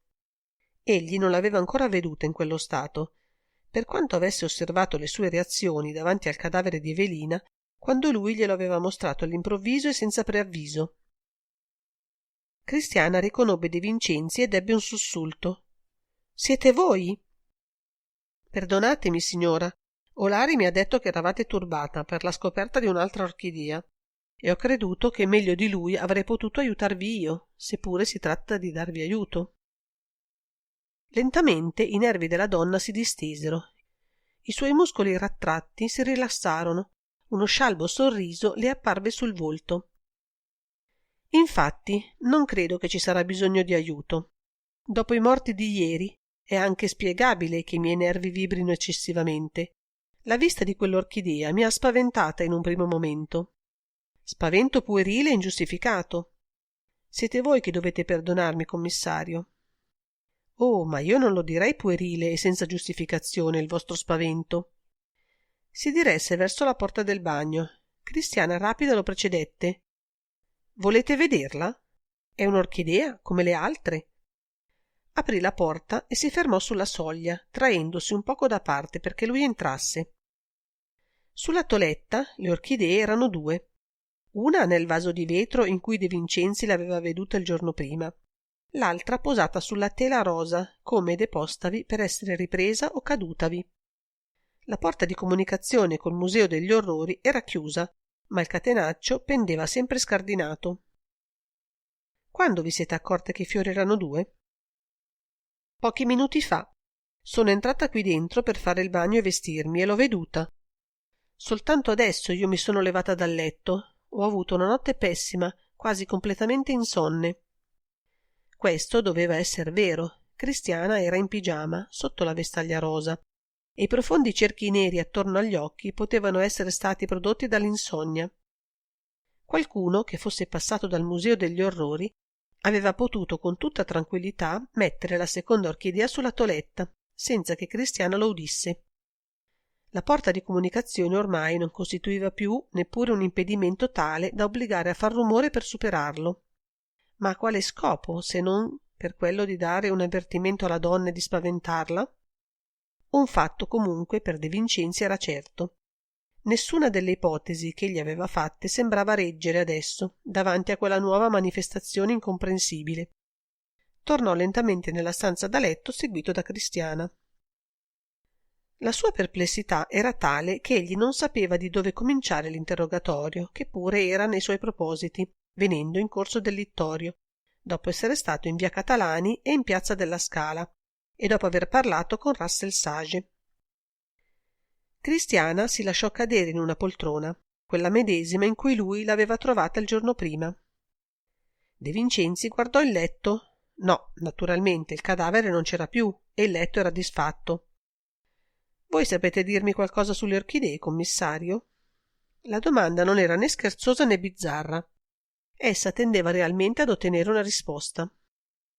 Cara signora, i miei ricordi di scuola, e anche il fatto che questa notte a casa mia ho consultato un dizionario enciclopedico, mi aiutano a dirvi che si tratta di una pianta monocotiledone, estremamente polimorfa, per svariati adattamenti alle condizioni ambientali e ai mezzi di impollinazione. Polimorfa? Corrugava la fronte. Multiforme, le disse De Vincenzi con un sorriso.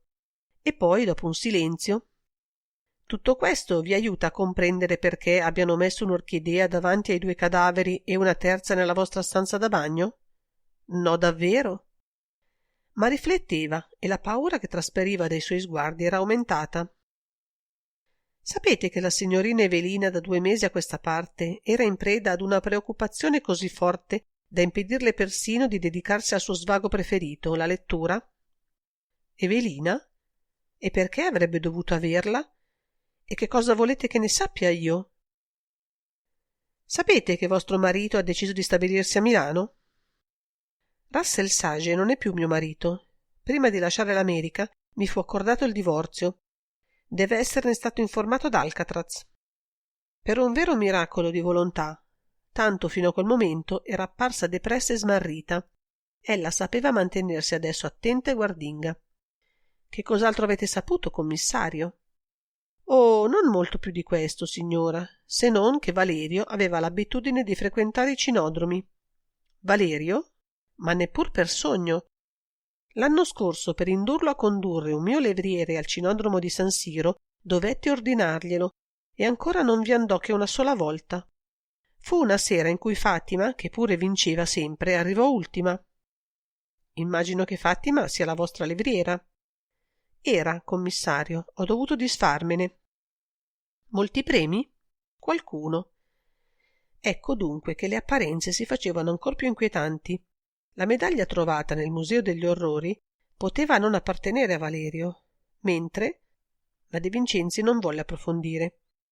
Aveva da raccogliere qualche altro dato più preciso prima di iniziare un'offensiva che si poteva anche risolvere in una disfatta. Si alzò. Polimorfa, multiforme, è vero? La donna stava sempre pensando all'orchidea. Chiunque fosse stato l'assassino di Valerio e di Evelina, un fatto era certo. Cristiana aveva paura di quella terza orchidea. Ve ne andate?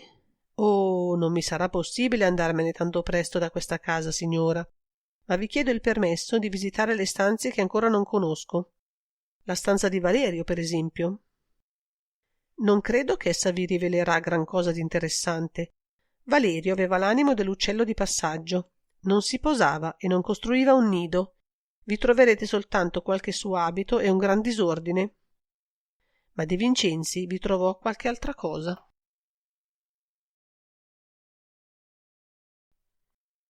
Capitolo 5. Al secondo piano la disposizione dei locali era totalmente differente che al primo e al terzo. Appena disceso dalla scala di servizio, De Vincenzi trovò un breve corridoio che aveva a chiusura una porta di fronte e altre 2 porte ai lati. La porta di fronte era aperta e mostrava uno stanzione vastissimo con qualche tavolo, un bancone di legno grezzo e molte seggiole.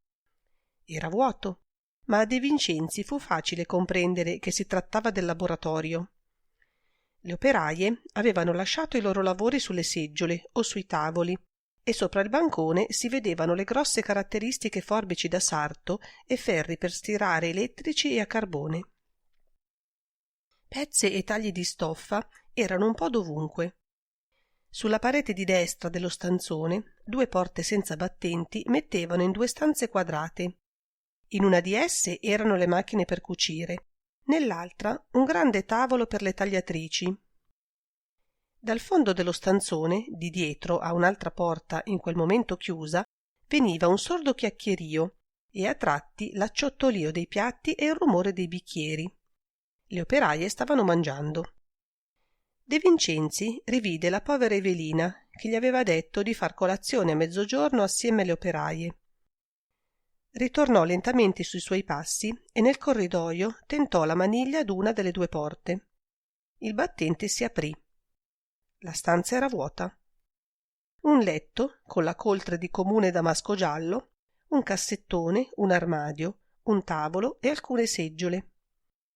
Alle pareti qualche immagine a rotocalco di attrice cinematografica e di ballerina, ritagliate da riviste italiane e straniere.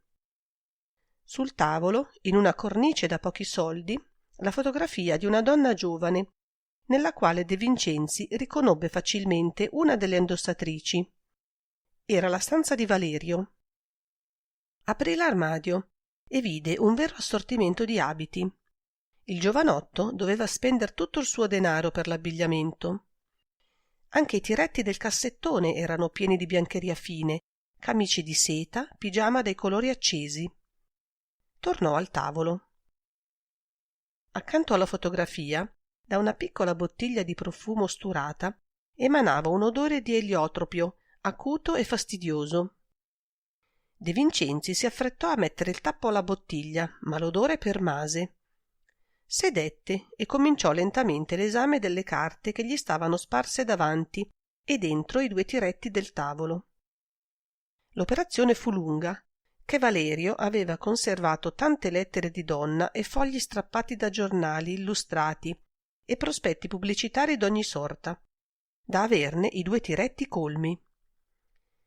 La pazienza di De Vincenzi nel far lo spoglio di quelle carte fu ricompensata non soltanto perché, al termine di esso, aveva precisa la nozione del carattere e dell'intelligenza del morto, ma soprattutto perché teneva nelle mani un ritaglio di giornale americano che aveva subito destato il suo più vivo interesse. Era una mezza colonna di cronaca che egli lesse attentamente. Parlava della scomparsa di un gangster, Lester Gillis, noto come uno degli esecutori abituali di Edward Moran. L'uomo era stato visto per l'ultima volta in un bar della 18ª strada. Nessuno naturalmente si sarebbe preoccupato della sua scomparsa se non fossero stati trovati i suoi abiti e qualche carta utile alla identificazione abbandonati sulla banchina di un dock deserto, sull'East River nei pressi di Manhattan. E la giacca aveva un foro all'altezza della spalla destra, prodotto con tutta evidenza da un proiettile di rivoltella. Il colpo doveva essere stato sparato assai da vicino, perché la stoffa appariva bruciata dalla polvere. L'ipotesi prospettata dal giornale era intuitiva e nessuno sembrava dubitare che si trattasse di un regolamento di conti fra gangster. De Vincenzi esaminò attentamente il ritaglio e al suo rovescio trovò una notizia proveniente da una città degli Stati Uniti. Una notizia di provincia, insomma, come avrebbe detto un nostro giornalista, che gli permise di conoscere la data del giornale. 12 gennaio 1935. Come mai Valerio era in possesso di quel ritaglio che evidentemente non aveva potuto toglier lui dal giornale di New York?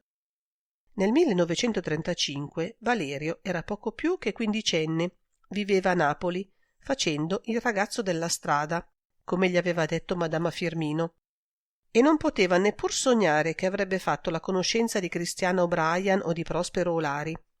No, questa volta la coincidenza sarebbe stata addirittura miracolosa.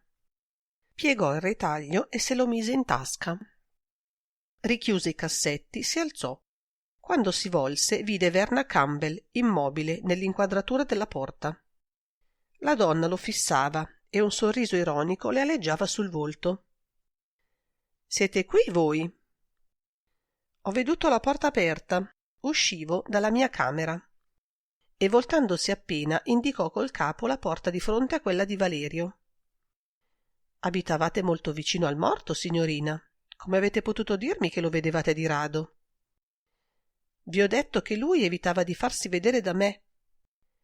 Venite avanti, dal momento che siete qui riprenderemo il nostro colloquio di ieri. Il vostro interrogatorio, volete dire? Avanzò e il sorriso le scomparve dal volto. Gli occhi le si fecero duri, tutto il suo corpo si era irrigidito.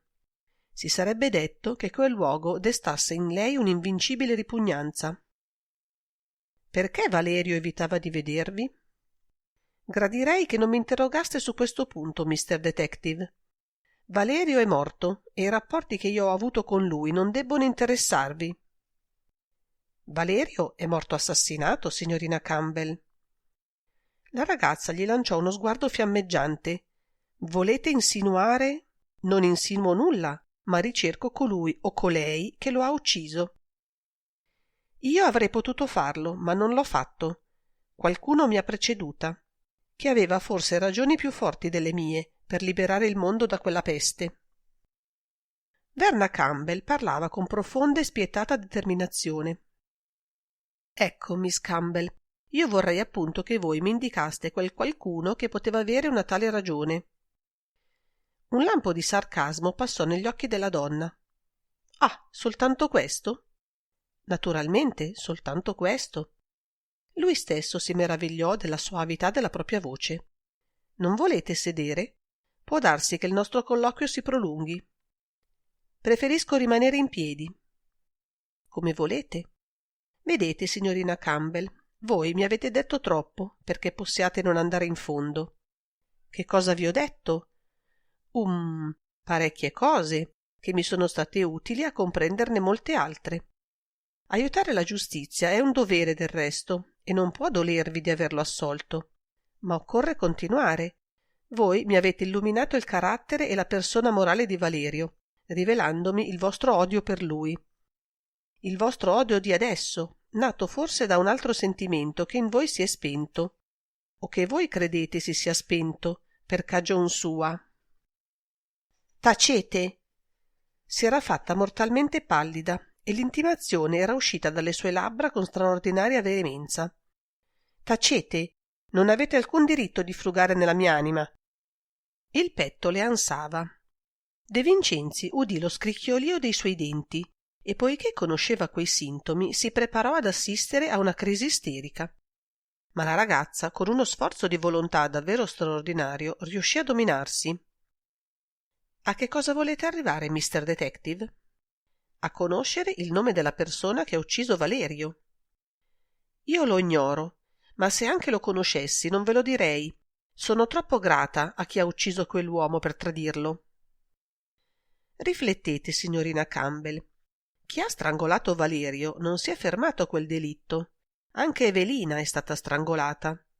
E non è finito, perché in certi casi un delitto non è che il primo anello di una catena. Perché dovrebbe uccidere ancora? La sua voce tremava adesso e il pallore del volto le si era, se possibile, accentuato. Perché ha ucciso, perché talvolta è necessario continuare ad uccidere se si vuol tentare di salvarsi. Perché stamane la signora Cristiana ha trovato un'altra orchidea nella sua camera. Gli occhi della donna si dilatarono. Un'orchidea? Che significa? De Vincenzi eluse la domanda. Non volete dirmi quel che sapete, signorina Campbell? Non volete dirmi quando avete veduto Valerio per l'ultima volta? Fece una pausa. La fissava negli occhi con tale intensità che la donna finì per abbassare i suoi. Come avete fatto, signorina Campbell, a sapere che Valerio era morto e giaceva sul letto della signora O'Brien, dal momento che quando io vi interrogai la notizia di quella morte non poteva esservi giunta ancora? Chi vi ha detto che io lo sapevo? Voi stessa, non dimostrando la più piccola sorpresa quando all'improvviso vi mostrai il cadavere. La signora mi aveva detto che c'era un commissario di polizia nella sua camera, il quale voleva parlarmi, e aveva detto: Valerio ha avuto la bella idea di farsi uccidere e ci ha messi tutti nei pasticci. I suoi sguardi sfuggivano. Quella era forse la verità dei fatti, ma lei cercava di nascondere qualcosa che non era soltanto l'uragano tumultuoso dei suoi pensieri e dei suoi sentimenti scatenatosi al momento in cui aveva appreso la morte di Valerio. «Avete veduto orchidee in questa casa, signorina Campbell?» Di nuovo il terrore danzò nelle sue pupille. «Orchidee? Sapete che l'assassino fa trovare un'orchidea accanto a ogni cadavere?» «Ieri», mormorò come in un soffio, «ieri in questa camera c'erano alcune orchidee in un vaso. Doveva averle portate Valerio». «Dov'erano?» «Lì, sopra quel tavolo». Fissò il tavolo e osservò. «Anche il vaso non c'è più?»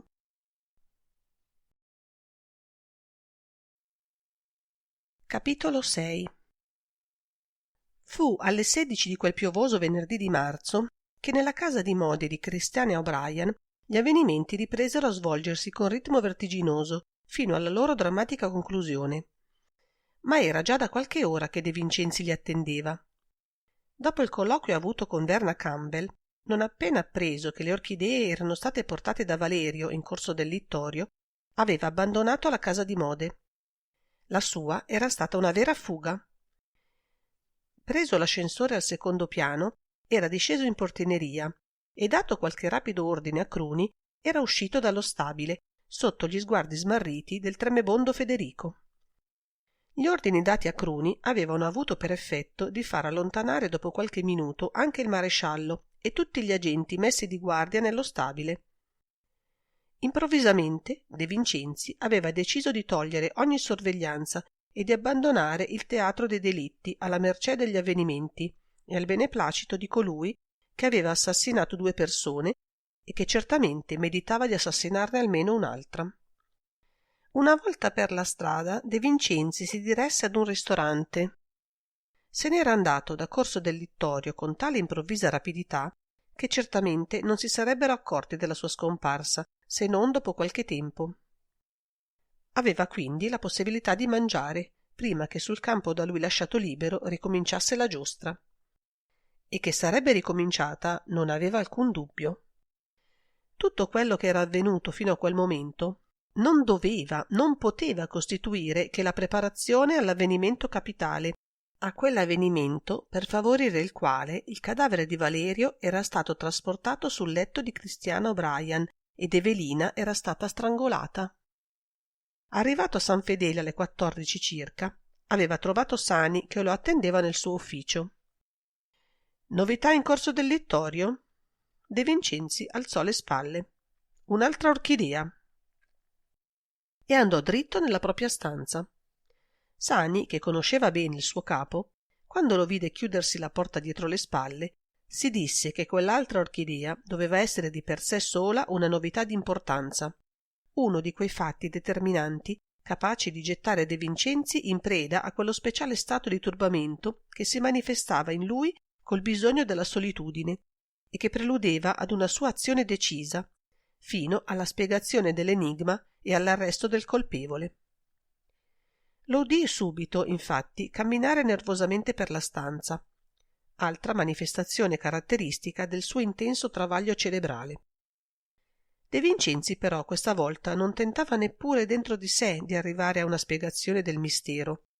Aveva la sicurezza che un fatto nuovo, di per sé solo illuminante, si sarebbe prodotto e lo attendeva. Era l'ansia di quell'attesa che lo rendeva nervoso e insofferente di sé e di tutti. Chi aveva scatenato la furia dei delitti nella casa di mode di Christiana O'Brien non poteva fermarsi, attendere, rimandare. Far presto doveva, invece, come dimostrava la terza orchidea premonitrice. Cercò di dominare i propri nervi. Si obbligò a non pensare a quel dramma. Un tale sforzo gli apparve subito superiore alle sue forze e allora si diede a ricostruire dentro di sé con metodo, con minuziosa precisione, gli avvenimenti delle ultime 24 ore, dal momento in cui aveva messo piede nella casa di Corso del Littorio.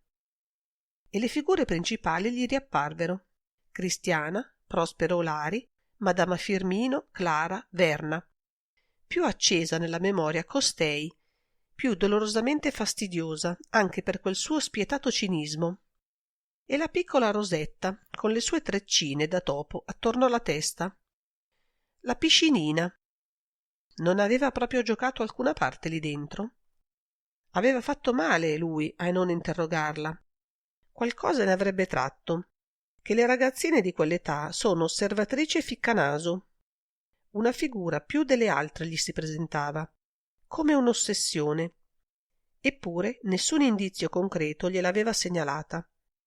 Ma era su di essa che si imperniava tutta la teoria delle sue ipotesi, quella teoria per la quale era fuggito, o quasi, dalla casa di Mode, sicuro che soltanto facendo così vi sarebbe poi tornato al momento buono. Naturalmente poteva essersi sbagliato. Naturalmente era un rischio grave che correva. Perlomeno il rischio di non riuscire mai più a spiegare il mistero. 3 orchidee, 3 cadaveri. Fino a quel momento i cadaveri erano 2. Anche a credere che il suo presupposto fosse esatto e si dimostrasse tale, lui, abbandonando il campo come aveva fatto, s'era messo nelle condizioni di trovarsi un altro cadavere tra i piedi prima che avesse potuto intervenire. Con un movimento macchinale guardò l'orologio. Erano le 15 e in quel preciso istante il telefono squillò sul suo tavolo. Istantaneamente egli si sentì come liberato da un peso. Si avvicinò all'apparecchio con l'assoluta sicurezza che per lui era quello il segnale della fine, lo squillo dell'allalì. Udì una voce sonora che si espandeva nel microfono facendolo vibrare. Una voce calda e subito avvolgente, che riusciva di colpo simpatica nonostante tormentasse spaventosamente le parole italiane, deformandole con l'accento d'oltreoceano. Mr. Detective De Vincenzi? Sì, dite pure, signor Bolton. Ah, avete scelto il nome che vi aggrada, Mr. Detective. Posso chiamarmi John Bolton, dunque, senza che voi mi correggiate? Grazie. Chiamatevi come volete, signor Moran. Bolton, grazie, questo va meglio. Ebbene? Ho riflettuto, signor poliziotto. E allora? Vorrei vedervi. Forse il frutto delle mie riflessioni potrà interessarvi. Non desidererei però venire io da voi. Il microfono vibrò più forte, che l'ottimo John Bolton rideva. De Vincenzi dovette allontanare dall'orecchio il cornetto per difendere il timpano. Quando lo riavvicinò, la risata era finita. Sarebbe la prima volta che io mi recherei di mia spontanea volontà in un posto di polizia, e ciò mi sembra eccessivo, realmente eccessivo. Ho capito, signor Bolton. Voi temete che qualcuno possa vedervi. Precauzioni, Mr. Detective, precauzioni. Ebbene, che ne diresti di farmi voi una visita? Subito? Oh sì, meglio subito. Non era la telefonata che De Vincenzi si attendeva. Perlomeno non gli sembrava che potesse essere quello il tenore della comunicazione attesa. Eppure egli si sentì stranamente calmo e soddisfatto. Le ruote si mettevano in moto, l'ingranaggio funzionava. Non era perché aveva riflettuto che Bolton Moran desiderava parlargli. Doveva essersi prodotto un fatto nuovo, che lo spingeva a rivelargli qualcosa che egli in un primo tempo avrebbe forse voluto tenere per sé. Quel fatto nuovo che la terza orchidea aveva preannunziato fin dalla mattina. Il telefono squillò ancora. Lo chiamavano da Corso del Littorio. Era Madama Firmino. Commissario! La voce della donna era interrotta, singhiozzante quasi. Ho trovato un vaso pieno di orchidee. Era nascosto, e non ridete di me, signor commissario, ma io comincio ad aver paura. Lo comprendo, signorina, lo comprendo così bene che verrò da voi subito. Riappese il ricevitore, indossò il pastrano, si mise il cappello. Questo doveva essere il principio della fine. Dopo 5 minuti varcava la soglia del portone della casa di Mode.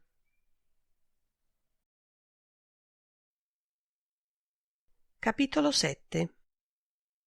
Ad aprirgli la porta dell'ascensore fu Rosetta. Madama Firmino era nel corridoio.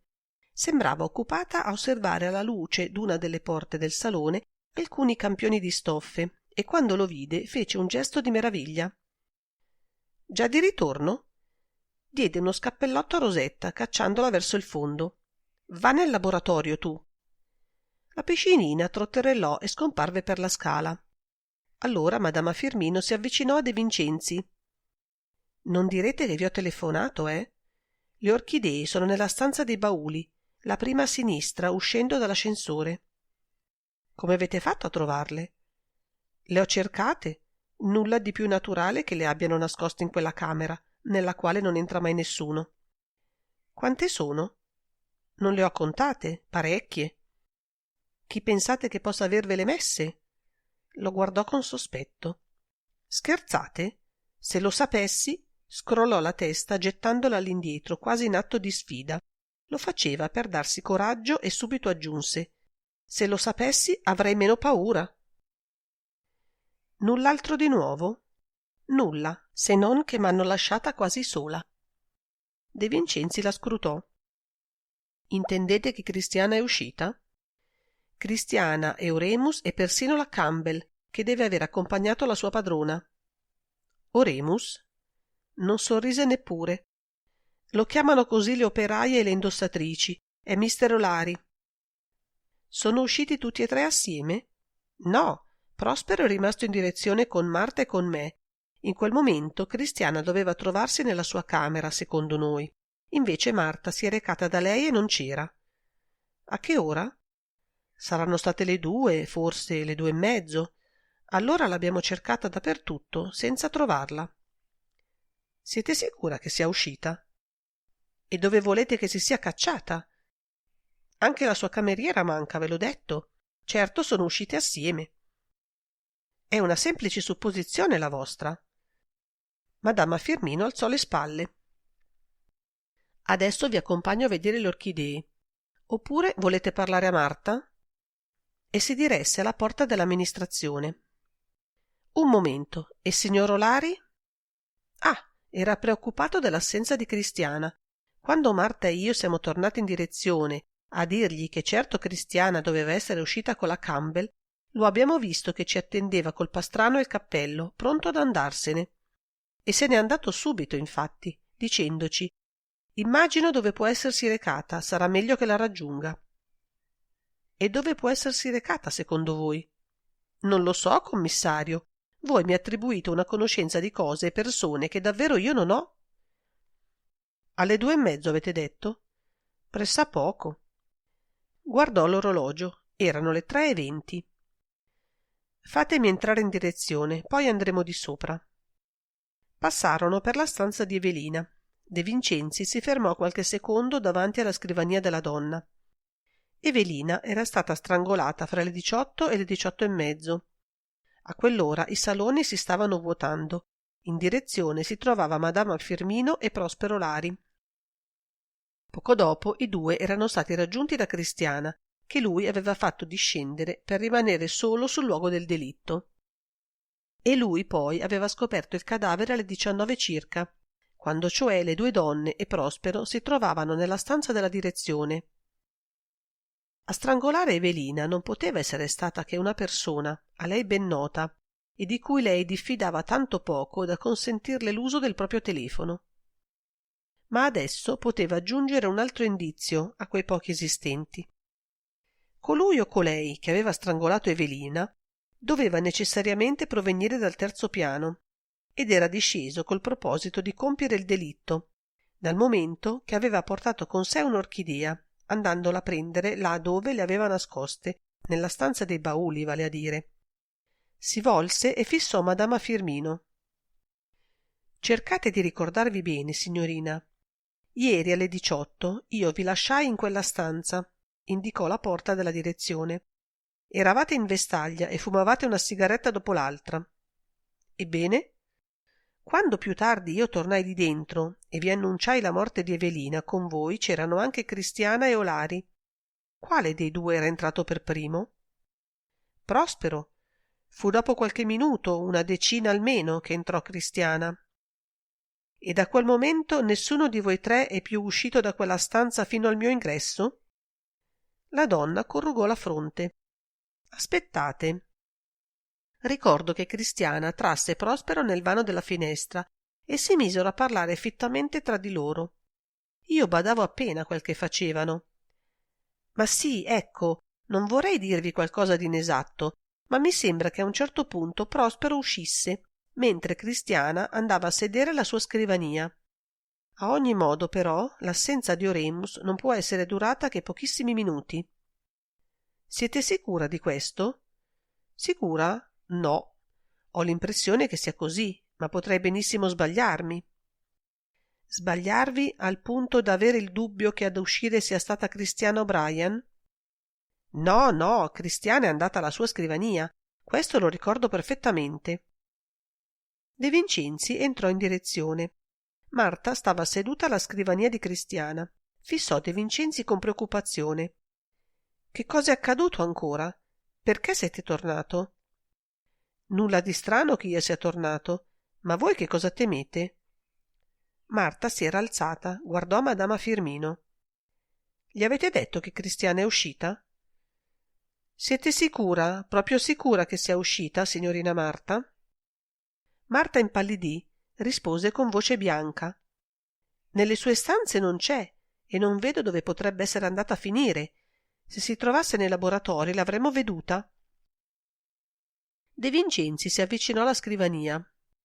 Nulla sul piano di essa se non i soliti oggetti. I tiretti erano chiusi. Ricordò che il giorno prima Cristiana stava scrivendo e quando lui era entrato si era affrettata a chiudere nel tiretto le carte che aveva dinanzi. Fece il movimento di aprire il cassetto di centro, ma si trattenne. Non aveva alcun diritto di farlo, almeno non aveva ancora un tal diritto. Andiamo di sopra, disse. Attraversavano la stanza dell'amministrazione quando si rammentò di John Bolton. L'americano lo stava aspettando. Un momento. Andò al telefono e chiamò l'albergo palazzo. Dopo qualche minuto di attesa gli dissero che Mr. Bolton era uscito e che nessuno rispondeva dal suo appartamento. Riappese il ricevitore. Il fatto era strano. Bolton gli aveva telefonato per pregarlo di andar subito da lui. Un certo nervosismo lo invase. Le orchidee stavano in terra in un vaso di ceramica grezza, nell'angolo più vicino alla porta, fra la parete e un baule.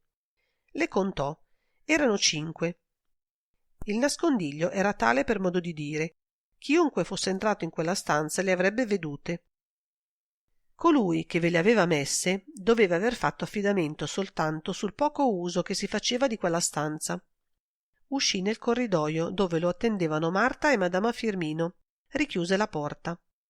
Marta, che aveva interrogato Dolores, sapeva dei fiori e gli chiese con stupore: «Lasciate le orchidee lì dentro?»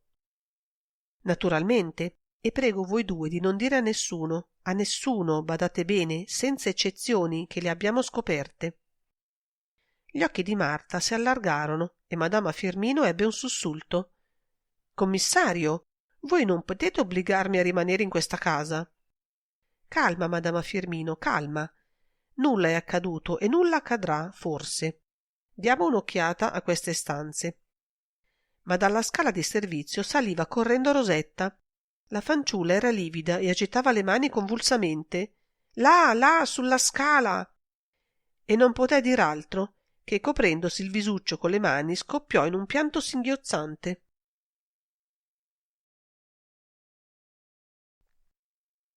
Capitolo 8. Marta e Madama Firmino erano rimaste immobili come paralizzate. De Vincenzi, dopo una brevissima esitazione, stava lanciandosi giù per la scala, quando dalla parte opposta del corridoio venne il rumore dell'ascensore che arrivava e subito dopo lo scatto della porta. Cristiana apparve e appena vide il gruppo delle persone si avviò verso di esse. De Vincenzi le si fece incontro. «Di dove venite voi?» Cristiana indossava una pelliccia di castoro e aveva sul capo un berretto rotondo dello stesso pelo. Il suo bizzarro volto pallidissimo riceveva un rilievo impressionante dalla luce livida del corridoio. Fissò De Vincenzi con tale stupore che i segni neri e sottili delle sue sopracciglia sembrarono proprio 2 interrogativi. «Dalla strada? Sono uscita. Non me lo avevate vietato?» «Infatti, ma dovrete dirmi...» I singhiozzi di Rosetta lo interruppero e lo fecero voltare. Aspettate, nessuna di voi deve muoversi di qui. E corse alla scala. Dovette scendere soltanto fino al pianerottolo del secondo piano per trovare qualcosa, e questo qualcosa era il cadavere di John Bolton, alias Russell Sage, alias Edward Moran. L'uomo era caduto quando stava per arrivare al pianerottolo, sicché il suo corpo giaceva per metà ripiegato sulle lastre del pianerottolo e per metà riverso sui gradini. La porta del secondo piano, quella porta che doveva presumibilmente mettere nella cucina e nel refettorio delle operaie, era chiusa. De Vincenzi si chinò sul cadavere. L'uomo giaceva con la faccia contro terra. Né poteva essere altrimenti, d'altronde, perché un foro nero gli si apriva sulla nuca rossigna, al principio del collo, e un rivoletto di sangue gli rigava la guancia destra, andando a formar pozza sulla pietra. Gli avevano sparato alle spalle, dal basso. Gli toccò una mano. Era ancora calda. Per quel che lui se ne intendeva, lo dovevano aver colpito da poco, forse soltanto da alcuni minuti. Si rialzò e andò ad aprire l'unica porta del pianerottolo. Come lui aveva supposto, essa dava sopra una stretta anticamera, per la quale si accedeva alla cucina e poi a una sala non molto vasta, che aveva tavoli lunghi e stretti, allineati alle pareti e panche. I tavoli erano coperti da tovaglie d'incerata bianca. Tutte le porte di comunicazione erano chiuse. De Vincenzi attraversò il refettorio e andò ad aprire la porta di fondo. Vide lo stanzione del laboratorio, le operaie lavoravano. Qualcuna si volse al rumore della porta e lo fissò meravigliata. Tutto in ordine lì dentro. Gli sembrò persino inutile chiedere se avessero udito il rumore dello sparo. Adesso sapeva perfettamente quel che doveva fare, e tutti i suoi movimenti erano rapidi e calcolati.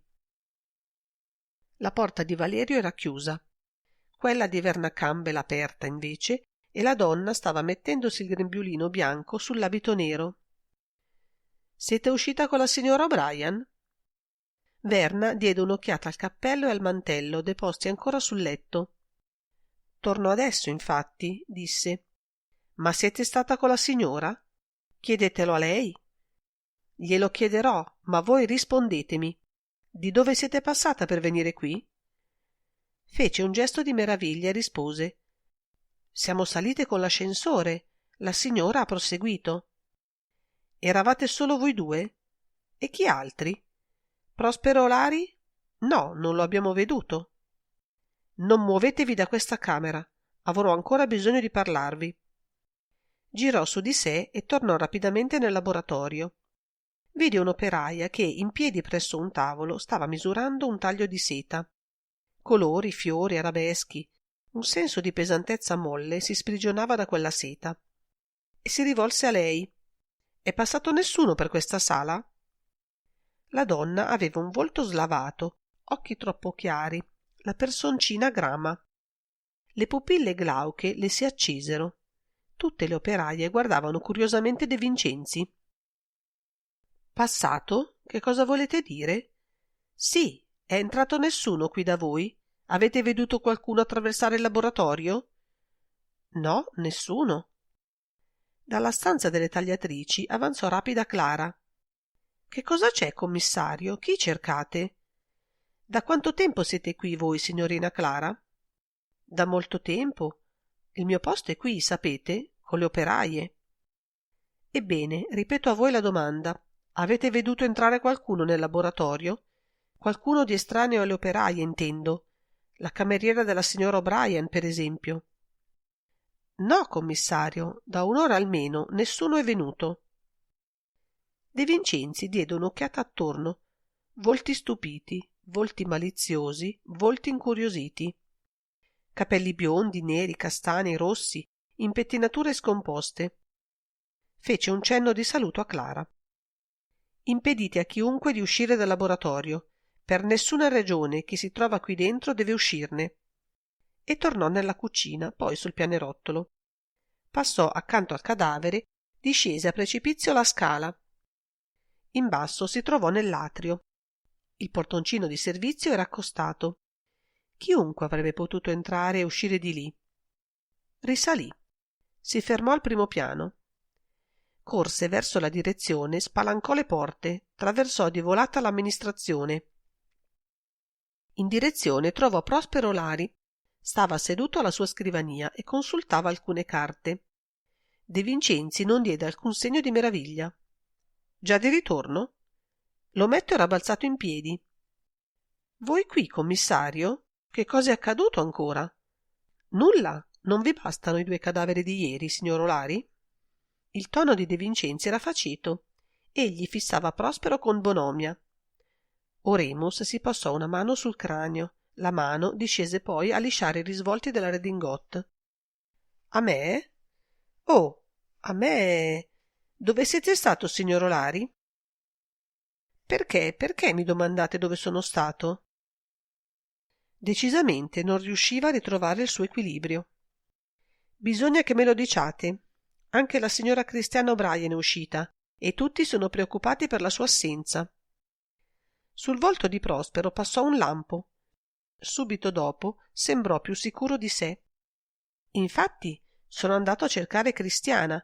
Chiedetelo a Marta e a madama Firmino. Esse vi diranno che... De Vincenzi assentì dolcemente col capo. Lasciamo andare Marta e madama Firmino. Me lo hanno già detto. Non dubito affatto delle vostre parole, signor Olari. Voglio soltanto che mi spieghiate perché l'assenza improvvisa di Cristiana O'Brien vi ha preoccupato al punto da farvi correre a cercarla. Dopo tutto quello che era accaduto, la sua assenza non poteva non sembrarmi strana, no? E dove l'avete cercata? Ebbe un'esitazione, poi disse con forza: vi chiedo di non insistere su questo punto, commissario. La vita privata della signora non deve interessarvi. Credete? E l'avete trovata? No, certamente mi ero sbagliato nelle mie supposizioni. Cristiana non era andata là dove mi sono recato a cercarla. All'albergo palazzo? Da suo marito? L'ometto sussultò. E come potevo sapere io che Moran sta all'albergo palazzo? Naturalmente voi non lo sapevate. Lo sapeva soltanto colui o colei che gli ha mandato il biglietto d'invito e la pianta di questa casa. La pianta? De Vincenzi si allontanò dal tavolo. Storia vecchia. Si diresse alla porta, tornò indietro. Dove può essere andata la signora O'Brien? Bisognerà pure che voi ci aiutate se la dobbiamo cercare. Ma davvero non è tornata? Il suo stupore era sincero. Vedete, Olari, io credo proprio che voi dovreste cominciare a dirmi qualcuna almeno delle molte cose che mi nascondete. Valerio non è stato ucciso nella stanza della signora. Lo hanno strangolato nel Museo degli Orrori, fra i manichini.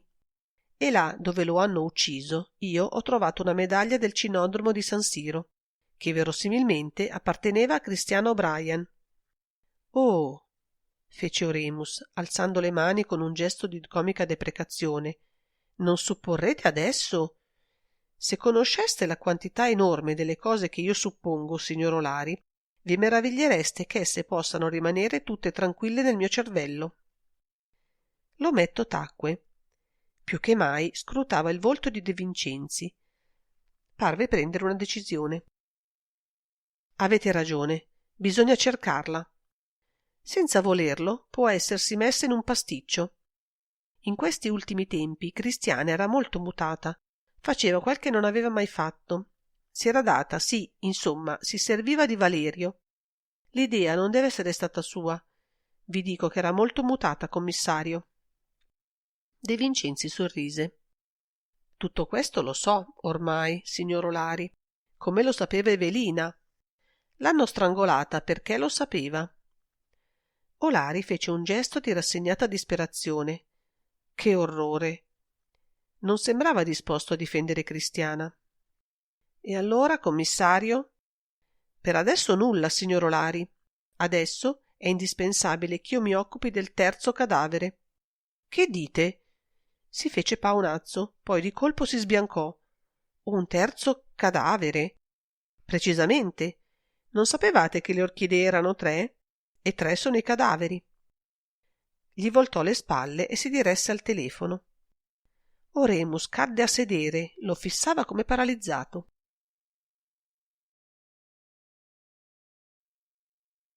Capitolo 9. Gli ordini che De Vincenzi diede al telefono furono brevi. Chiese a Sani di accorrere con qualche agente e col dottore. Cruni doveva recarsi immediatamente all'albergo palazzo e piantonarvi l'appartamento di Bolton. Poche rapide parole e riappese il ricevitore. Ma dunque è toccata a Moran questa volta? E chi credevate che fosse, Olari? Non poteva essere che lui, dal momento che era soltanto lui che volevano uccidere. Strani bagliori passavano negli occhi di Prospero. Egli, seduto sulla poltrona bassa, si teneva i bracciuoli con le mani, quasi si aggrappasse ad essi per esser pronto a balzare. E voi credete che a ucciderlo sia stata Cristiana? È una pazzia, commissario. Ma chi vi ha detto che io lo credo? Non tentate di ingannarmi.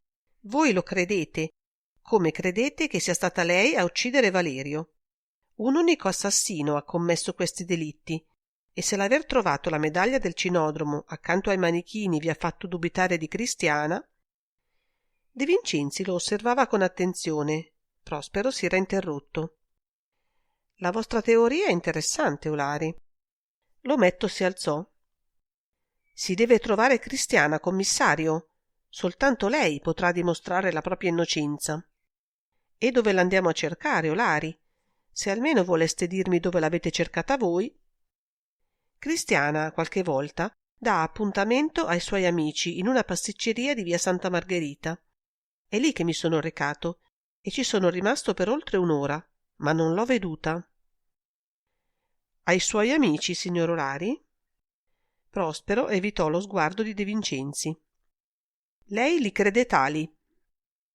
Agli amici della sua rubrica telefonica, intendete? Oremus si passò il dito nel colletto, quasi si sentisse soffocare. Sapete questo? Oh Dio, è pur necessario che qualcosa sappia. Gli volse le spalle. Non importa che cerchiamo Cristiano Bryan, può darsi sia tornata. Si dirigeva alla porta, quando fu sulla soglia si fermò. Perché non venite con me a vedere il cadavere, signor Olari? Preferisco non lasciarvi solo. Olari lo raggiunse. Quando furono davanti alla porta che dall'amministrazione metteva nel corridoio, De Vincenzi si ritrasse e lo fece passare avanti. L'ometto si incamminò rapido, ma dopo pochi passi si fermò. Dove lo hanno ucciso? È vero, voi non lo sapete, venite con me. Davanti al cadavere Prospero rimase qualche istante in silenzio, poi, crollando il capo, mormorò: ne ha scampate d'ogni sorte in America ed è venuto a farsela fare qui. Lo conoscevate bene voi? Io? Ma non lo conoscevo affatto. Vi ho parlato di lui perché tutti in America ne parlavano e perché sul Rex Cristiana mi si era confidata, ma è la prima volta che lo vedo. Naturalmente. De Vincenzi si era chinato a frugar nelle tasche del cadavere. Quasi subito si rialzò. Fatica inutile. Non credo che gli troveremo nulla di interessante addosso. Dal fondo del corridoio venne un rumore di passi. De Vincenzi ridiscese, seguito da Olari. Era Sani col dottore e gli agenti. Il cadavere si trova per le scale. Appena il dottore l'avrà esaminato, fallo portar via.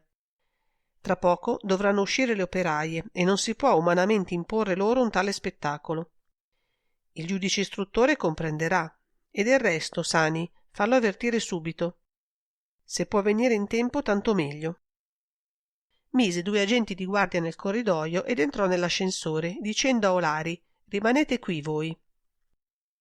Le 3 donne stavano nella camera di Cristiana. Rosetta, appoggiata a una parete, presso alla porta, non singhiozzava più, ma aveva ancora gli occhi pieni di lacrime. Evidentemente la fanciulla aveva detto di aver veduto un cadavere, perché gli sguardi di Cristiana, sempre in pelliccia e col cappello sul capo, erano pieni di terrore, e Marta e madama Firmino corsero incontro al commissario con ansia. «È proprio Mr. Bolton?» chiese Marta. «Rosetta afferma di averlo riconosciuto dal pastrano». «E Rosetta non si è ingannata?» Ma perché? Perché hanno ucciso quell'americano che nessuno conosceva? E perché mai lui stava salendo per la scala di servizio? Tutto quel che accade qui dentro da ieri è pazzesco. De Vincenzi alzò le spalle. Lui sapeva ormai che era proprio la pazzia a non entrarci per nulla.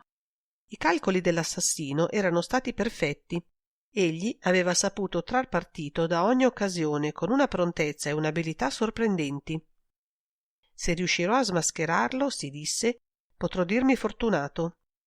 L'avere intuito chi è non significa nulla, fino a questo momento, perché non soltanto io non ho neppure un'ombra di prova, ma tutte le apparenze stanno a dimostrare che m'inganno.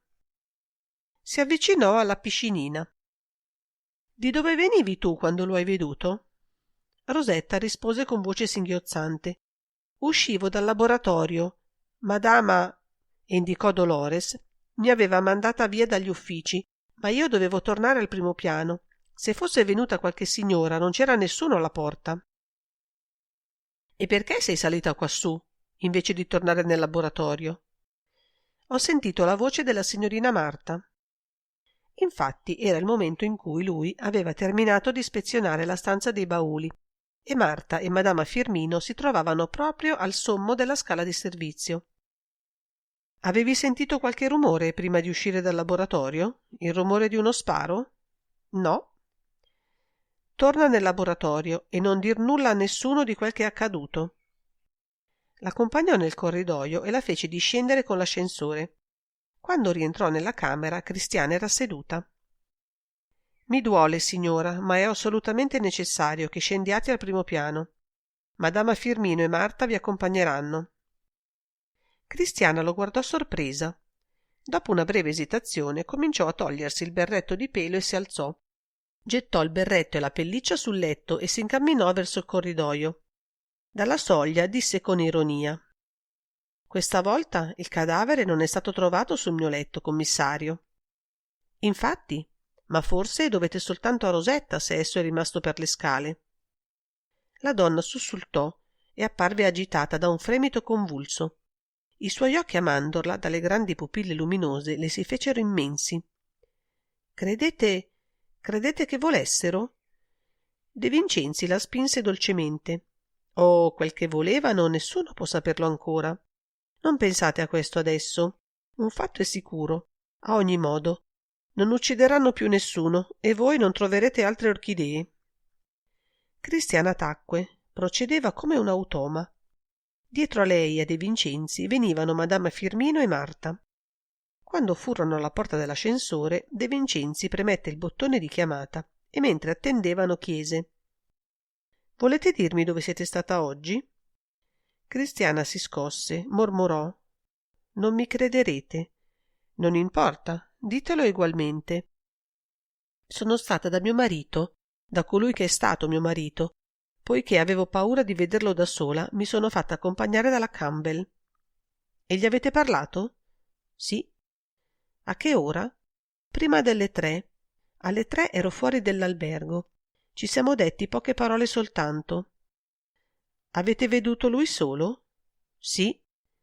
«Nel suo appartamento?»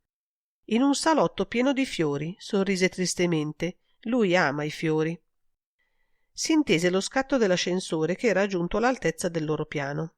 Già, Edward Moran amava i fiori, ma non c'erano orchidee fra i fiori che voi avete veduti oggi. Vi ringrazio, signora. Rimasto solo, De Vincenzi entrò nella stanza dei bauli, prese un'orchidea delle 5 rimaste e tornò con essa nella camera di Cristiana.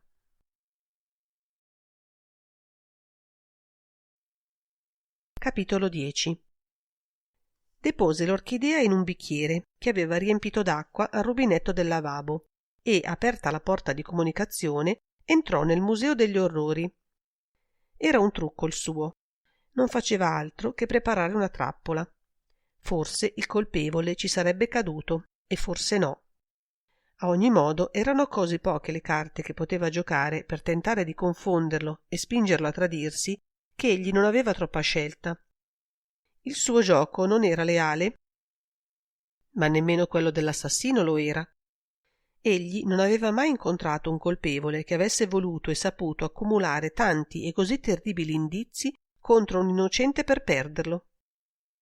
E quindi, per salvare se stesso, una simile viltà lo indignava. No, egli non aveva alcuno scrupolo di tendere un tranello a colui che da 48 ore non faceva altro che tendere tranelli e fabbricare false apparenze. Col bicchiere e i fiori in mano si diresse fra i manichini. Trovò facilmente il luogo dove il manichino rovesciato rivelava la lotta. Depose il bicchiere in terra e si allontanò per la porta del corridoio. Soltanto pochi istanti era rimasto in quella camera, anche perché, appena entrato, si era sentito riprendere dallo strano malessere che tutti quei tronchi decapitati gli avevano prodotto fin dal primo momento che li aveva veduti. Dal sommo della scala chiamò Sani. Il vicecommissario salì e il dottore era con lui. «Ho finito, commissario. C'è poco da fare, sapete? Il proiettile gli è entrato nel cranio, penetrandogli dalla nuca. Con tutta probabilità ha leso il midollo spinale. La morte deve essere stata istantanea. Vedete, commissario, De Vincenzi lo interruppe con un gesto brusco. Non era il momento per lui di ascoltare le disquisizioni di quel buon uomo. «Gli hai vuotato le tasche?» chiese a Sani. «Sì, niente di interessante.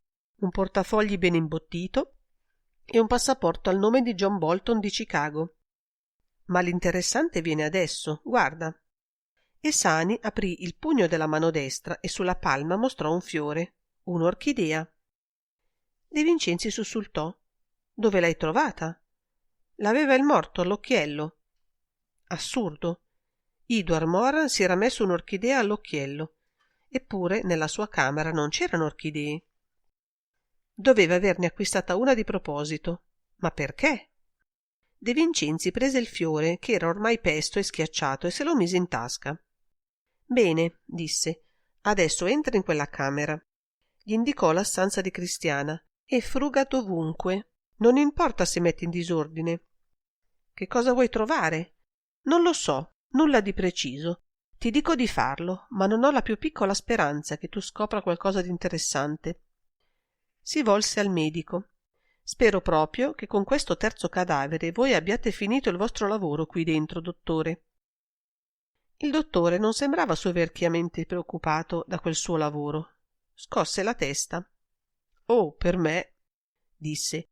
«Piuttosto, commissario, avete letto il mio rapporto sul primo cadavere, quello del giovanotto?»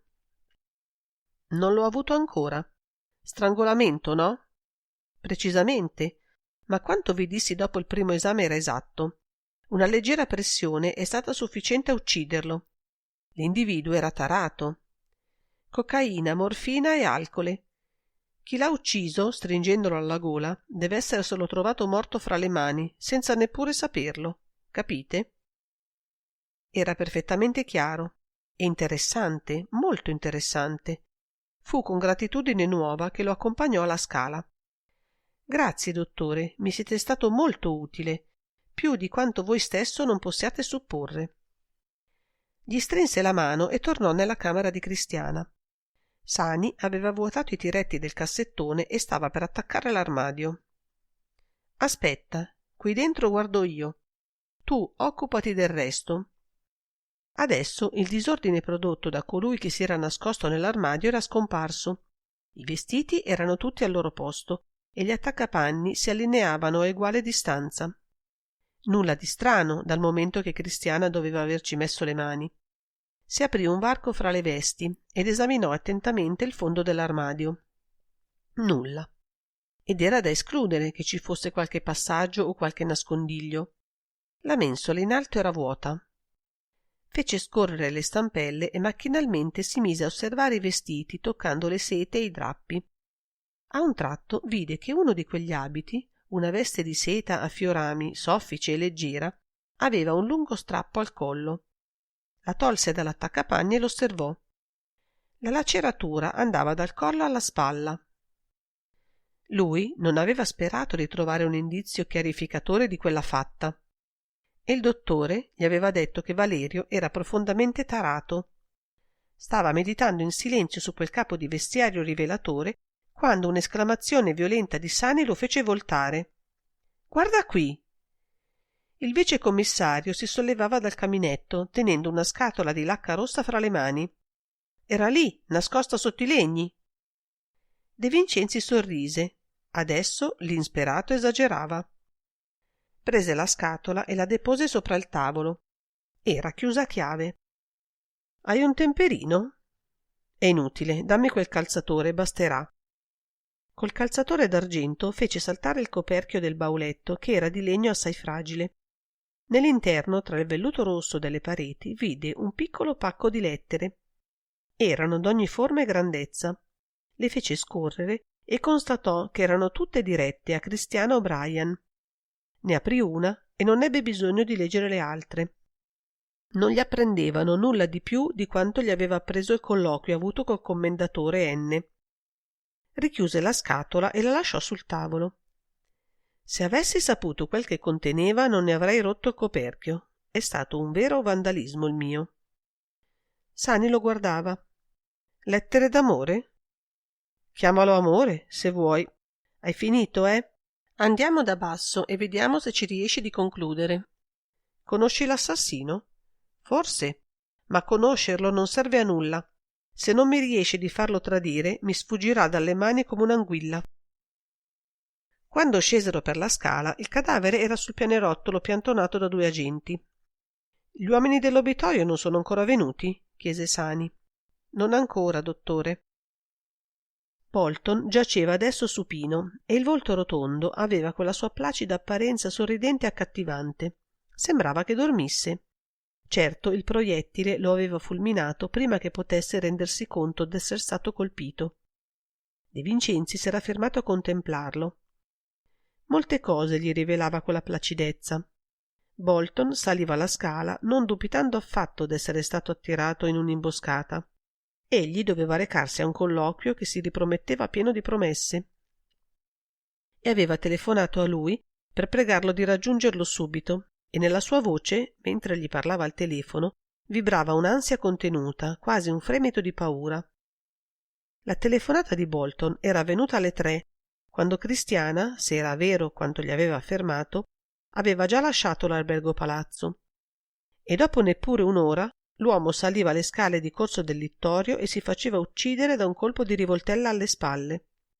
Che cosa era accaduto in quel breve spazio di tempo che lo aveva indotto a uscire dall'albergo senza aspettarlo e ad andare a gettarsi nella gola del lupo?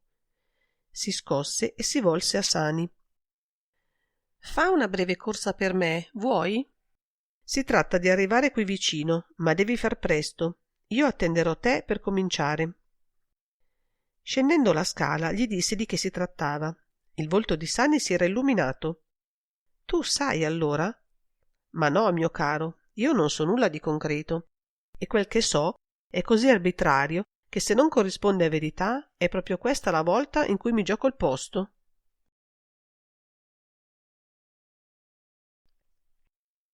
Capitolo 11. De Vincenzi trovò Christiana e le 2 donne sedute nel salone. Prospero Lari passeggiava dinanzi a esse. L'ometto era più del solito acceso in volto e il cranio gli brillava.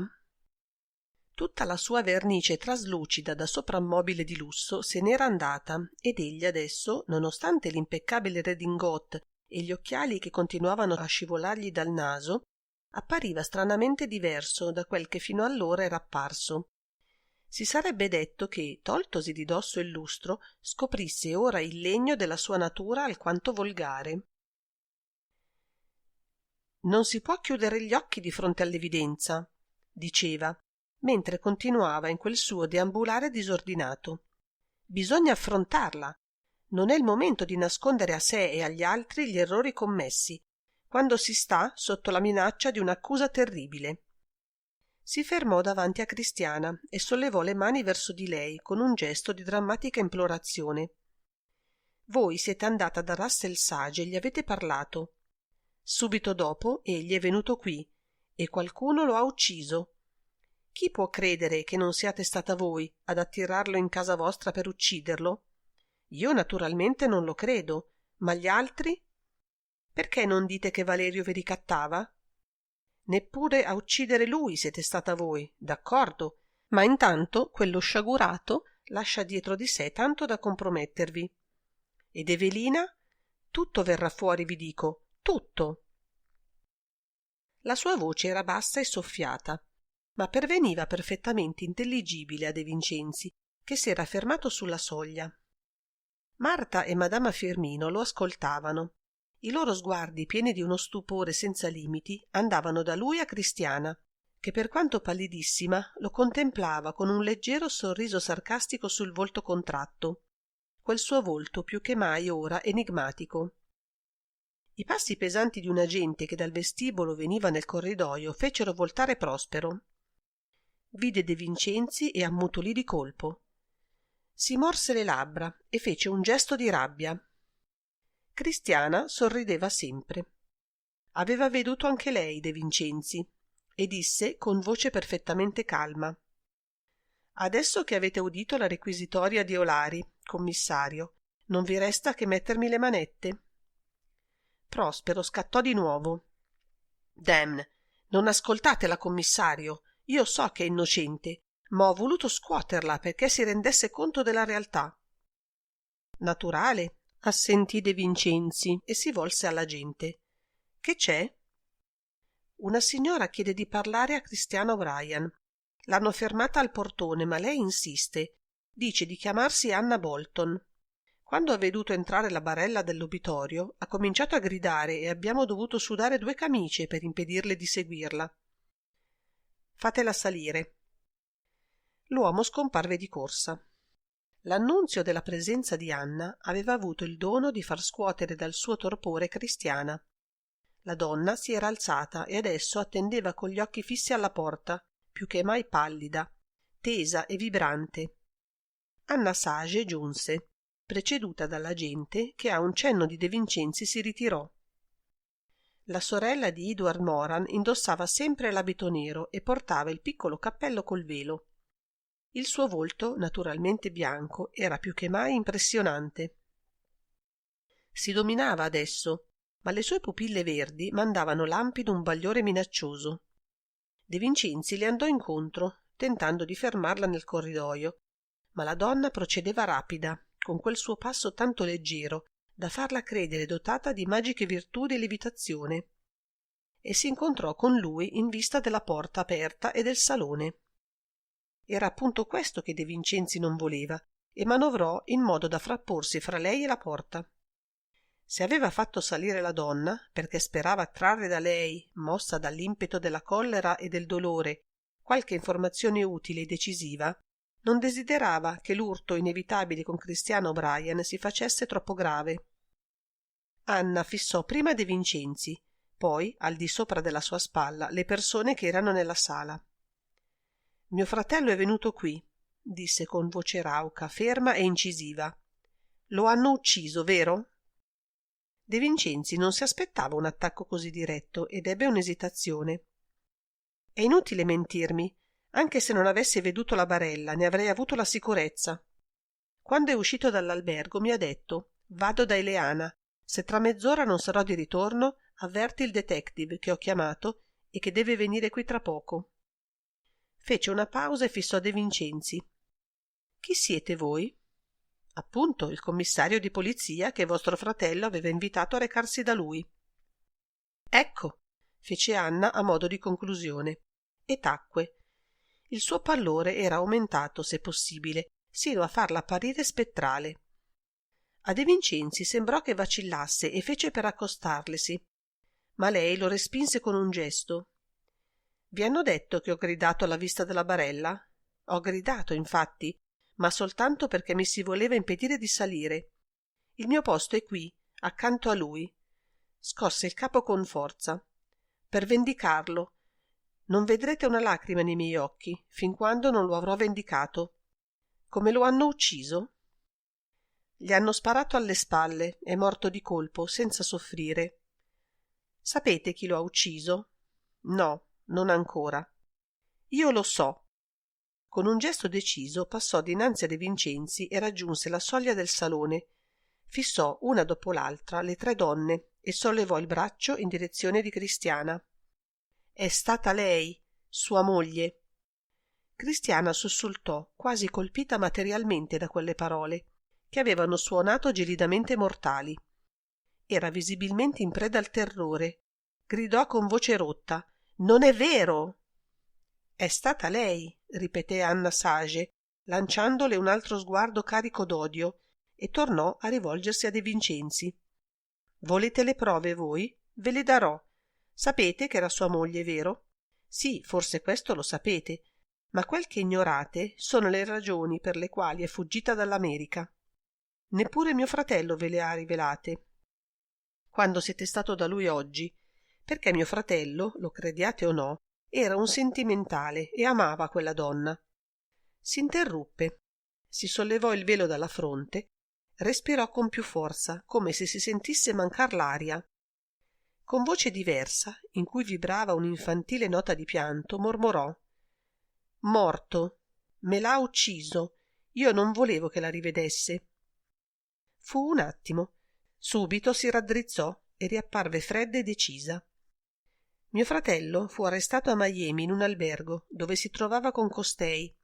Nessuno conosceva la sua vera identità, nessuno sospettava che Russell Sage fosse Edward Moran. Eppure un giorno gli agenti federali entrarono nell'albergo e lo presero. A denunziarlo, a tradirlo, era stata costei». «Non è vero!» Il grido di Cristiana aveva vibrato irrompente, così disperato e lacerante che Marta e Dolores ne fremettero. «È vero, lei sola poteva farlo e lei lo ha fatto. A parte che non aveva mai amato mio fratello, a lei premeva liberarsene per potersi impadronire dei titoli e del denaro di Edward, nascosti in un luogo che suo marito le aveva rivelato. Appena Moran fu condannato, quella donna scomparve, e quando Edward uscì di prigione, il denaro e i titoli non c'erano più. Questa è la verità». Adesso Cristiana, appoggiata alla parete, fissava la cognata. Sembrava aver rinunciato alla lotta e alla difesa. Il suo sguardo allucinato aveva bagliore di disperazione impotente. Edward volle cercarla e dopo essersela fatta sfuggire a Parigi l'ha raggiunta qui. Non era per il denaro che voleva ritrovarla. Lui le avrebbe perdonato tutto pur di riaverla con sé. Ve l'ho detto, ne era innamorato e credeva di non poter vivere senza di lei. Ma lei ha avuto paura. Ha veduto in lui il giustiziere e appena ha potuto lo ha ucciso. Un silenzio seguì. Anna Sage rimaneva dritta, immobile. I suoi occhi adesso non si distoglievano dal volto di De Vincenzi. Era da lui che attendeva la vendetta. E De Vincenzi fece lavorare il proprio cervello. Gli avvenimenti si erano messi finalmente sul piano da lui voluto. Era lo scioglimento. Tutto stava a non commettere il più piccolo errore, a non dire una sola parola di più o di meno del necessario. Dipendeva da lui soltanto che il nodo si sciogliesse, che la verità balzasse naturale, logica, indiscutibilmente accusatrice. C'era stato un altro cadavere, ma lui non avrebbe potuto umanamente evitare che ci fosse. Adesso sapeva che la sua presunzione di poter intervenire a tempo era illusoria e che, se fosse intervenuto nell'unico modo che gli era possibile, arrestando il presunto assassino, vale a dire, sarebbe stato obbligato a rilasciarlo e a fargli le sue scuse. Soltanto l'assassinio di Edward Moran spiegava tutto e poteva dargli con la spiegazione il mezzo di avere le prove per accusare. «Mi avete udita? Io accuso quella donna di essere l'assassina di mio fratello». «Vi ho udita, signora». Si volse a fissare Cristiana. Con un movimento istintivo Marta e madama Firmino si allontanarono da colei che era la padrona della casa di Mody O'Brien e quindi la loro. Cristiana rimase sola contro la parete, immobile. I suoi occhi sbarrati non si distoglievano da Anna Sage. De Vincenzi fece un passo verso di lei.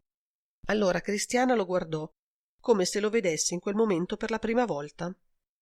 «Mi arrestate?» chiese, e nella sua voce non vibrava la più piccola traccia di collera o di paura. De Vincenzi avanzò ancora, prese una poltrona e la spinse verso la donna. «Sedete, vi prego. Fra mezz'ora al massimo vi dirò se vi arresto». Cristiana sedette.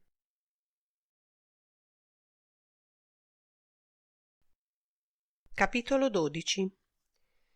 Signora, vostro fratello alle 3 di oggi mi ha telefonato per pregarmi di recarmi da lui. Voleva rivelarmi qualcosa che mi aveva taciuto. Sapete di che cosa si trattava? Anna Sage scosse il capo. Mi ha detto soltanto di essersi ricordato di un particolare della sua vita che poteva avere interesse e che doveva collegarsi a quanto era avvenuto nella casa di mode di sua moglie. Vi ha detto proprio così? Pressappoco. Edward aveva appena terminato di parlare con quella donna che era venuta a trovarlo ed era turbato. Vi ho detto che l'amava, tanto turbato, da non saper più quel che si dicesse. Ha pronunciato più volte la parola orchidea e sogghignava. Gli occhi di De Vincenzi brillarono. Stava sulla soglia del salone e dominava le persone raccolte in gruppo davanti a lui. Anna Sage gli stava accanto e Cristiana rimaneva seduta contro la parete. Il particolare di cui voleva parlarmi si riferiva dunque a un'orchidea? Oh, come vi sembra possibile? Vi dico che le sue parole non avevano senso. Sapete, signora, che cosa sua moglie era andata a dirgli? Sì? Ebbene? Oh, quella donna è un'abile commediante. Era venuta a dirgli d'essere pronta a seguirlo. Aveva deciso di partire con lui, purché la portasse lontano, e subito. Un tranello, naturalmente, per attirarlo di nuovo in questa casa. Aspettate. Chiamò la gente che era nell'anticamera. Va al secondo piano, fa scendere con te Verna Campbell, la cameriera. Conducimela qui, presto. Si volse di nuovo ad Anna Sage. E vostro fratello è venuto in questa casa? Perché? E come mai, dopo un simile colloquio, ha telefonato a me per dirmi di andare da lui? È stato dopo quel colloquio che lui ha ricordato il particolare che v'ho detto. Ha avuto come una rivelazione. Ha dato un balzo e ha cominciato a dissennare, nominando l'orchidea. Poi ha telefonato a voi. Io l'ho lasciato per tornare nella mia camera e poco dopo me lo sono visto apparire dinanzi. Mi ha detto allora che sarebbe venuto qui e mi ha raccomandato di dirlo a voi, nel caso che non lo avesse veduto tornare dopo mezz'ora. Dal corridoio veniva Verna Campbell. Arrivò all'altezza della porta sulla quale era De Vincenzi e si fermò.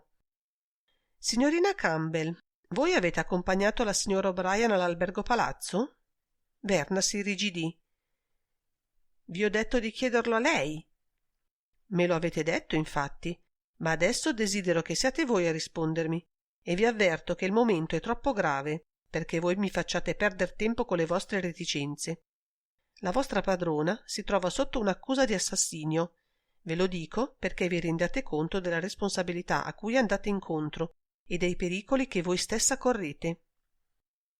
La donna impallidì un poco, ma non sembrò intimorita.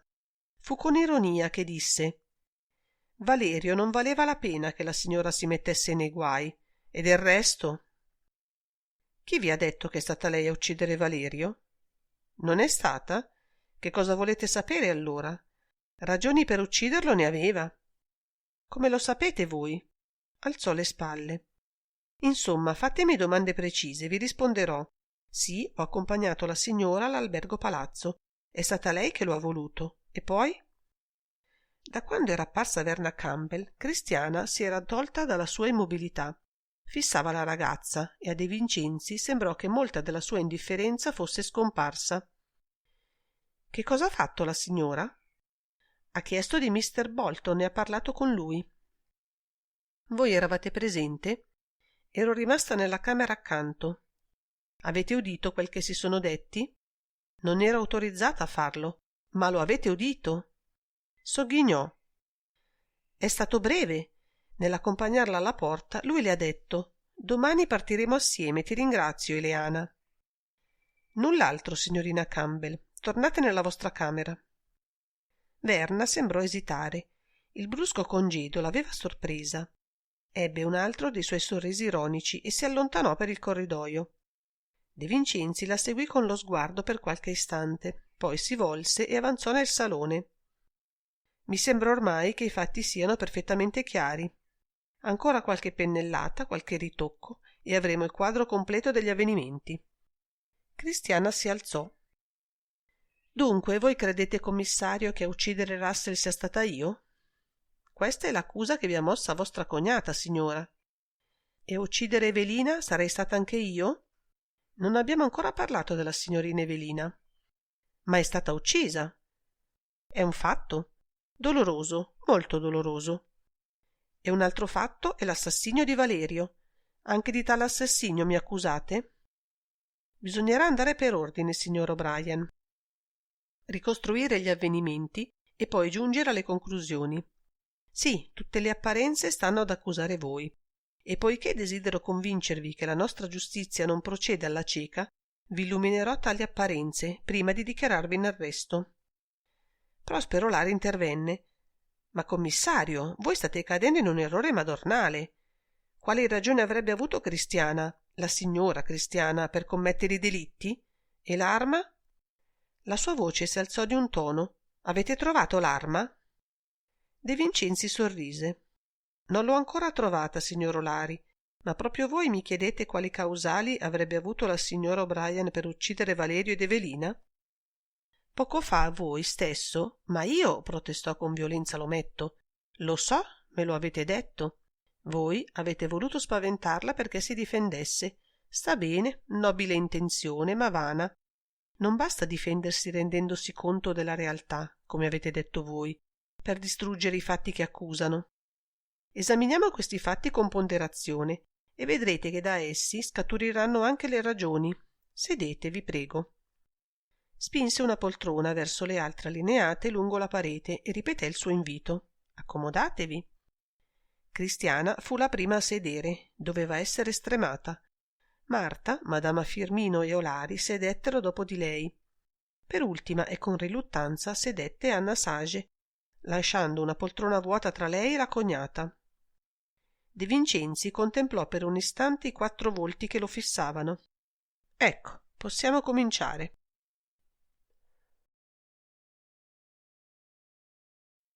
Capitolo 13. Vedrò di essere il più conciso possibile e non farò una sola affermazione che non sia basata sopra un'evidenza controllata. Cominciamo da Valerio, primo a essere ucciso. Valerio era quel che era. Voi stessi, rispondendo alle mie domande e prevenendole, me lo avete illuminato. Una rapida visita alla sua stanza è servita a completare il quadro dell'uomo. Posso aggiungere che, lo sappiate o no, egli era anche attossicato dagli stupefacenti e dall'alcole. I risultati dell'autopsia sono espliciti. Cristiano O'Brien, che lo aveva raccolto a Napoli quando era ancora giovanetto, aveva creduto di potersene fare una creatura devota, un essere automaticamente disposto a servirla. Ella stessa lo aveva definito un oggetto, un animale domestico fedele, e di esso si serviva. Fece una pausa e si rivolse direttamente a Cristiana. Io ignoro, signora, se lo abbiate fatto per bisogno o per un'innata deformazione morale, ma è certo che da quando avete aperto questa casa di mode, voi di essa vi siete servita come di un mezzo per spillar denaro a coloro che, messi dalle circostanze in contatto con voi, vi offrivano la possibilità di ricattarli. E li avete ricattati costoro, come dimostrano le lettere e gli altri documenti da voi conservati in una scatola di lacca rossa, che non mi è stato difficile ritrovare, per quanto nascosta sotto la legna spenta di un caminetto. Cristiana mormorò. Era la mia vendetta, la vendetta che mi prendevo contro il destino, non potete capirmi. Forse vi capisco, signora. Forse realmente quel vostro cinico modo di approfittare dei vizi e delle debolezze altrui era in voi frutto di ribellione, fredda determinazione di fare agli altri quel che avevano fatto o credevate avessero fatto a voi. La mia anima è stata avvelenata, voi non sapete. De Vincenzi fece un gesto. Non giudico adesso, signora, espongo. Per compiere tale vostra opera, voi vi servivate di Valerio, il quale naturalmente conosceva ogni vostro segreto. In un primo tempo, egli vi servì come voi volevate e come credevate fosse possibile servirsi di un essere umano, ciecamente. Ma Valerio era egli stesso un individuo tarato, privo di morale e di scrupoli, roso dalle passioni e dai vizi. Ben presto rivolse contro di voi quella medesima arma che voi adoperavate contro gli altri, il ricatto. E foste voi allora a divenire la sua vittima inconscia. e tale rimaneste fino al momento in cui, per una ragione occasionale che io ignoro, ma che deve essersi necessariamente prodotta, lo uccideste. Cristiana alzò il capo. E lo avrei ucciso nella mia camera? E avrei lasciato il cadavere sul mio letto? No, non nella vostra camera. Valerio è stato ucciso nel Museo degli Orrori, fra i manichini. In quella stanza avete avuto con lui un diverbio, forse una spiegazione, o forse nulla di tutto questo, ma semplicemente è stato in quella camera che vi si è presentata l'opportunità di liberarvene e l'avete colta. La donna fece per parlare, ma certo dovette avere la sensazione dell'inutilità di ogni sua difesa, perché scosse il capo e tacque. Le prove di quanto affermo ci sono, le evidenze rimaste nel Museo degli Orrori parlano da sole, e come se non bastassero, io ho trovato in terra, accanto al manichino rovesciato, una medaglia del cinodromo di San Siro, che vi apparteneva, e nel vostro armadio c'è un vestito. Il vestito che assai probabilmente indossavate ieri mattina. Sarà facile trovare testimoni per affermare di avervelo veduto indosso, strappato alla spalla, in modo tale da dimostrare che avete lottato con qualcuno. Gli indizi di questo delitto sono precisi e tutti conducono soltanto a voi. Il fatto che il cadavere si sia trovato sul vostro letto non è sufficiente a distruggerli, ed è facile avanzare l'ipotesi che voi stessa ve lo abbiate trasportato per confondere le tracce. Cristiana sembrava rassegnata. Nei suoi occhi non c'era che una grande, inguaribile stanchezza. Guardava De Vincenzi e una sola implorazione si leggeva nei suoi sguardi: far presto, far presto. Madama Firmino e Marta ascoltavano le parole così pacate e pur così terribili di De Vincenzi e in loro, allo spavento e allo smarrimento, era subentrato adesso un senso di raccapriccio che le paralizzava. Accanto ad esse Prospero Lari appariva depresso al punto da non avere la forza di intervenire. La sola Anna Sage, tragicamente immota, fissava la donna attorno a cui le maglie dell'accusa si serravano inesorabili con la freddezza della nemesi. Compiuto questo primo delitto, e quando credevate di esservi liberata del pericolo che per voi costituiva Valerio, vi siete trovata a dover affrontare altri due pericoli manifestatisi all'improvviso: Evelina e vostro marito. Evelina aveva sorpreso uno dei vostri maneggi ricattatori. Non vi starò a dire come io abbia fatto a scoprirlo, ma vi affermo che di questo ho le prove. La povera donna, nella sua ingenua e romantica anima, aveva creduto di potersi mettere tra voi e la vostra opera. Aveva telefonato a una delle vostre vittime, si era messa in contatto con lei, le aveva promesso di far cessare il ricatto. La sera del giorno in cui è stata strangolata, ieri sera, vale a dire, doveva incontrarsi col commendatore N. Prima di quel colloquio, sotto l'impressione sconvolgitrice dell'uccisione di Valerio, che lei vi ha attribuito, Evelina ha voluto parlarvi, rivelandovi di sapere tutto. Voi, atterrita da questo nuovo pericolo, avete creduto di poterlo scongiurare, allontanando per sempre dal mondo l'infelice creatura, e l'avete strangolata con la collana che le pendeva dal collo, mentre facevate mostra di servirvi del telefono che sta dietro la sua poltrona. Un gemito uscì dalle labbra di Cristiana, mentre un grido strozzato di orrore partiva da quelle di Marta e di Dolores. Sulla sua poltrona Oremus si agitò. De Vincenzi riprese in fretta. Tanto era comparso vostro marito. La sua apparizione, proprio nel momento in cui il cadavere di Valerio giaceva sul vostro letto, vi sconvolse. Non soltanto vi si presentava come l'incarnazione materiale del vostro destino, quel destino al quale avevate creduto di sfuggire venendo in Europa, ma costituiva per voi la minaccia di una resa di conti che sapevate pericolosa.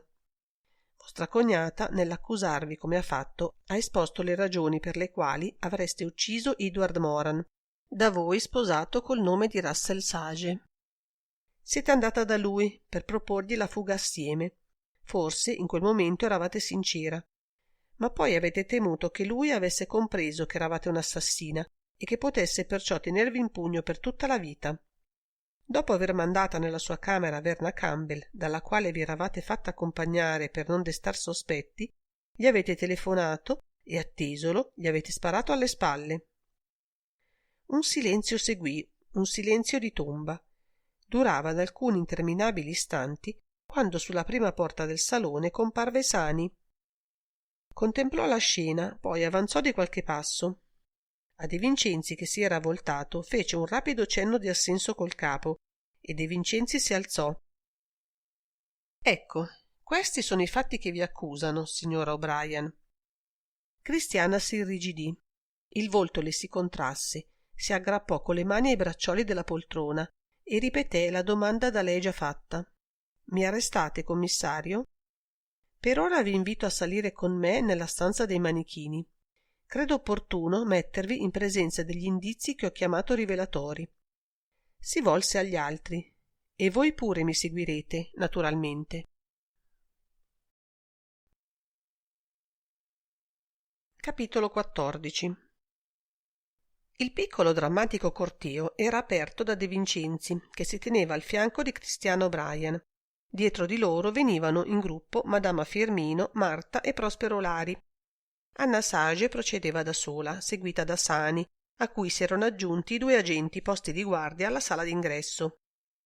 Presero la scala di servizio e quando furono sul pianerottolo del secondo piano, De Vincenzi si fermò per far passare gli altri davanti a sé. Aveva la sua idea e Sani, nel raggiungerlo, gli scoprì un leggerissimo sorriso ironico.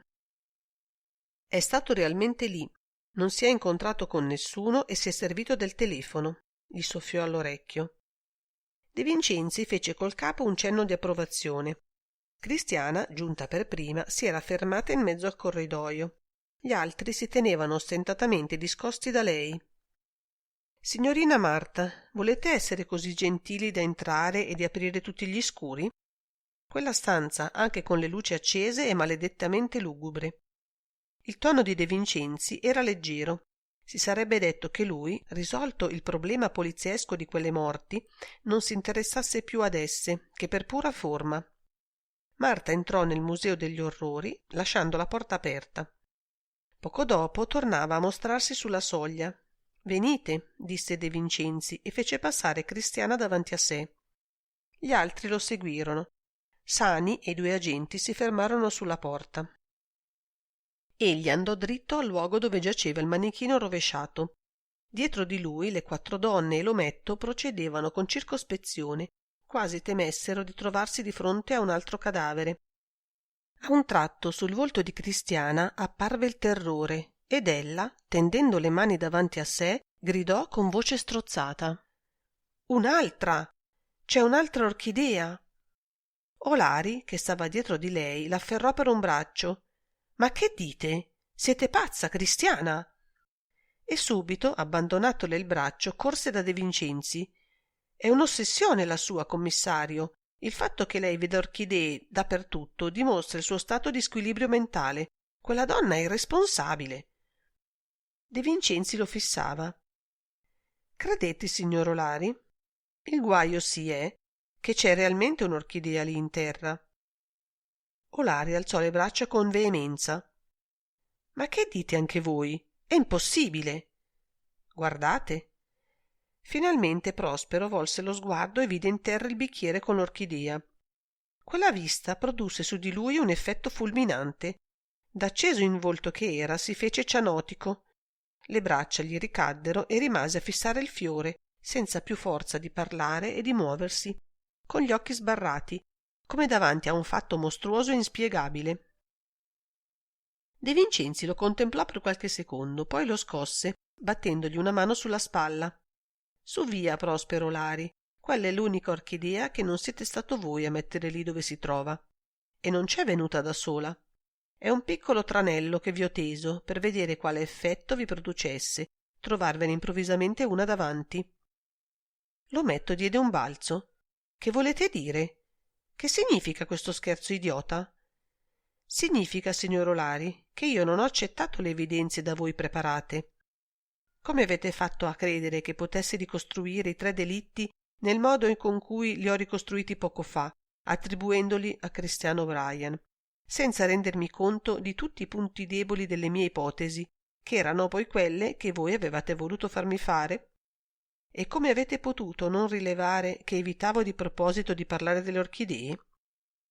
È stata un'invenzione brillante la vostra di rendere quelle apparenze addirittura schiaccianti per Cristiano O'Brien, con l'aggiungere a esse l'ossessione del fiore, di quel fiore che suo marito soleva portarle ogni volta che ritornava a lei dopo un'assenza pur breve, e che secondo voi avrebbe dovuto costituire la prova della sua abilità nel tentativo di addossare a John Bolton la responsabilità dei delitti. Tentativo che alla fine si sarebbe rivolto contro Cristiano O'Brien stessa, perché anche John Bolton, o per essere precisi Edward Moran, era destinato dalla vostra vendetta alla morte. Una invenzione brillante davvero e che testimonia della vostra astuzia. Eppure è stata proprio essa a perdervi. Ma voi siete pazzo da legare. Perché mai io avrei strangolato Valerio ed Evelina e avrei sparato a quel Bolton che non conoscevo neppure? Ve lo dirò tra poco, mister O'Lari. Si volse verso il fondo e chiamò: Sani? Il vicecommissario accorse. Passagli le manette, è più prudente, anche perché può darsi che non abbia fatto ancora tempo a liberarsi della rivoltella con cui ha ucciso Moran. L'ometto, con un'agilità e con una forza di cui nessuno lo avrebbe ritenuto capace, diede un colpo violento nello stomaco di De Vincenzi, gettò in terra Marta, che si trovava sul suo cammino, e si lanciò verso la porta del bagno. Ma non la raggiunse. I due agenti dalla porta dove si trovavano si erano lanciati a tempo e dopo una breve lotta accanita lo avevano immobilizzato. Fu un oremus privo assolutamente di vernice traslucida e con la redingote a brandelli, che discese per l'ultima volta la scala di servizio della casa di Mode O'Brien. Le manette ai polsi e due poliziotti ai lati. Fatto salire in un taxi, venne condotto a San Fedele, mentre De Vincenzi, un poco pallido, ancora per il colpo ricevuto allo stomaco, dava ordine a Sani di accompagnare nel suo ufficio Cristiano O'Brien e le altre 3 donne. Desidero finir tutto in serata. Per confondere un delinquente della risma di quell'ometto occorre non lasciargli il tempo di riflettere. Verrò tra poco, voglio aver prima un ultimo colloquio da solo con Verna Campbell. Fu alle 8 di sera che De Vincenzi diede principio all'ultima scena di quel dramma allucinante, che svoltosi tutto in una casa di mode fra le sete e i drappi, i merletti e i pizzi, in un ambiente di lusso e di frivola mondanità, ebbe il suo immediato epilogo fra le pareti calcinose e umide di una stanza di questura, al pian terreno di un grande stabile che era stato convento. Nell'ufficio del capo della squadra mobile, davanti al tavolo di De Vincenzi, sedevano con Cristiano O'Brien, Marta, Madama Firmino, Anna Sage e Verna Campbell. Prospero Lari, senza manette, sedeva di fianco alla scrivania e il maresciallo Cruni gli stava alle spalle. Dall'altro lato della scrivania era Sani. De Vincenzi parlava lentamente, fissando i fogli bianchi che aveva dinanzi e sopra i quali disegnava con la punta del tagliacarte invisibili arabeschi. Sul tavolo, oltre al vaso con le orchidee, si vedeva una fondina di rivoltella con la cinghia, una collana di vetro, 2 buste dirette a Evelina rossi e una scatola di lacca rossa. E c'era inoltre un'orchidea tutta pesta, che sembrava un vellutato arachnine schiacciato. Demolirò prima la costruzione che io stesso ho fatta oggi per far credere al vero assassino che era caduto nella rete Tesami, Valerio.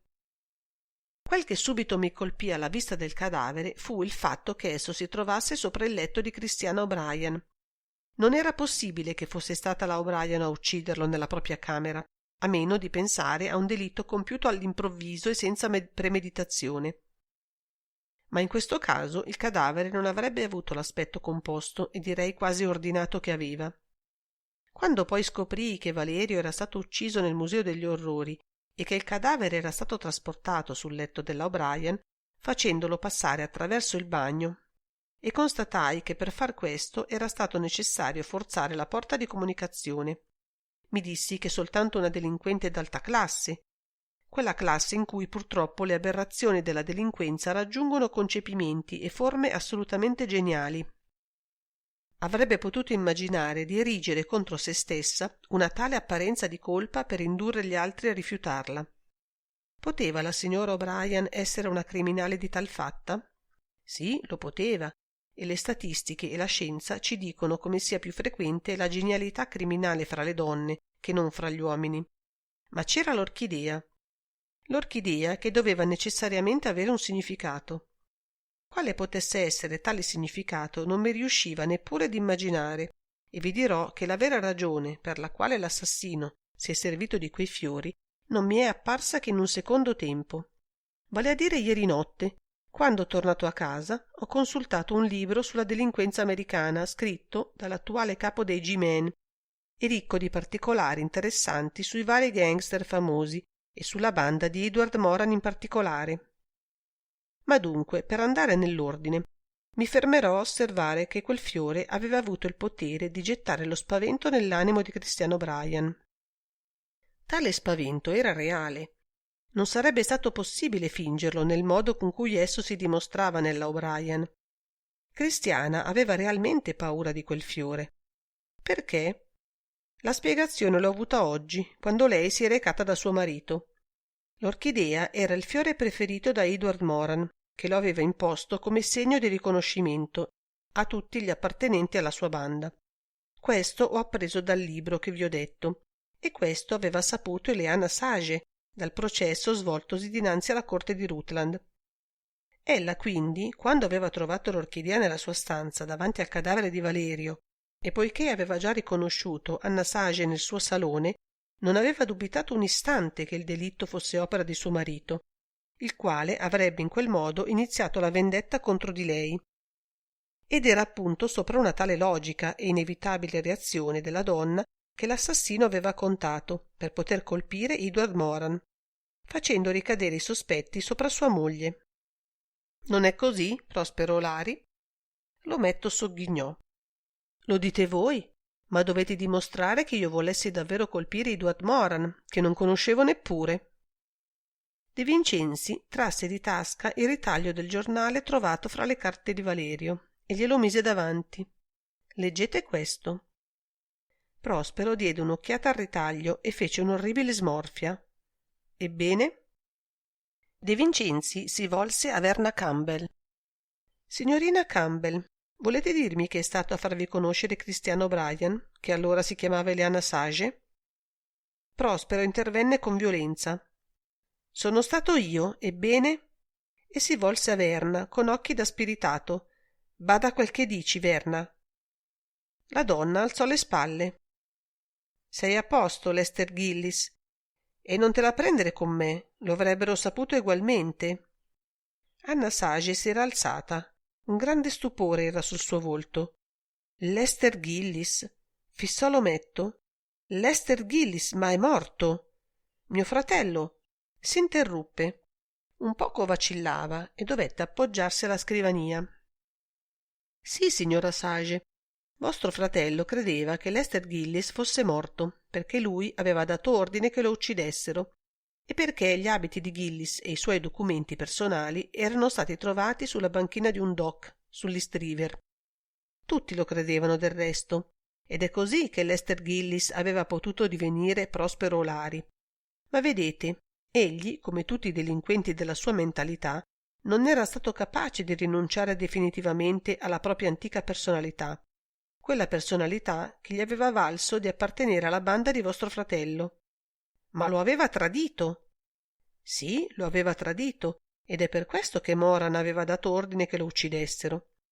Era avvenuto però che colui o coloro che gli avevano regolato i conti, dopo avergli sparato un colpo di rivoltella alla spalla destra, lo avevano gettato nel fiume, sicuri di gettarvi un cadavere. Ma Gillis era vivo, tanto vivo che, tornato a riva, aveva potuto salvarsi e scomparire. Non vi è possibile negare Lester Gillis, e non soltanto perché faremo presto a farci mandare le vostre impronte digitali e la vostra fotografia dalla direzione della polizia di New York e dal penitenziario di Kansas City, nel quale avreste dovuto scontare una lunga pena che vi fu abbreviata, ma anche perché basterà denudarvi la spalla destra per trovarvi la cicatrice della ferita. Prospero fissava sempre Verna. Maledetta! Un odio selvaggio gli fiammeggiava nello sguardo. Lasciate andare, Gillis. Verna Campbell vi ha raccolto ferito e vi ha aiutato a rimanere nascosto, permettendovi di diventare Prospero Lari, e non vi ha tradito neppure adesso. Ha tentato anzi di allontanare i miei sospetti da voi, affermandomi di aver veduto un vaso di orchidee nella stanza di Valerio. Ebbe un sorriso. È vero che è stata proprio quella menzogna a farmi dubitare che un legame esistesse fra voi due, ma sarei arrivato alla verità comunque. E assai probabilmente alla verità era arrivato anche Edward Moran. Oggi, alle 15, quando mi ha telefonato perché andassi da lui. L'orchidea lo aveva illuminato. È stato un grande errore il vostro di rendere più sottile e più teatrale la vostra vendetta contro colui che aveva voluto farvi sopprimere, terrorizzando Christiana O'Brien col segno d'un passato che ella avrebbe voluto non veder mai più risorgere. Un grande errore che vi porterà a finire la vostra vita in carcere. Fece una breve pausa. In un carcere che non sarà quello di Kansas City, dal quale si può uscire quando si estragga una certa quantità di carbone superiore al limite fissato.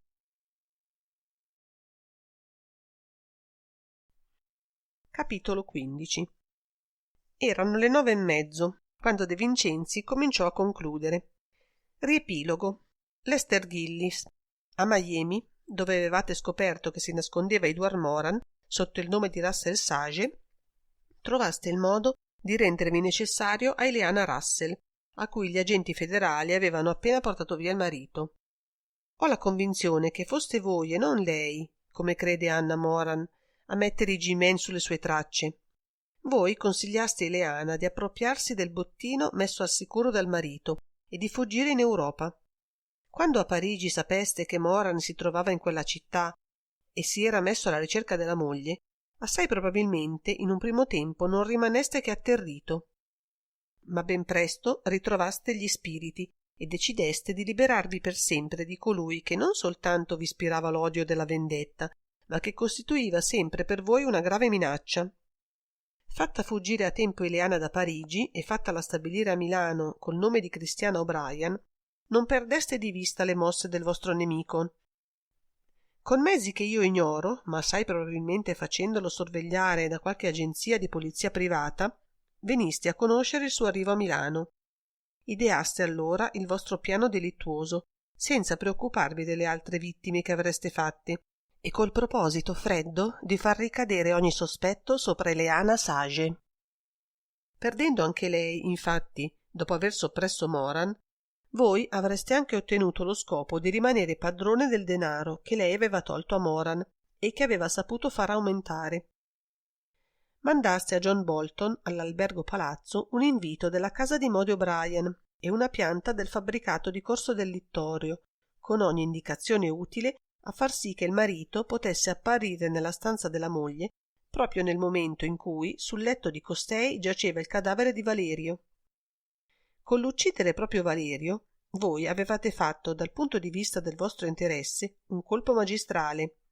Valerio, avendo avuto da Verna Campbell, alla quale quel don Giovanni da strapazzo aveva promesso, come a tante altre, il matrimonio, il ritaglio del giornale che vi riguardava, e avendo conosciuta la vostra effettiva personalità, messosi sulla china dei ricatti, non aveva esitato a tentare anche con voi il gioco che gli era riuscito con Cristiana.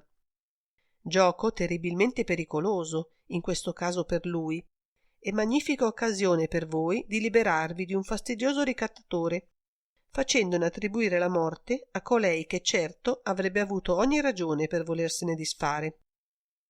Lo avete ucciso nel Museo degli Orrori e ne avete trasportato il cadavere sul letto di Cristiana, ma non avete voluto correre rischi e, per il caso in cui gli investigatori avessero scoperto il vero luogo del delitto, avete lasciato accanto al manichino rovesciato la medaglia del cinodromo che apparteneva a Christiana O'Brien e di cui vi era stato facile impossessarvi.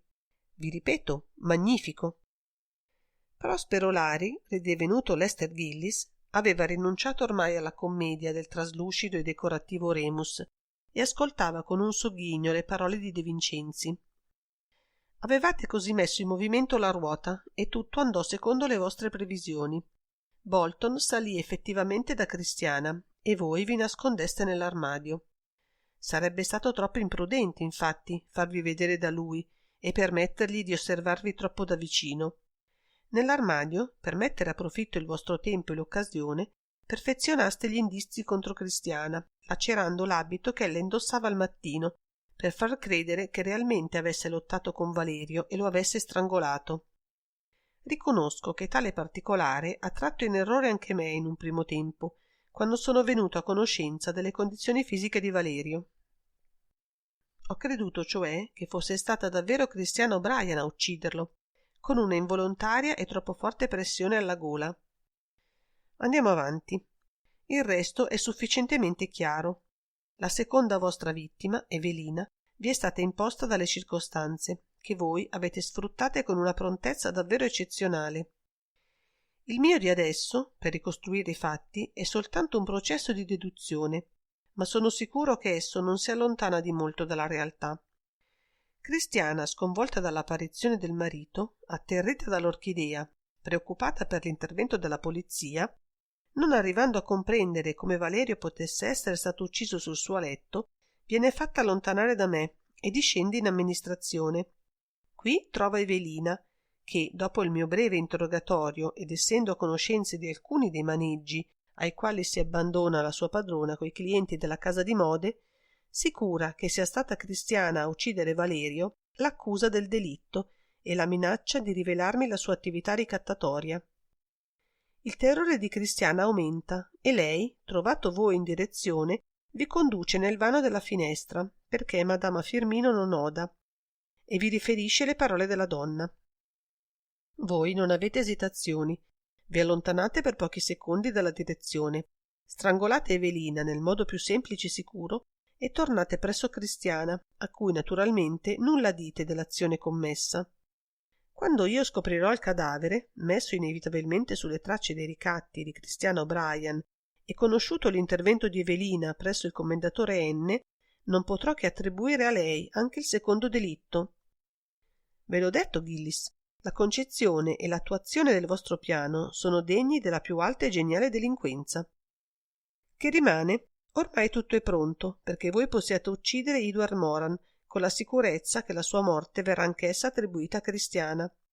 Non c'è che da cogliere l'occasione propizia, ed essa vi si presenta assai presto. Nel primo pomeriggio di oggi, appena sapete che Cristiana è uscita, vi dite che quello è il momento.